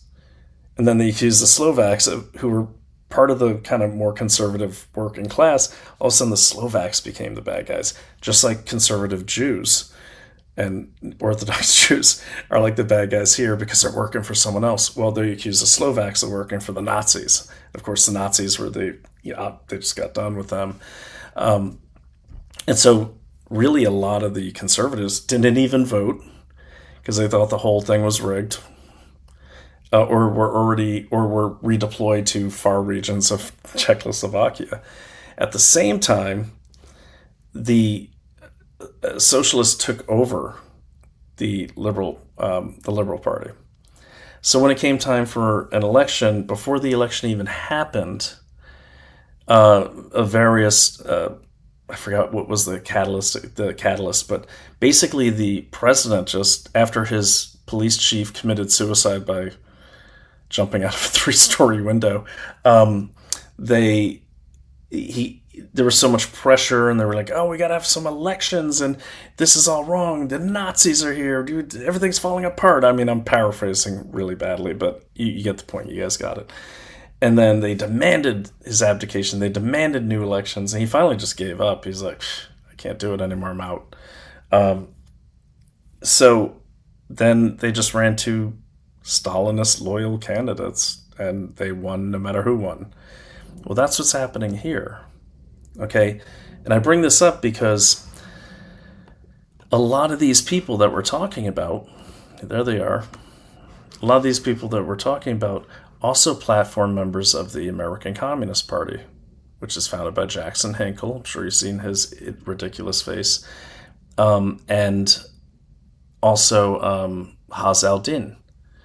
Okay, and they are constantly platformed by, and not only them, but then people who I think write a lot. I think the people who write the content for a lot of this stuff and get a lot of the anti-Jewish sentiment going, I think those are centered at the Gray Zone under the leadership of Max Blumenthal. If you don't know who Max Blumenthal is the son of Sidney Blumenthal, who was Hillary Clinton's closest advisor and the man who came up with the term, who coined the term vast right-wing conspiracy. So this is Max Blumenthal. I got to look into Mario because he keeps platforming him, and I don't get it because he has the flag up and everything, but that doesn't mean much. But you can see Max's message is always the same. It's always like AIPAC. It's always AIPAC. It's always the Jews.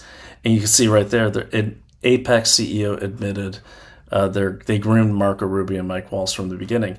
They are now our lifelines inside the administration. So you break that apart as an investigator. He's saying that these people said this. Well, how many times did Epstein say, I own this person, I own this person, I own this person? Or like when I was doing competitive intelligence, I'm trying to get this guy at a trade show to open up to me. I'll just say, well, I was just talking to Gary. Oh, you mean my boss? Yeah, your boss. We go way back.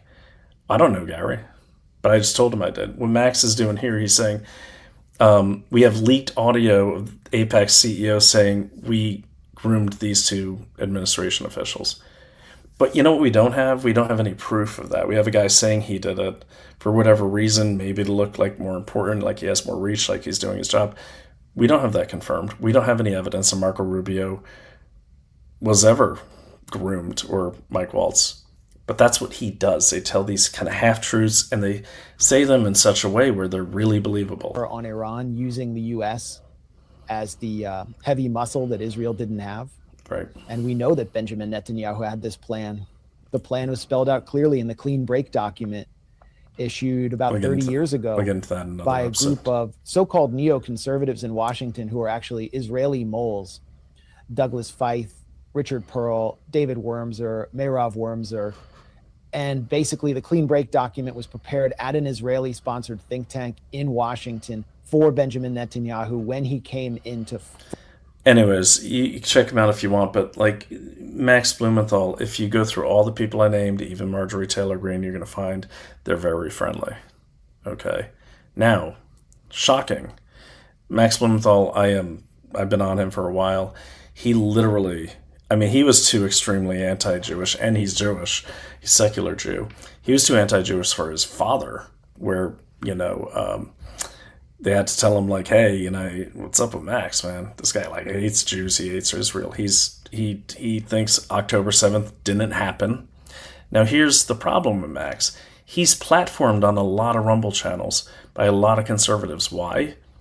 Because A, they didn't do their due diligence on him. And B, because he was at the Defeat the Mandates. And that's where people get in. Okay? Kim Iverson, she's the same way. She totally comes from the left. Okay, and he's always pitching her stuff. She's always praising him. Jimmy Dore, same thing. 1, 2, 3. Then all of these guys, including Jackson Hinkle, Haz el-Din, Jimmy Dore, Max Blumenthal, lots of members of the Gray Zone, Kim Iverson, they're always featured on George Galloway's platform. If you guys know who George Galloway is, I'll show you. He's an avowed UK Marxist. He's terrible. But at least he says who he is. This guy here. He's like the UK, not Stalin, but more like the UK older, less better looking Trotsky. Okay, and he's proud of it, and he blocked me. That's impressive. Oh, I got blocked by George Galloway. That's awesome. Yeah. Well, we're over the target now, aren't we? And you saw it live. But anyways, that's wild. They always platform each other. And that's the thing you see happening. And then I'm going to show you this, but I'm going to have you read it because it's getting late. It's really late. And I'm going to have to go to bed. But so I was like, well, I couldn't really connect like Blumenthal and Iverson and even Galloway or any of these people. But they all seem to have the same message. Jimmy Dore's overt with it. But they all seem to have the same message. And if you go to, and please everyone follow our little group of investigators, and this is a nonprofit I started with my friend Dallas Ludlam. Here we go. All right, so go to Consumer Diligence. All right, this is kind of like we look at businesses, but we just had to look at. So the other day, we wrote a story and did a lot of research on something called, ironically enough, AIPAC. So what is AIPAC? The hidden network behind AIPAC. This is so ironic, it's insane. Regulatory and public notice. This report was produced open source intelligence. Yes, it's all open source. You can find this anywhere. What is AIPAC? AIPAC is the Association for Investment in Popular Action Committees, California-based 501c3. The organization is controlled by a small group of individuals, most notably President Kamel Abeid and Treasurer Paul Larudi, a veteran activist. Its funding is derived from tax-deductible public contributions. The core of the organization's activity involves channeling these funds to a network of sponsored projects. This network includes several highly controversial groups, such as the Gray Zone, and online news outlet known for anti-imperialist and often pro-Kremlin and pro-Assad. Assad's living in Russia, former Syrian president. The Syrian Support Movement, which is an advocacy group that actively supports the government of Bashar al-Assad back then, and still supports pro-Assad elements that are still in Syria. And the Serena Shim Award for Uncompromised Integrity in Journalism, which has granted awards to contentious figures and has been criticized for its alleged links to pro-Assad propaganda. The investigation finds a significant disconnect between the organization's stated humanitarian goals and the public advocacy of its prominent beneficiaries. Furthermore, the organization exhibits substantial government deficiencies, as noted by charity evaluators, including a lack of independent board, basic accountability policies. This structure allows it to operate as a financial conduit, lending the legitimacy of a tax-exempt charity to a politically aligned ecosystem of media and activist groups that challenge Western foreign policy. The intentional use of the acronym AIPAC, identical to the prominent pro-Israel lobby, further underscores its provocative and oppositional posture within the broader landscape. So I will let you read it, but we have all the information here. We put everything in here. Okay. And what's really interesting about this is, let me see. So these are the organizations here. Okay, so there's these, and this is on their website, by the way. They have listed as a project, okay, the Gray Zone, which is Max Blumenthal's so-called news agency, which, by the way, also has the radio producer of the Gray Zone radio show. I don't know if he's still there, but he used to be Kai Pritzker, who's the nephew of J.B. Pritzker and the son of Penny Pritzker, who used to be Obama's Commerce Secretary. Online news outlet, Syrian Support Movement, Serena Shem Award, Free Palestine Movement. That's interesting. And then the Good Shepherd Collective, Rasmussen, blah, blah, blah. Okay, the association also funds sponsors for the Serena Shem Award for Uncompromised Integrity in Journalism. The award was established to honor Serena Shem, an American journalist for Press TV, which is an Iranian TV station, who died in a suspicious car accident in Turkey in 2014, after reporting she had been threatened by Turkish intelligence. The award provides cash prizes to journalists operating outside the mainstream. Recipients have included a number of controversial figures, such as Max Blumenthal, the Gray Zone, WikiLeaks founder Julian Assange, the political commentator Jimmy Dore, who has promoted theories that chemical attacks in Syria were false flags. Critics including investigators at Bellingcat, who, Bellingcat's hit or miss, but it led us to a couple things that we checked out ourselves, have pointed to the award's connections to pro-Assad, pro-Kremlin propaganda networks, with the Association for Investment and Popular Action Committee serving as a financial backbone for the initiative. And then they go into the structural analysis, but you can see there's a lot. The findings we found were, and I need to actually add to this too, because I meant to get the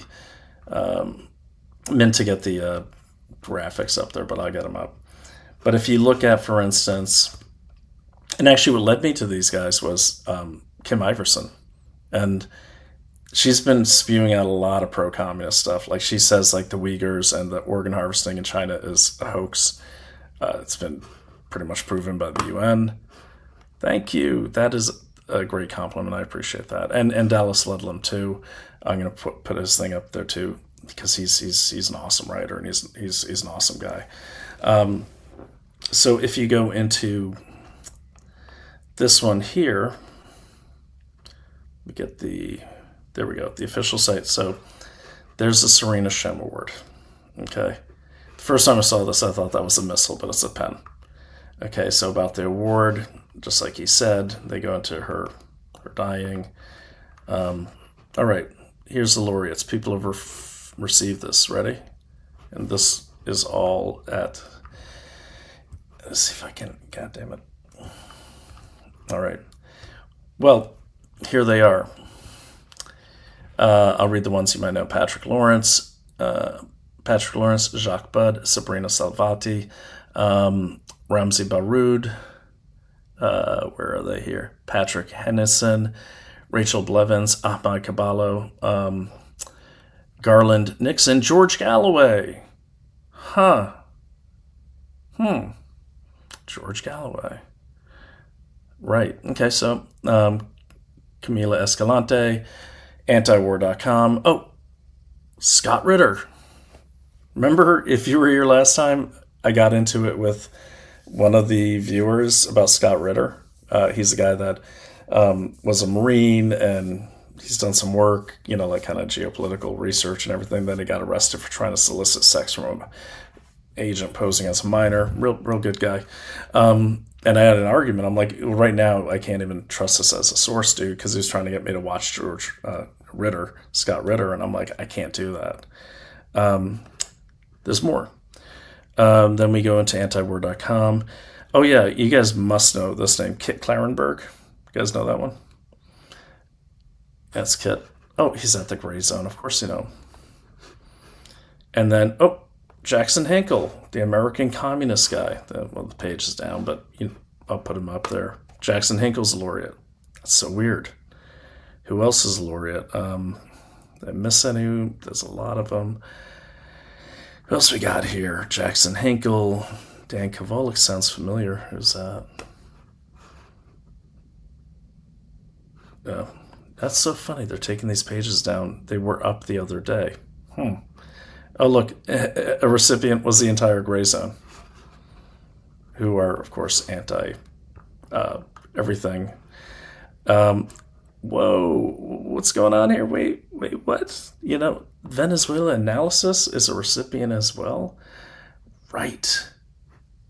Hugo Chavez, these are the pro-Chavez guys. He came before Maduro. Okay. And actually, Kai Pritzker, who is at the Gray Zone, was camped out in the embassy, I believe in Chicago, the Venezuelan embassy, all about like the communism, they're chanting communism things and everything. Yeah, just anyone who's platforming Max Blumenthal and the Gray Zone and all these people, he is not your friend just because he's at Vax and the mandates. We were at World War II with Stalin. He was not our friend after that. You gotta let it go. Okay, you can have one battle together. You gotta think more transactionally. And you gotta check people out every time. I mean, think about how much Tucker Carlson has changed. So if you're a podcaster, you have to check out every single person you have on your show because they change constantly. Mate, did I put him up there? He's the right hand. You always see him on there with Max Blumenthal, another recipient.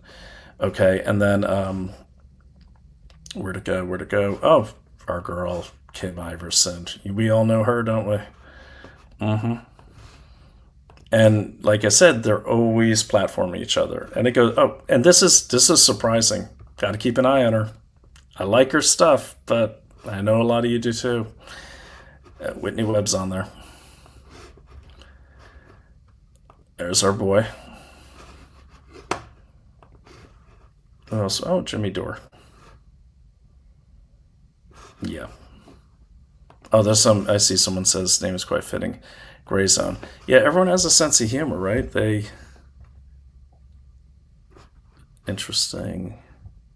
Skill Spotter, I see it. I can't click on the link, so I will take a peek at what you put up there. Skill Spotter put this up. I'll definitely check that out. Sounds interesting. And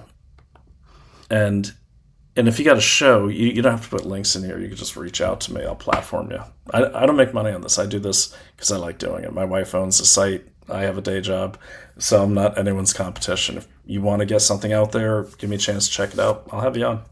Wants to check you out. And then Jimmy Dore show, there it is. We got Jimmy Dore, and some of these, I got to go through this whole list too because I kind of lined it up and Dallas knocked it out. So, but as you can see, so what is the flow? Okay, what is the flow? The flow goes like this, and we have to get the chart in there about the association. So, Influence Watch is actually a good. I've done work for these guys. They're really good, but they have one on this other APAC. But you can see right here, sponsored projects include the International Solidarity Movement of Northern California. Those are the people on the boats, Greta Thunberg and all that. Free Gaza Movement, Friends of Palestine, No Tax Dollars to Israel, Barbara J. Raskin Scholarship Fund, the Global March to Jerusalem, North America. One project not listed on its website is the Syria Solidarity Movement, which is funded by the Syrian Socialist National Party, which actually has something that kind of looks like a swastika as its symbol. They're funded by Russia. and Assad's in Russia right now, and Jackson Hinkle also lives in Russia. International Solidarity Movement in Northern California is part of an international organization of to non-violently support Palestinians and critique Israel. An overwhelming military occupation, the Northern California Armed hosts and promotes events to raise money for the movement, as well as spread pro-Palestinian propaganda, such as a statement from the movement writ large calling Israel's actions a murderous siege. You're kind of seeing where this is all coming from now. You're kind of seeing the structure. In a March 2014, Apex Paul LaRudy described ISM, the International Solidarity Movement, as a fiscal sponsor for AIPAC's pro-Palestinian projects. If you don't know what a fiscal sponsor is, basically, let's say you want to start a nonprofit, it takes a while to get approved. You can get a fiscal sponsor, people can donate to them, they cut it to you, they take their 10%. It's very common and it's legal. Another pro-Palestinian backed by the AIPAC, the other AIPAC, is the Free Gaza movement, most known for attempting to bring aid to Hamas-controlled Gaza Strip by breaking Israel's blockade with 10 ships from 2008-2011, and more recently. The group sparked international outcry against Israel after its attempts to run the blockade ended in Israeli military action, boarding and taking over the movement, the ship's movement. And by the way, I did an episode on the latest one. That's pretty telling. So the Free Gaza movement, they go into it. So I'll let you guys read this, but we want to go deep on this. And by the way, audience, like everyone, like get in on this. Like we could use your help. You know, if you can write it up, and you could go to, if you go to consumerdiligence.org, or you could go to the Substack. You know, Dallas, he's got his writing style. It's really good. Just follow that style. You can always submit things to us at leads@consumerdiligence.org. If you want to build on any of our things on there, because we have a lot of them. We get them out, but investigations never seem to close. Definitely check this out and start, you know, if you don't have any fancy software, get yourself a dry erase board and start connecting dots and circles. Once you start connecting dots and circles and you put things in date time group order that you collect, it all becomes clear really fast. So what do you have? You have this American Communist Party attacking the right, okay? And they say it on their appearances on Chinese television that our focus is on the anti-establishment right. That's who we're focused on. They say it. And these guys, what they did is they created a more manly form of communism that appeals more to, like, you know, MAGA, okay? That's why, you know, it has that Russian feel to it. That's, you know, and that was the whole point of, like, what Russia did really cleverly was during the Ukraine startup, they really could sense what was going on with MAGA. We still hate the Ukraine war. But a lot of people, and I gotta say, even I started leaning that way because I've worked with the Russian Spetsnaz in the 90s, believe it or not, you know, on these things. And they, all of a sudden, like, people started becoming fans of Russia. And then the left shut down Russia, which made MAGA, like, they shut down Tchaikovsky, they shut down RT. And then MAGA, of course, anything the left does, MAGA does differently and vice versa. So then everyone's like, oh, what's wrong with Russia, man? You know, people, and even me to some degree. I was like, yeah, just, you know, I guess if I got to choose, I'll choose Russia. And all of a sudden, Russia's not as scary to the right anymore. And they really pushed this manly version of Putin riding on the bear or whatever, bare-chested. And that's how their American Communist Party is promoting that version of communism, because the Chinese who are handling the left, they're promoting a version that's got wokeism and all that stuff, which ain't going to work with MAGA. Okay? And you see it's really being successful, especially with Max Blumenthal in the mix. He's a smart guy, you know, and he's been around the block for a long time. And they're really playing, and really the people that really grab onto them are the anti-establishment people. By that I mean these are the people that think everything traces back to the Israelis, and then beyond that, these, the Rothschilds and everything in the world is controlled, and everything's deep state, and maybe it is, I don't know, but like that's their thing. The Earth is flat. Are we even in existence? Like people that really go to the extreme of anti-establishment and everything, if it's established, they don't believe it. And I'm sure we all have friends like that. If I've got a friend, love him to death, I won't even say his name, but it doesn't matter what I say. And it's just, I love being around it because I like to talk, and sometimes I need a break from myself, and he gets going and I get to take a break. But literally, I'm not kidding you. I could be like, hey, got this new case for my iPhone. He's like, oh, where'd you get it from? I go, I don't know. I got it off Amazon. It's like a magnet and like a ring. And he looks at it and he's like, that has many uses. And the Rothschilds used to have similar devices and probably are still promoting them through places like Amazon Marketplace. I'm like, oh, God almighty, really? Like, I just like my new phone ring, dude. The tree bark, it's just everything. Like, it has a conspiracy. It drives me nuts. But they're literally focused on those people. It's amazing. It's amazing that these were the people that were like the fringe. Okay, the fringe. Like, they were way over, no offense to Odyssey and all that, but, if your main platform is Odyssey, you're kind of on the fringe. Let's be honest.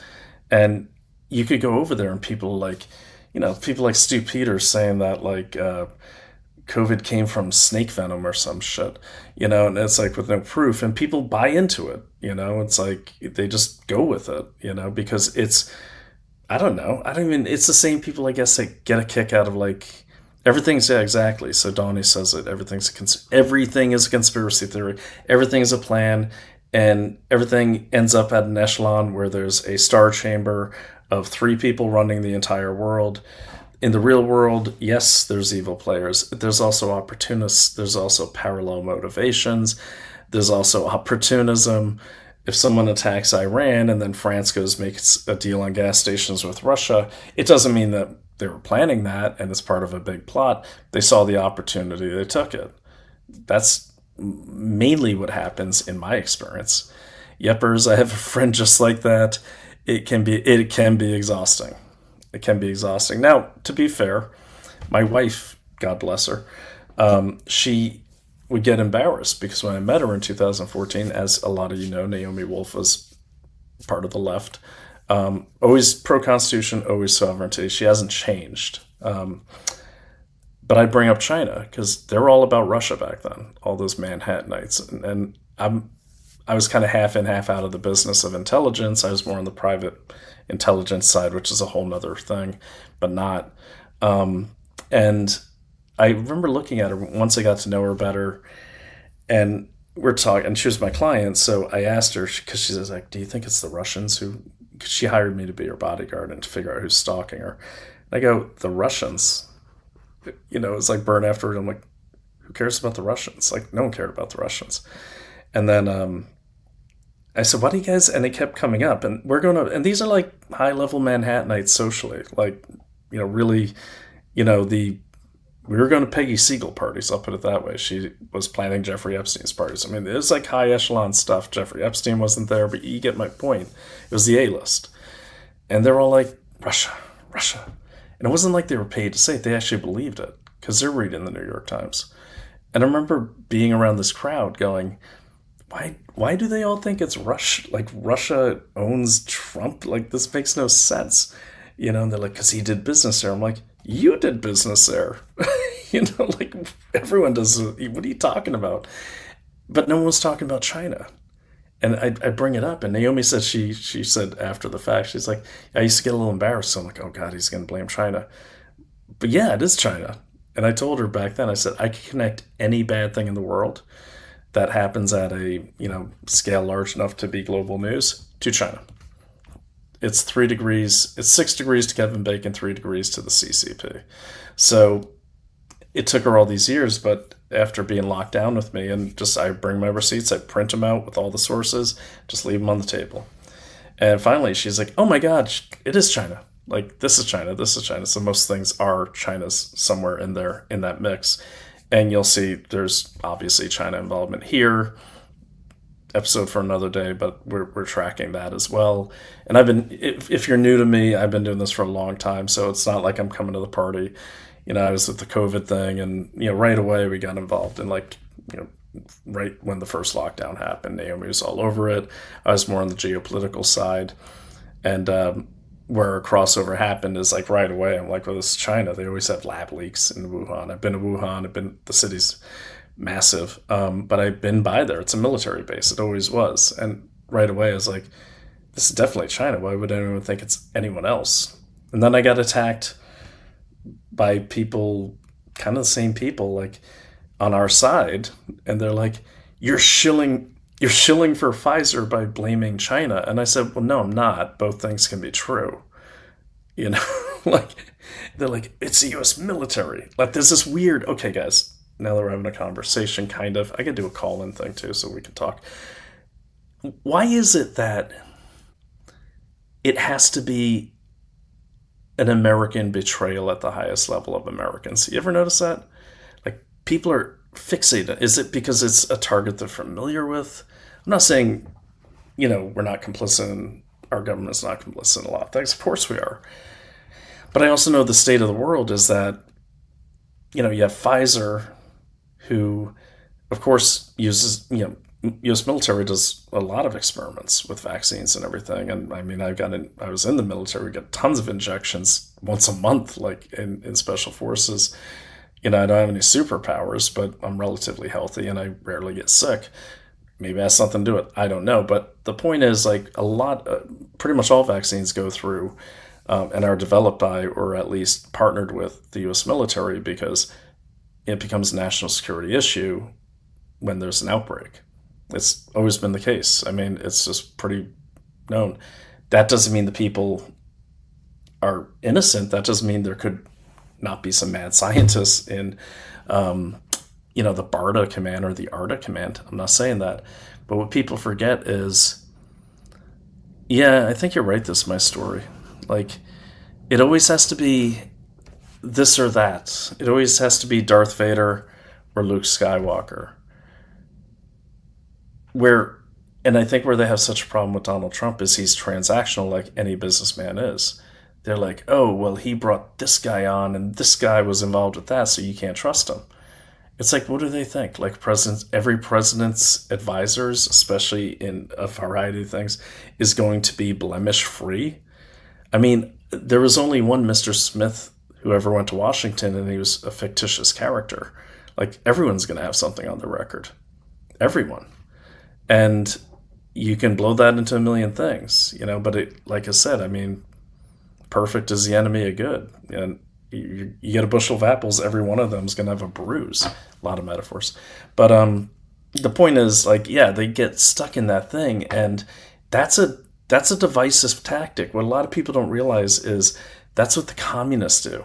That was a big-time communist thing. Like, it has to be this or that. You're with us or you're against us. If you're not a communist, you must be a Nazi. And then it became, after the Nazis, if you're not if you don't want to join the Communist Party, you must be working for the Americans. It was always that. Like, the Soviet communists were like the most paranoid people in the world. But it could never be like, no, I just don't want to join the Communist Party because I don't like politics, or I want to be left the hell alone because you guys keep killing each other and I don't want to die being thrown out of a third floor window. It couldn't be just that. It can't be, there's two choices, that's it. Like, I can't just support fighting stupidity if that stupidity happens to be anti-Israel. Oh no, I must be a Mossad agent if I don't agree with that person. See, that's a very communist thing. That's how communists read Kafka. I mean, it's like one of the central themes of a lot of his stories is like, put on your, you know, like, can I put on my shirt? Why would you want to do that? Because I'm cold. Or maybe you're hiding something. No, I'm just cold. It's a shirt. Like, but that's what we're dealing with right now. And this Kafka-ish type of communist, it's not even a psyop. It's like a salad grater. Is just plagued really the right. I think even more so than the left.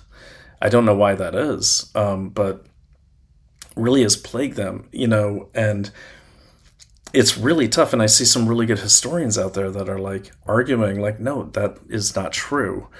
And they're not arguing because they're pro-Israel or even Jewish. As an example, there's other things too. They're arguing because it's wrong. Like one of the major arguments is Jesus wasn't a Jew. And there's wordplay there, like, what kind of Jew? What do you see what I mean? But you can't, let me put it this way, okay? I learned a lot in military intelligence. I learned even more in agency intelligence in the 2 different places I worked. But you know what really tied it all together for me? 2 things. Working as a private investigator in Washington, D.C. I had my own practice, but also doing competitive intelligence for things like Ernst & Young, John Deere, United Healthcare, going and looking at their competitors, essentially learning their secrets for competitive reasons. That sent me all over the world. That's when you start seeing the overlap between different governments, different industries. And let me tell you something, it's always like that scene in Airplane where the Jew is hugging the Arab and the guy in the suit is hugging the Chinese guy and everything. At some point at different levels, at those levels of strategic business, there's a lot of alignment with people you'd consider enemies. I'm not saying it's right or wrong. I'm just saying it would really hurt a lot of people. It would really smash a lot of people's hobbies or their ingrained beliefs that it's definitely this bad person, they're good. They're all in the same room at some level. Okay, and I'm not even saying that's bad. I'm saying that's the way the world moves forward. That's the engine of the world. Like, for instance, if everyone's complaining about Trump sending oil to China, we didn't send it, but what people don't realize is in Iran, they couldn't give oil away. So it's like, seriously, like they pump more than they can store. Like they have a massive operation. I don't know if this is the reason they let the ships through. I think it could have been because they don't have enough storage. It's like, let's get it out of there before, that's the thing. So, and I just came across that earlier. I'm like, you kidding me? And, yeah, so like I found this thing here, and I'll go into this later, but we have to stay grounded and keep out of the noise. Yeah, Donna, you bring up a good point, and I'll tell you this right now. Just one of the best things you can read is what I read every morning, okay? First of all, anything you read that is, from not so much me, but you want to read things like Consumer Diligence as an example. I'm not trying to be biased here, but we make a point to be there's no politics. It's you're a fraudulent company or you're not. We don't care who you are. And let me give you an example. This is the kind of stuff you want to read, but at a more, at a high, not higher, but, that's my morning read. Financial Times UK. Yes, I know they're a WEF rag, but why not read what the enemy reads, know what the enemy's doing, right? But, Consumer Diligence is, you want a site that looks like this. And I guess it's a little promotional, but that's not really my point here. My point is and Dallas does most of the writing. Dallas Ludlam, DC Ludlam, at DC Ludlam, please follow him. But let me show you what's on the menu here. So as you can see here, Consumer Diligence, it's, I can't believe I have that many, a few thousand people at this hour. It's amazing. Thank you guys. I appreciate that. But you can see here, we're not anchored in politics on this site, right? We talk about the H-1B visas. We talk about this Dr. Peter Attia that got exposed, really gross. FTC's war on subscription cancellation fraud. Definitely read these things because they will show you what's going on. We got into the stalking children on Roblox, but if you go down here even more, we go into everything. We got America's $12.5 billion heist. We have a very popular company with MAGA is All Family Pharmacy. Okay. hello. And by the way, we sent this report. The doctor that writes the prescriptions at All Family Pharmacy is currently under investigation. How do I know this? Because I was working with one of the AGs on this. They loved our reports. And we don't know this guy. We don't know this company, but we had enough people coming to us saying there's something really sketchy. How'd All Family Pharmacy get Donald Trump Jr., Matt Gaetz, all these huge, even Dan Bongino, and I sent every single one of their producers all of our reports on All Family Pharmacy. And I said, hey, just so you know, like, I'm not saying who you want to do business with, I'm not telling you that. What we do with these are all the facts, not just the bad ones, all of them. And that's how you do it. Like, that's what I try to do in my presentation, is have a balanced way. But you see, we're everywhere with this. There's no politics. You can see there's no political leaning. We've got Maha. That's a good one. By the way, you guys ever hear this, by the way? Check this out. I don't know if you ever heard this, but the wellness company apparently got accused by Callie Means, who's now a permanent employee right next to RFK. I love RFK. I think he's great. I met him many times, actually, which has been nice. He's a super cool guy. But I don't know this guy, Callie Means. I know it's weird that his sister is, I guess, got picked as a Surgeon General. I don't know if she passed yet.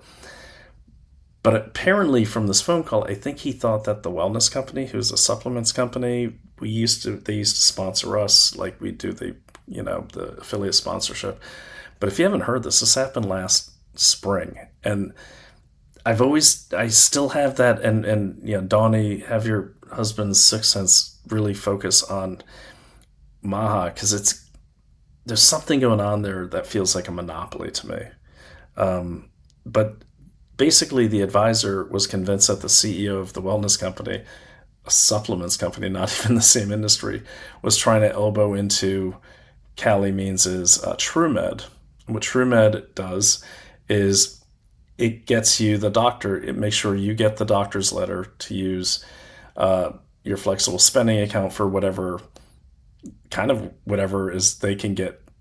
They have a list of companies like you can use your flexible spending on, and they make sure you get a doctor's letter. Now, here's what's messed up about that. If you don't know what flexible spending is, it's pre-tax dollars you can put away at most companies as part of a benefits package that you put, like, let's say you have $1,000 plan. You put that away, and that's $1,000 off your what you're claiming your taxes. So it's pre-tax, and you got to use it, otherwise you pay taxes on it. So, usually you got to use it for like a knee surgery or a copay on something big, or crutches or a wheelchair. But man, you go to TrueMed, they got a teddy bear company on there. They've got a life cycle on there. They got stuff on there that's like, I'm like, how's this medical? And then usually it's your doctor who knows your medical history, and it's your doctor who decides this is a medical necessity. What TrueMed does is they just get you a doctor's letter, and it's approved for flexible spending. That's it in a nutshell. That's bad enough. What's really bad is the CEO is one of the top guys at Health and Human Services, so I'm trying to figure out how that is not a monopoly. Like, he kind of is the gatekeeper. Like, I'm pretty sure it wouldn't be too hard for Callie Means to make sure, a vendor is not approved for flexible spending, unless maybe they get out the vote, or, I don't know, donate to a campaign, get on board with Maha Inc., which is a real thing. It's been copyrighted, by the way. They're actually making a brand, I think, that they can stamp on things, and it's going to create an unfair advantage in the market, if I'm right. If we're right. So check this out. Listen to this. Can you guys hear it? Hold on. Just give me a thumbs up. Can you hear it?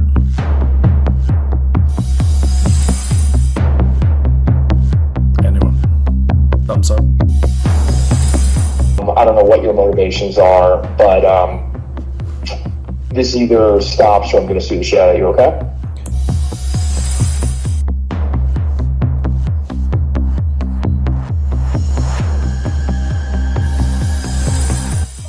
I'm Alicia Powell, analyst with Consumer Diligence. This is the Integrity Report. That threatening voice belongs to Callie Means, a top advisor to HHS Secretary Robert F. Kennedy Jr. In a recorded phone call, he vowed to escalate the matter directly to RFK Jr. and NIH Director Jay Bhattacharya, all to protect TrueMed, the company he co-founded. If one more thing happens, I'm going to go to Jay Bhattacharya, Bobby, and tell him that you and your cadre of Peter McCullough and Kelly Victory are spreading lies and trying to fuck with him and hurt his administration. You overstepped here. You totally fucked up.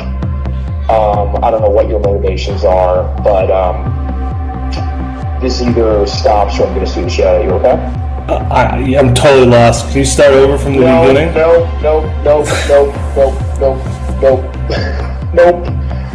Nope. You're denying that you're sharing information about true other people. Categorically, yes. That's why I'm a little confused. This isn't gonna work. I don't give a shit.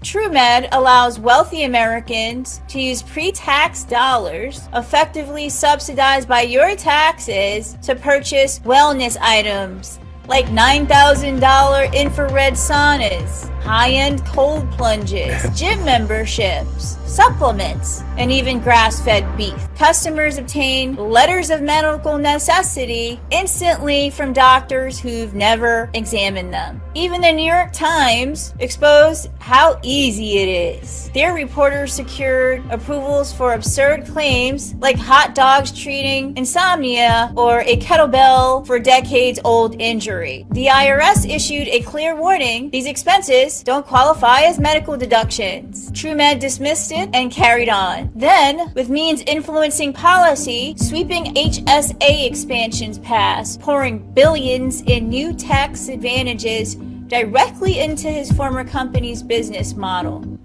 Means insists he fully divested, but critics argue the conflict persists as he helps steer a $2 trillion agency. The intimidation didn't stop with one phone call. A targeted CEO filed ethics complaints alleging misuse of government power for personal gain. Investigative journalist Laura Loomer revealed additional threats aimed at podcasters who refused to endorse Means' sister's Surgeon General nomination. Bipartisan lawmakers demanded financial disclosures and answers, yet no meaningful action followed. That sister, Casey Means, whose nomination remains stalled, openly promotes psychedelic mushrooms in her book Good Energy as transformative therapy, describing full moon rituals and even talking to trees. Callie himself has called psilocybin the most meaningful experience of his life. The web extends further. Close ally Dr. Mark Hyman, a TrueMed investor who sells supplements through the platform, has ties to networks funded by George Soros.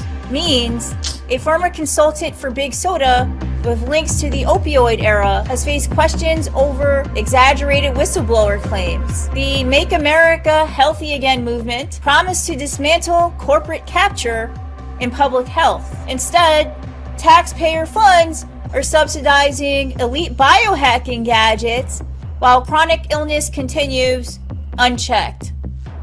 This raises a critical question. Has influence simply shifted to a new circle of insiders? We demand full financial disclosures and an independent ethics investigation. The Integrity Report will keep exposing the truth. Share this video. Demand accountability.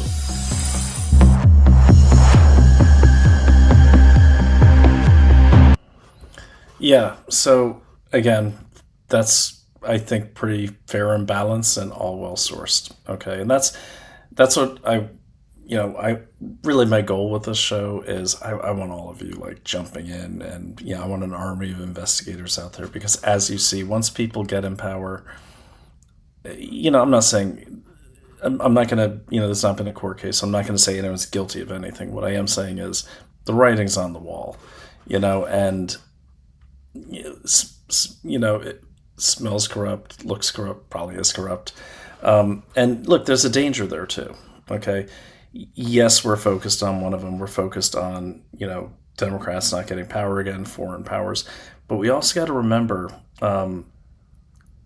who is Maha? These people were all anti-Trump.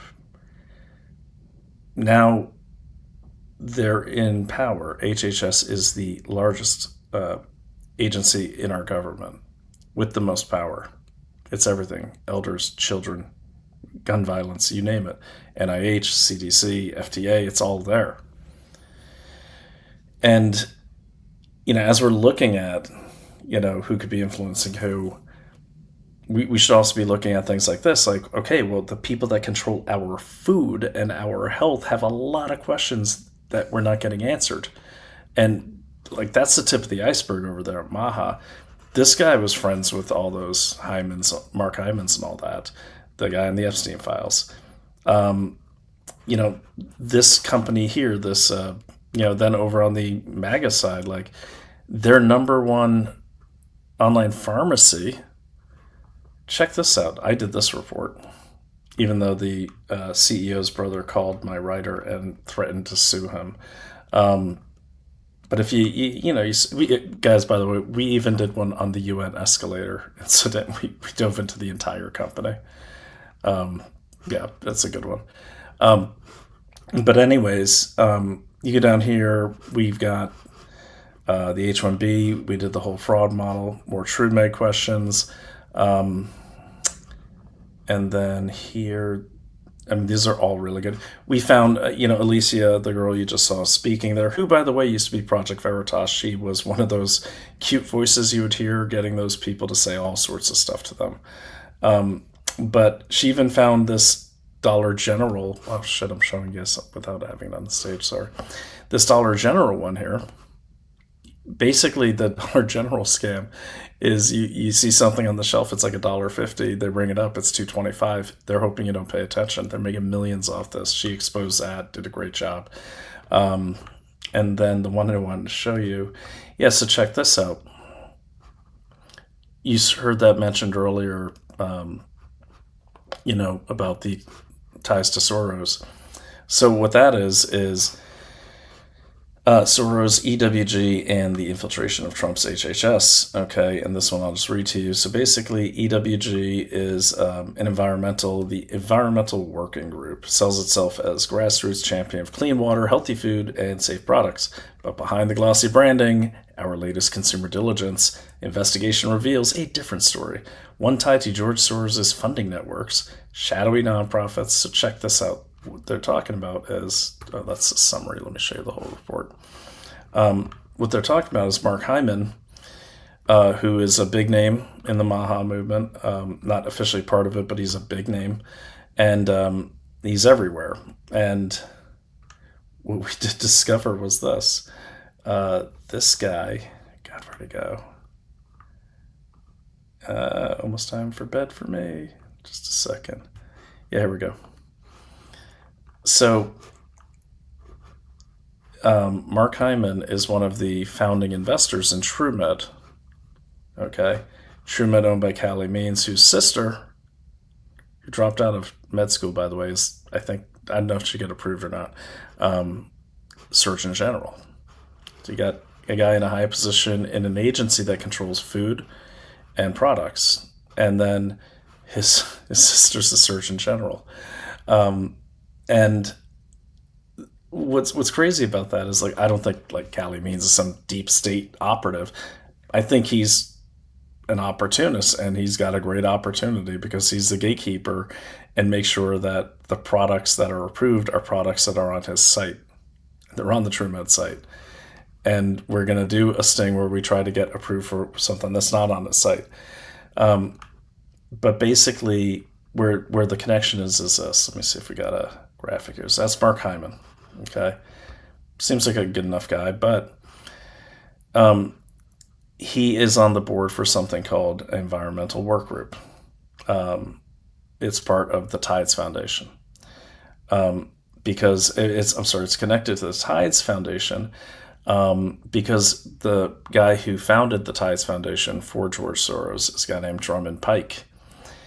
He's also on EWG's board, and he receives $25.8 million from the Soros Open Societies Foundations, including approximately $17.8 million from 22 to 23 and $15 million from 2016 to 2022. Tide supports climate activism and social justice, conservative principles. There's no direct link between the grants of the open societies to EWG, but what the link is it's a very small board. On that board, you have Drummond Pike, who works directly for Soros, and Mark Hyman. Okay, are they doing anything nefarious? I'm not saying they are.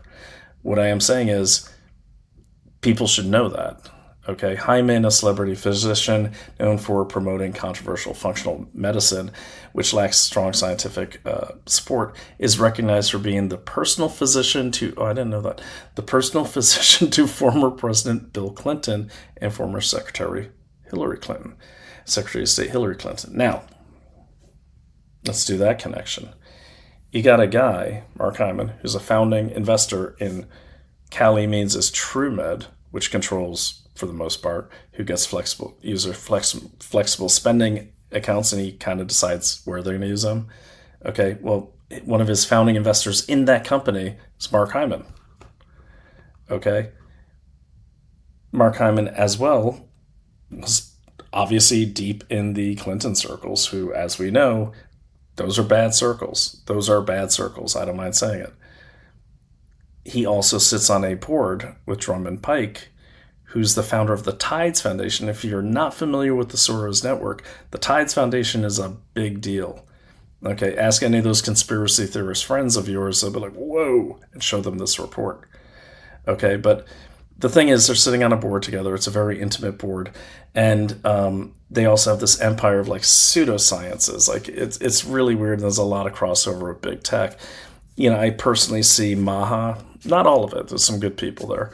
Jay Bhattacharya, great guy. We know him personally. You know, I have nothing bad to say about really anyone there. But what I will say, these kind of questions here need to get answered, because if we don't, think about it. How, you know, what's the best way for people whose political leanings we don't like? What's a good way for them to take power again? They ain't going to do it through the Democratic Party. They might get the midterms, but no one's electing a DNC president ever. But what if they come through Maha? Okay, because all those people kind of came from the left, as you can see. Okay, Mark Hyman's in the inner circle. So is obviously Cali Means and his sister's Surgeon General. Okay, so back to the original point. Maybe this coup is to promote an RFK ticket. I don't know. We just started this investigation. I'm not saying it is. But these are things we have to pay attention to. So it's a lot to ask, but we do have to keep an eye on Maha. We have to. Okay, because there's a lot of people over there, in my opinion. I'm amazed they're this close to a MAGA president. And then on the MAGA side, as you know, we have to keep an eye on what's going on there, because, I mean, seriously, like this all-family pharma thing, this is a big deal. Like, it probably pops up in your feeds and everything, but anything you watch, Bongino, and I'm not saying anything bad about the people that have, you know, these sponsors. What I am saying is there's a marketing company out there that's been pushing some of these more shady companies, and it's the marketing firm that brings the sponsors to a podcast or to a platform. They're supposed to do the due diligence, and they don't. How do I know? Is that an opinion? Well, as my last trick of the night, let's just say I don't think it's an opinion. Like, I think it should be known that the CEO of All Family Pharma has a rap sheet as long as my leg. It seems like, you know, especially seeing how, like, if you're a convicted felon, you can't own a pharmacy. I think that's important, especially when some of the biggest names in MAGA are promoting them. I mean, they got the president's son promoting them. Who are these people? They weren't in pharmacy in 2019. They just came out of nowhere, right? All Family Pharma. And you go through this report, and, you know, so there's no question. We just listed everything we could find. Oh, and check this out. check this out. I couldn't believe when I came across this. January 1st, 2025. Okay, right before the inauguration, the CEO, okay, is basically, he's an out-of-state hold. He got arrested for something on New Year's Eve, probably got a party and whatever, but he gets arrested, and then he's an out-of-state hold. That means he's a fugitive for check fraud, according to the rap sheet, not my opinion. So he's held in Florida till they can contact whatever state he had other charges. Basically, he's an interstate fugitive when they took him in, technically. And that's from the court documents. That's not my opinion. You go deeper on these, and okay, a couple traffic violations, but then it just keeps going. Out-of-state fugitive. Not my opinion. It's in the public records. Anyone can look these up. I make it clear that this is a commercial mugshot site, but it matches the information on the official record here. And again, we're not putting stuff when he was very young out to shame the man, but that's what due diligence is. You put everything you find, okay? But it's just his very first criminal charge was burglary, and then there's a violation of parole, and then it's just on and on and on and on and on. I mean, on and on. Here's the thing. This is like quite some time ago, and he didn't really get in trouble. And then in 2019, him and his brother had something called MTK marketing, Michael Thomas Kunzler. And what they were doing, they were caught up in this scam where they would use marketing firms, their firm included, that's their firm, to promote the need for these salt foot baths or something, I don't know. And so they'd create the need for it, and then there was some sort of TRICARE Medicare fraud going on with the pharmacy companies that these customers would run to when they got scared by when they got lured by the advertising. So they were the advertising arm of a Medicare TRICARE scam at the federal level. This is, the Federal Trade Commission.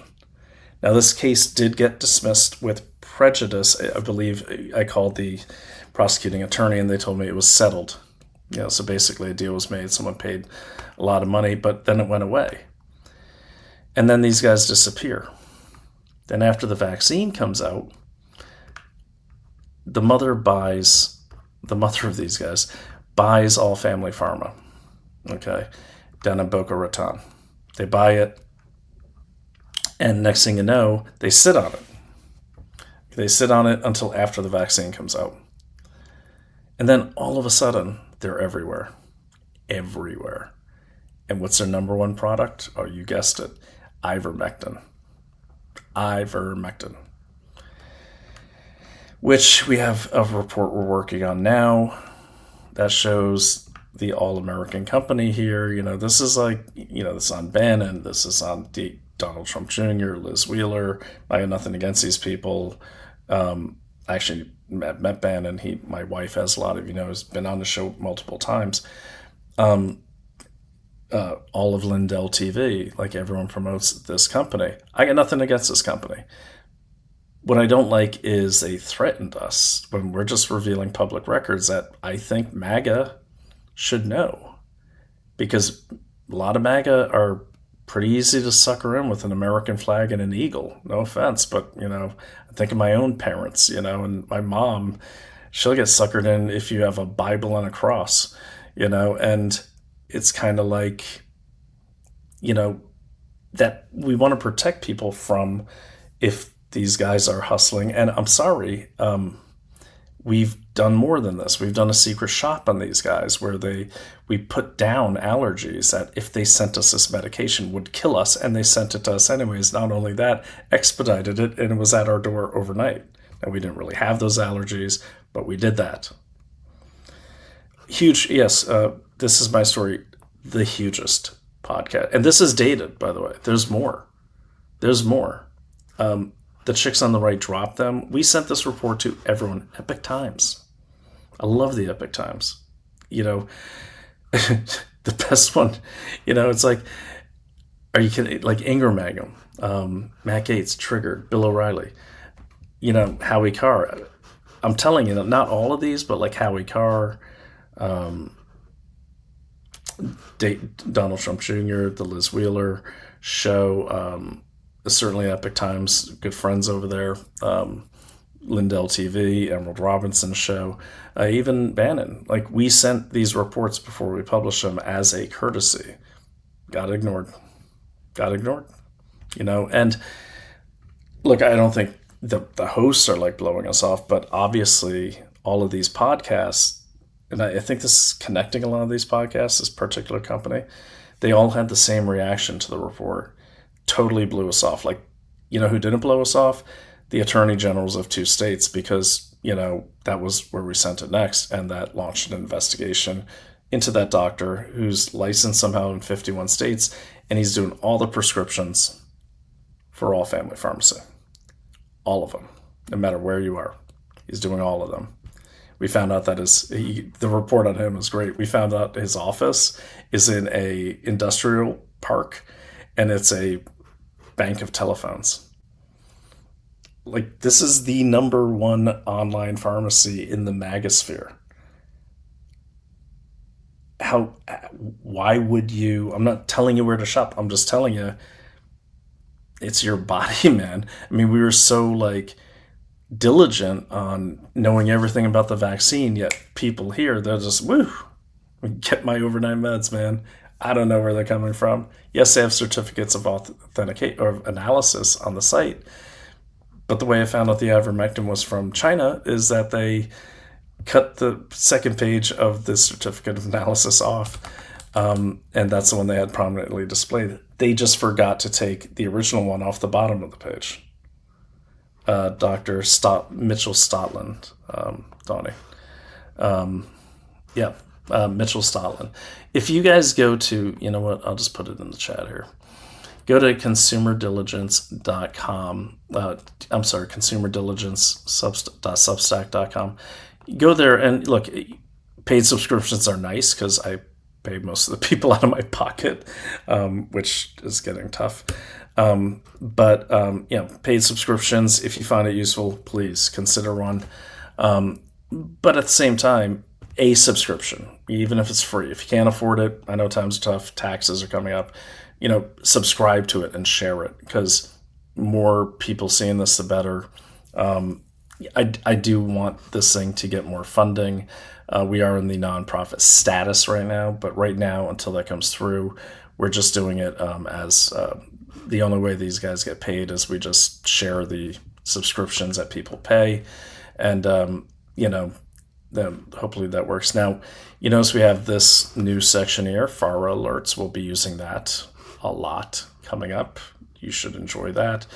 And just go through these. These are great reports. These are really good reports. And again, understand, if you can't do a paid subscription, do a free one. It's a tool for you. We make it for you. We believe that we're doing something good, and we believe we're doing something good with this.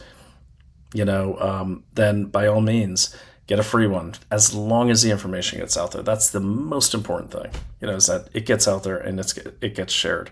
Because I'm telling you what's going to happen. My prediction with this all-family pharma thing, the fact that New York Times has already covered it last year, okay?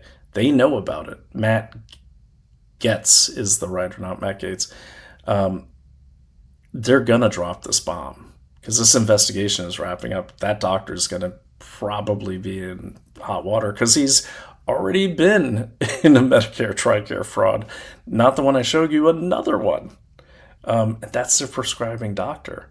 And I'm sorry, like I said to Dan Bongino, I sent him a DM. I don't know him, but I sent him a DM and I sent him an email everywhere I could. I said, hey, look, it's going to look really bad if the former director of the FBI, who talks about investigating and checking your sources and bringing your receipts, is promoting this company without revealing to your listeners that, like, the CEO is a convicted felon, and worse and more, and the doctor's under investigation. It's crazy. So anyways, yeah, right? This is my story says, what the hell is wrong with people? The love money run deeps. I'll tell you what it is. It's like once you get away with it once, you just keep going. Once you cross that line, you just keep going. And you saw those charges. The guy didn't really spend any jail time. The first one, understandable. He he was like 17 and a half, and it was like he was in that real gray zone where like adult child, and they did the probation thing. I get it. But that was breaking into someone's home. It's like, like you broke into someone's home. I don't care if he was 17. I've done some bad things in my life. I can't imagine crawling into someone's home while their people are sleeping in there. That's just like some Night Stalker stuff, man. And now they're handling medicine that big chunks of MAGA likes to order online and big names promote. So, and again, we will never tell people not to shop there. But at least this is like consumer. And what we're doing, and just so you know, guys, where this crosses over with Investigate Everything, there's no official connection between Daily Clout and consumer diligence. This is my thing. I've got partners, and they made it clear to tell everyone they have no affiliation with it at all, and they don't. This is something I set up, and because it's what I used to do for a living. This is what I do for a lot of my day job is due diligence. This is due diligence. So there's no affiliation with Daily Clout, except that I'm affiliated with both of those things. But I'll say this, at least you have it. It's like consumer reports on steroids, I like to call it. This is so brazen. Oh, you mean the crimes? It's crazy, man. But these are the influencers back then. Ingram, Lindell TV, Shannon Joy. She's on the Daily Clout network. And we had to... basically, we had another competitor, and we had to remove that competitor from her site because we're like, hey, you got to kind of... And, and I did tell Naomi, I said, she can't be promoting that. She's not part of the Daily Clout team, but she streams her feeds, like her content is posted. So she does her own show, it's her show, and then we just post her content. Well, that's how a lot of these things work. Like we have Man in America, but he's an independent, he's a great guy. He's an independent guy. And then after his show runs on his own platform, then we'll post it on ours. So we have the content, and people that missed it on his can go to ours, or people that just go to our site, they have it there. But yeah, I mean, there's a lot. And I think what's really crazy about, and this goes into the influencers, right? But what's really crazy about all these reports, and you see the variety of them, it's in every industry. And we do this because if you look at this and then you start looking at the geopolitics and you look at the oil and you look at things, you can figure out which way the world's moving. You figure out why people are doing what they're doing. You're not going, and this came up because Donnie said earlier, we got to keep our feet planted on the ground. This is how you do it. Like you follow the money every single time. Every time. There could be some evil shit. Maybe someone's worshiping Satan. I don't know. But they ain't doing anything bad on this planet unless they have the money to do so on a global level. Even Iran, it's about money. Even them, first taking a shot at Qatar. It wasn't just because Qatar had military bases for the U.S. It's because Qatar and Iran share an oil field.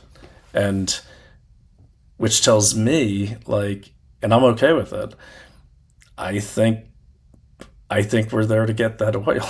I do, and it's like, because if you look at where all the bombing is all down on the southwest coast, and then the Marines deployed to that island, I forgot where it was, but that's like where 90% of the Iranian oil is processed through. And then if you look at Venezuelan crude, you have to mix Venezuelan crude with something. It's not standalone oil. It's just too thick. And so, the perfect complement. So when you mix oils, it's like cutting cocaine, right? Can't cut cocaine with anything. There's only certain things you could use. The best thing you could use, because it's so thin, is baby powder. I just know this from movies, but it's like baby powder. There's different things. Some people use baking soda. You got crack. Yeah, right. This is my story. It's like, breaking someone. That's crazy. I know, right? It's nuts. Yes, good. Yeah, anything for you, God. Will you consider teaching class episode on how to research things? Sometimes I'll research something and end up more confused. Absolutely. We will. Please do this. Okay. Shoot me an email, or just keep nudging me so I don't forget. But shoot me an email. But also reach out to Dallas as well, because Dallas doesn't forget anything. I'm running a couple different entities, so he's the main man. He's like the other captain. I don't even call him my co-captain. I call him the other captain, and he's a great writer. Let me show you his. And please, everyone, follow Dallas for sure. You won't be sorry. So it's DC Ludlam. And by the way, if you guys are fans of spy novels, you might recognize his last name. But anyways, this is Dallas here. And Conservative Compass, check out his Substack. He even has a fiction thing called the Bishop Directive, which is awesome. It's better than Born Identity books, in my opinion. Just gave you another hint. But anyways, Dallas, he is our senior editor. So follow Dallas, and then if you can't DM him, just post it publicly and say, hey, Brian said maybe we could set up an episode that's a class.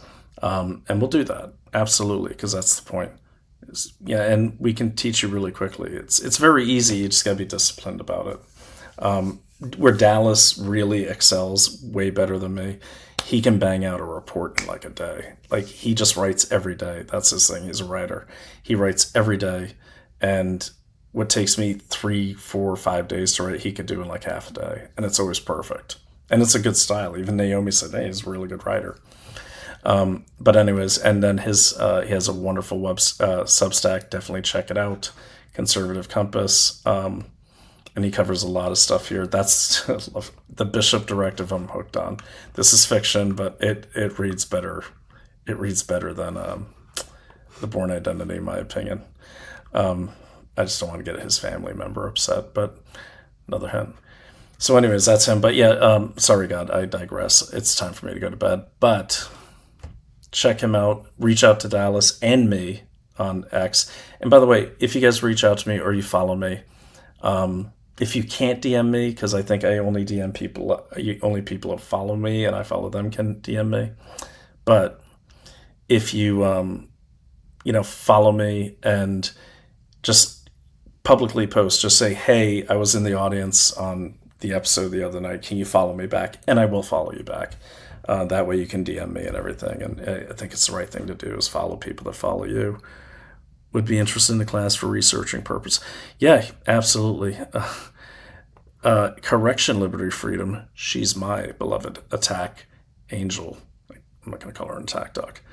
I'm her attack dog. So, Liberty, you're somewhere. You could be in the mix, but not too much in the mix. You know what I mean? But no, I get it. That's a nice compliment. Thank you. Yeah, Dawn, what's my live schedule? That's the problem. I don't really have one, but what works best for you guys? I can really do about 2 nights a week. I could push it to 3. 2 is really being realistic because I live in 3 different states, so I'm about 2.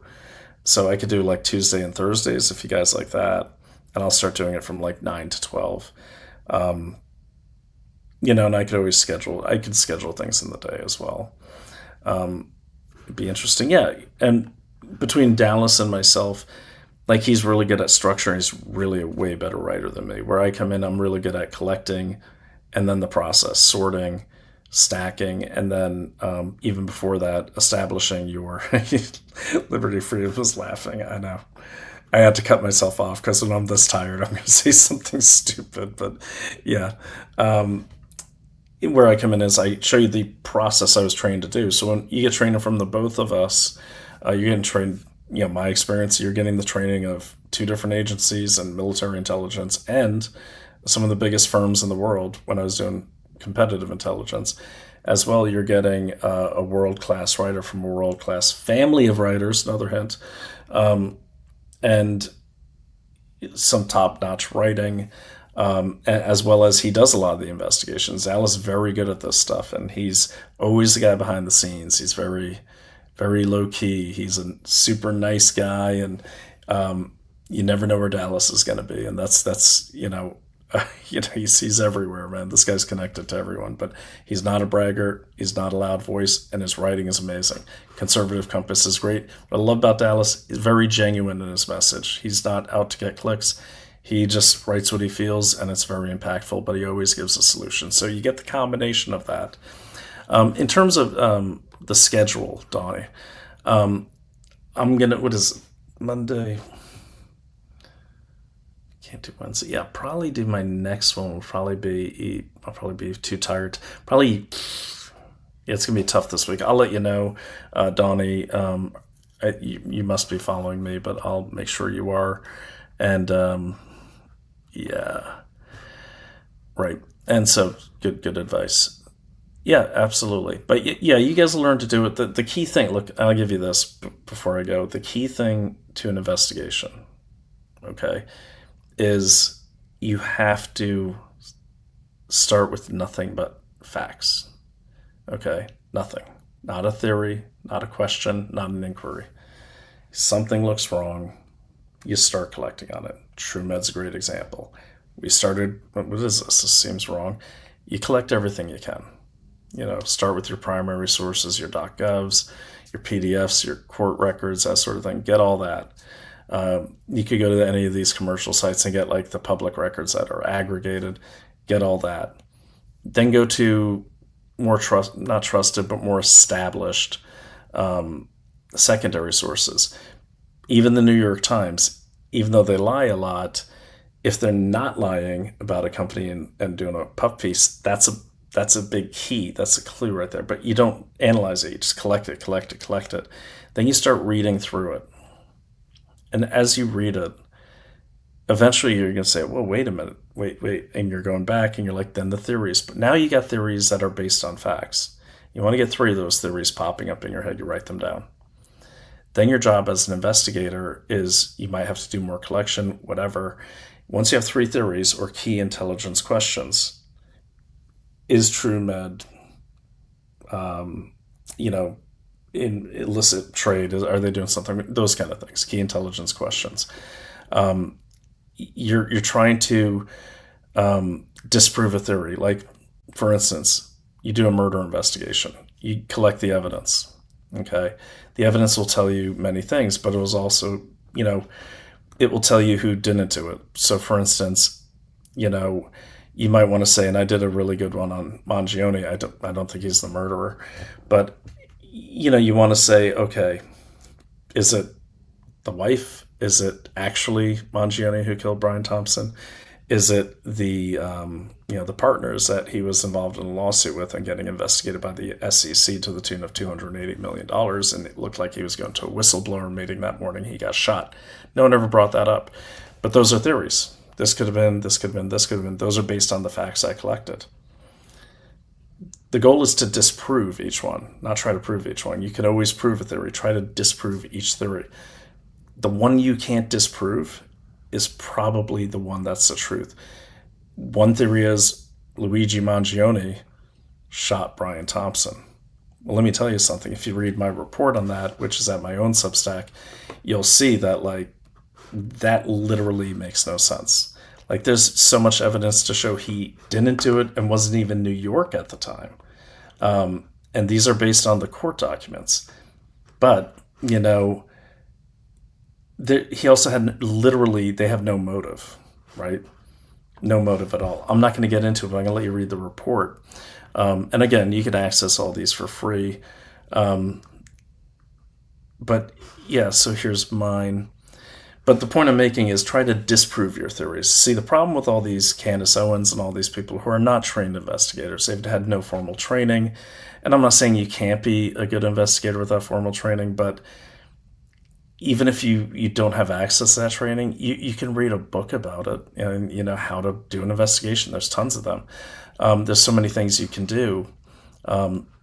So what I say to people is this, I didn't go to business school when I started my first business, so I got every audio book I could find on business, everything from accounting practices to program management, and I taught myself. But this is my Substack. This is called Investigate Everything. yeah, so here is the one you should check out. This is a great way to do an investigation. I'm pretty proud of this work, but I went deep. It's like, okay, a lot of things don't make sense there. And from day one, a lot of things didn't make sense there. They described a different person on the 911 call. As you could see, cream-colored jacket. I even went as far as to go into the speed of the bikes in New York City. The fact that he's carrying a bike battery, but they're city bikes, so you can't remove the batteries. So yeah, this is what it takes here. And I'd rather do this and do one episode and have, 3,000 of you watching than have 20,000 watching and be putting out garbage. Like, for instance, how does one get to the city? I mean, basically he made a trip on a bicycle that should take, I think I even did Lance Armstrong's time. On Lance Armstrong's best day, like 15 minutes. And he seemed to do it in 6 minutes or 5 minutes and change. But he had all these back issues. They don't have any pictures from the day of the murder. This video here that shows him walking to the murder scene is an hour after the murder. And it's just, and people dismiss that as, they just didn't change their clocks. Well, I happen to live in New York, so I went to that very garage, and I said, I think the time's wrong. They're like, no, they automatically change. It's a whole network from the same company I park. All right, that's out the window. I asked them how long they had that system, not even asking about the case, and they're like, I don't know, 10 years. And I said, is there any chance it didn't change? They're like, how did that happen? It's a network. So you could see, but I started with this. I just collect all the intel first, and then I read it, and then I read all the police reports. And then when you read it, things just pop up. It's like reading a comic book. Like, you read one, then you read the other, then next thing you know, you're in the whole Marvel universe. And then if all of a sudden Bugs Bunny is in there, like, hey, wait a minute, that doesn't belong in here because you've trained your brain into the case. But you have to eliminate the theories that don't belong there. Like, if Candace Owens was a real investigator, she's not. She's a performer and a propagandist. But if she was a real investigator, she would say, okay, let's say she has theories. Okay, let's say she has evidence to form these theories, And let's say the evidence leads to 3 suspects: the Mossad, the French, and the disaffected trans guy in the closet scared to mention it to his conservative parents. Okay. Then you have to start disproving those theories. Okay. Do we have any manifests of French assassins? Any purchases of, 7.62 or larger ammunition? Do we have all the tapes? I mean, granted, in a murder investigation, the things we've seen about this and Charlie Kirk's death is we've seen a fraction of what the defense sees. You're going to see Xerox boxes. Every person there probably has an affidavit, or a vast majority. It's in those affidavits, usually about 1,000 pages. You're going to find things that don't match up or things that do match up that shouldn't. So to even investigate a murder from outside of the case, it's pretty much impossible. There's just things we don't know. We don't. But that's how you do it. You look at everything you can get your hands on if you're a public investigator, like a citizen journalist, and you do your best and you make phone calls. And then you don't do things like, I want it to be the Mossad, so I'm going to show you it's the Mossad. Things can mean anything. One of her things said, oh my gosh, we're doing a military exercise a state away. And then Kash Patel said some Viking word, and that's how I know he's planning it. Okay. That's and maybe her version is more entertaining, but if, you want to figure things out and have transparency and not get manipulated, as none of you do, that's why you're here, then you do it the right way. And it's more responsible, too. I mean, if I'm right about this kid, he's not facing the death penalty anymore, and I don't even care about Luigi Mangione. I didn't know who he was, and I started the investigation before he was even caught. And right away, I'm thinking, there are 2 other CEOs with Brian Thompson. the top CEO of the whole group, he was being investigated for insider trading where he made $285 million by selling stock before they told their shareholders that they were under investigation for violations of the Antitrust Act, the Sherman Antitrust Act. That never came up. And then the other guy made $118 million. And then Thompson made $14 million. And he's walking at 6:46 in the morning without a long coat in November in New York without a briefcase. He's got an 8 o'clock presentation, but he has no briefcase. And he's walking by the front of the Hilton, not into the Hilton. Like he's going to meet someone. He's coming from another hotel. And then the shooter, instead of just shooting him when he walks by the car, steps out into center stage, no gloves, and shoots him. Okay? In center, he could have shot him when he was closer, when he's passing by, but no, he waits till he's 6 feet away. I mean, with a pistol, especially a suppressed one, unless you're a very seasoned shooter, it gets harder every foot they're away from you. It does. If you never shot anyone, you're going to be really nervous. If you have shot someone, you're still going to be shaking from the adrenaline. They never talked about that. They never meant, no one ever said that, except for a couple questions. Let's think about this. The wife and Brian Thompson were estranged from each other. Like usually I thought the wife was like the first suspect, but no, this random stranger, that looks like literally everyone in Midtown at that time. Don't forget the tree lighting ceremony was that day, so there's tons of people there. He's the guy because some hostile employee recognized him from 10 days earlier when he checked in on the night shift, but they only had the mask. Right? Really? Like, remember, I know I'm going down a rabbit hole, but this one still haunts me, and it's still open too. Like, this trial's still going. Okay, so you got this guy, clearly different guy, but I don't do those things when I say like, oh, it's totally different. I don't have proof that it's different, so we got to go with what we got. But you do have a cream-colored coat, and here's a black coat. There's no way I have security cameras that know how they work. He says here in the 911 call, cream-colored coat, cream-colored jacket, black mask, black gloves. That's a cream-colored coat once they had him on camera after the murder. That's not a cream-colored coat. You go to, those aren't black gloves.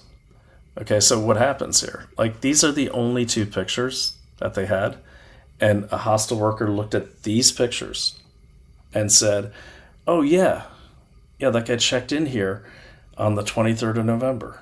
Yeah, that's him. I recognize him from this.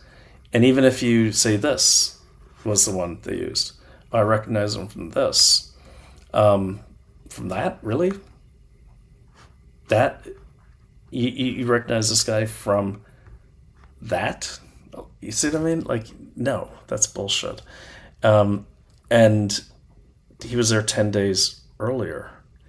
Also, no one knew about the conference. It wasn't publicly disclosed. I've had everyone look into, like, was it publicly disclosed? No.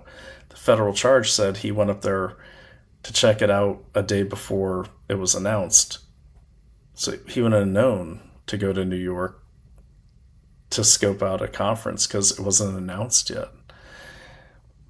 So there. I mean, you see where I'm going with this. Like, oh, also one final thing.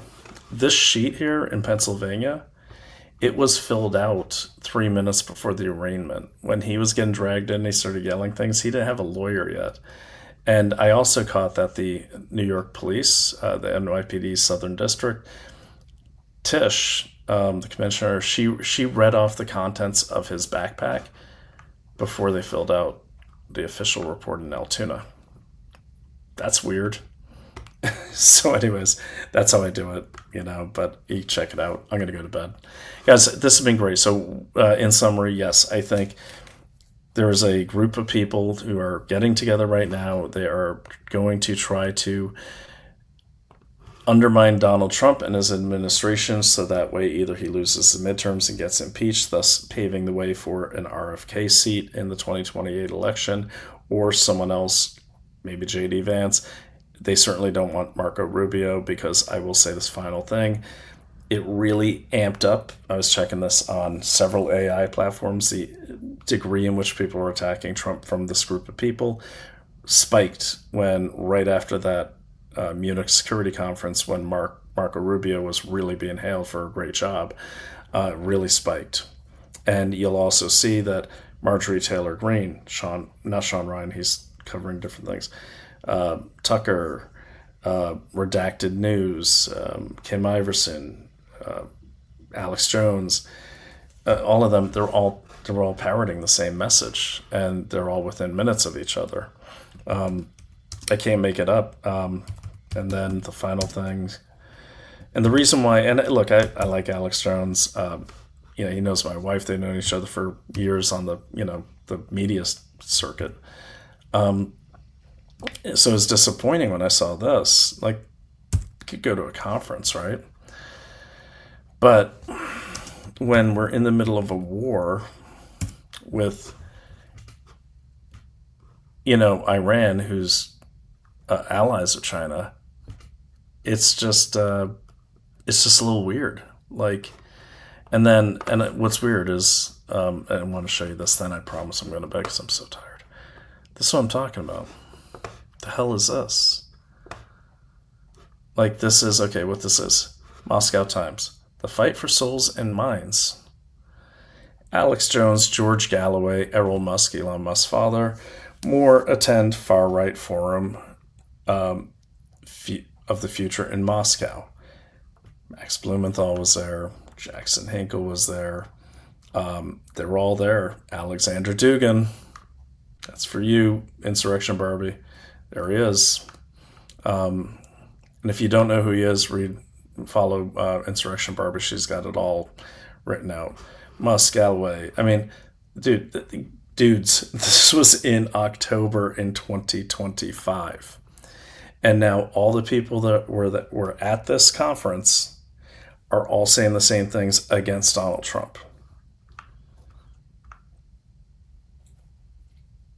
And again, I'm not going to make any leaps here, but that's a fact. You put that on your stack and you add it to your collection, because the questions that are popping up in my head is, who is trying to influence our elections and our process and the structure of our government from the inside, from the outside, and maybe from the business side.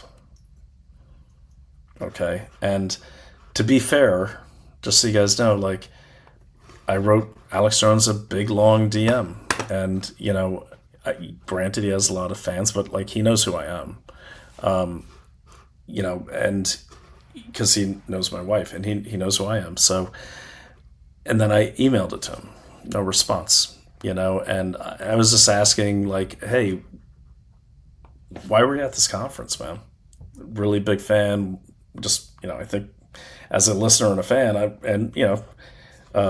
friend of a friend, I said, I want to always trust you, and this is making it hard. Can you maybe address this? You have to answer me directly, maybe put it out because other people are going to find it. It's not bad to go to a conference, but it's questionable based on the people he was on the stage with. Max Blumenthal, he's on the stage with a bunch of communists that are anti-Trump, anti-voting, anti-America, and Alex Jones. He's also severely in debt from that lawsuit. That's I'm not saying he's recruited. I'm saying that is the guy, when I was in that business, those are the people I'd focus on, people with financial difficulties. Certainly. Yeah, I'm not saying that happened. I'm saying those are the ripest targets for recruitment, either witting or unwitting. So, all right, better go to bed before I say something gets me sued. Everyone, please, if you are on this, just retweet the show. Donnie's Right Patterns. Put the show out there. Please follow Dallas Ludlum. And if I haven't followed you back, just post it. Ping me, whatever you need to do. It's also Brian O'Shea at dailyclout.io. I will follow you back, and feel free to go through any of my investigations, and if you can add to them, or you think there's some things I missed, or you got a new lead, please, do it. But you see the level we're doing. We're not chasing Bill Gates as evil. We're not chasing the cyborg warrior kingdom in the invisible fifth dimension because the Rothschilds created a wormhole. That's not what we do here. if you got a fact-based investigation and you want us to roll with it and roll with you, we will, because that's what we do. And I think we can create a trend to fix the sick trend in podcasting. The trend we can create is not only the truth, but what I like to call actionable truth. So, Sláinte, happy St. Patrick's Day, Donnie, thank you. Good night, everyone. I need to get to bed so I can get some corned beef. And I'm looking forward to my Mick Jewish wife having an O Hebrew salad with me tomorrow on our wonderful, wonderful holidays. So, all right, I'm giddy and punchy. So this has been Brian O'Shea with Investigate Everything. I hope you have a great night. Thank you all for staying up with me. A lot more to go. By the way, your homework, please, not homework, but like I'm requesting from you. I will put it out tomorrow on Twitter. But yes, I'm going to show you the people I'm looking at. The more connections we have between them, but maybe someone could focus on MTG. Maybe someone could focus on, one of these people. But what we want to do is we want to see how much overlap the messaging has in timing, tempo, and tone and content. And start thinking about, okay, what's the goal here? Who's running this show? I don't think it's Tucker Carlson, but I think he's a big asset. Influence-wise, he reaches a different demographic. He brings authority to the mix, but he's platforming, he amplifies them, he gets them an audience, and then you have a lot of people running around doing other things. We can push back against that. I just need all of your help, and let's all work together, because it's going to work out a lot better if we can get in lanes all heading the same way. All right, this has been Brian O'Shea with Investigate Everything. Happy St. Patrick's Day. Sláinte, Edingo Bra, and I will see you all soon. All right, have a great night. Bye-bye.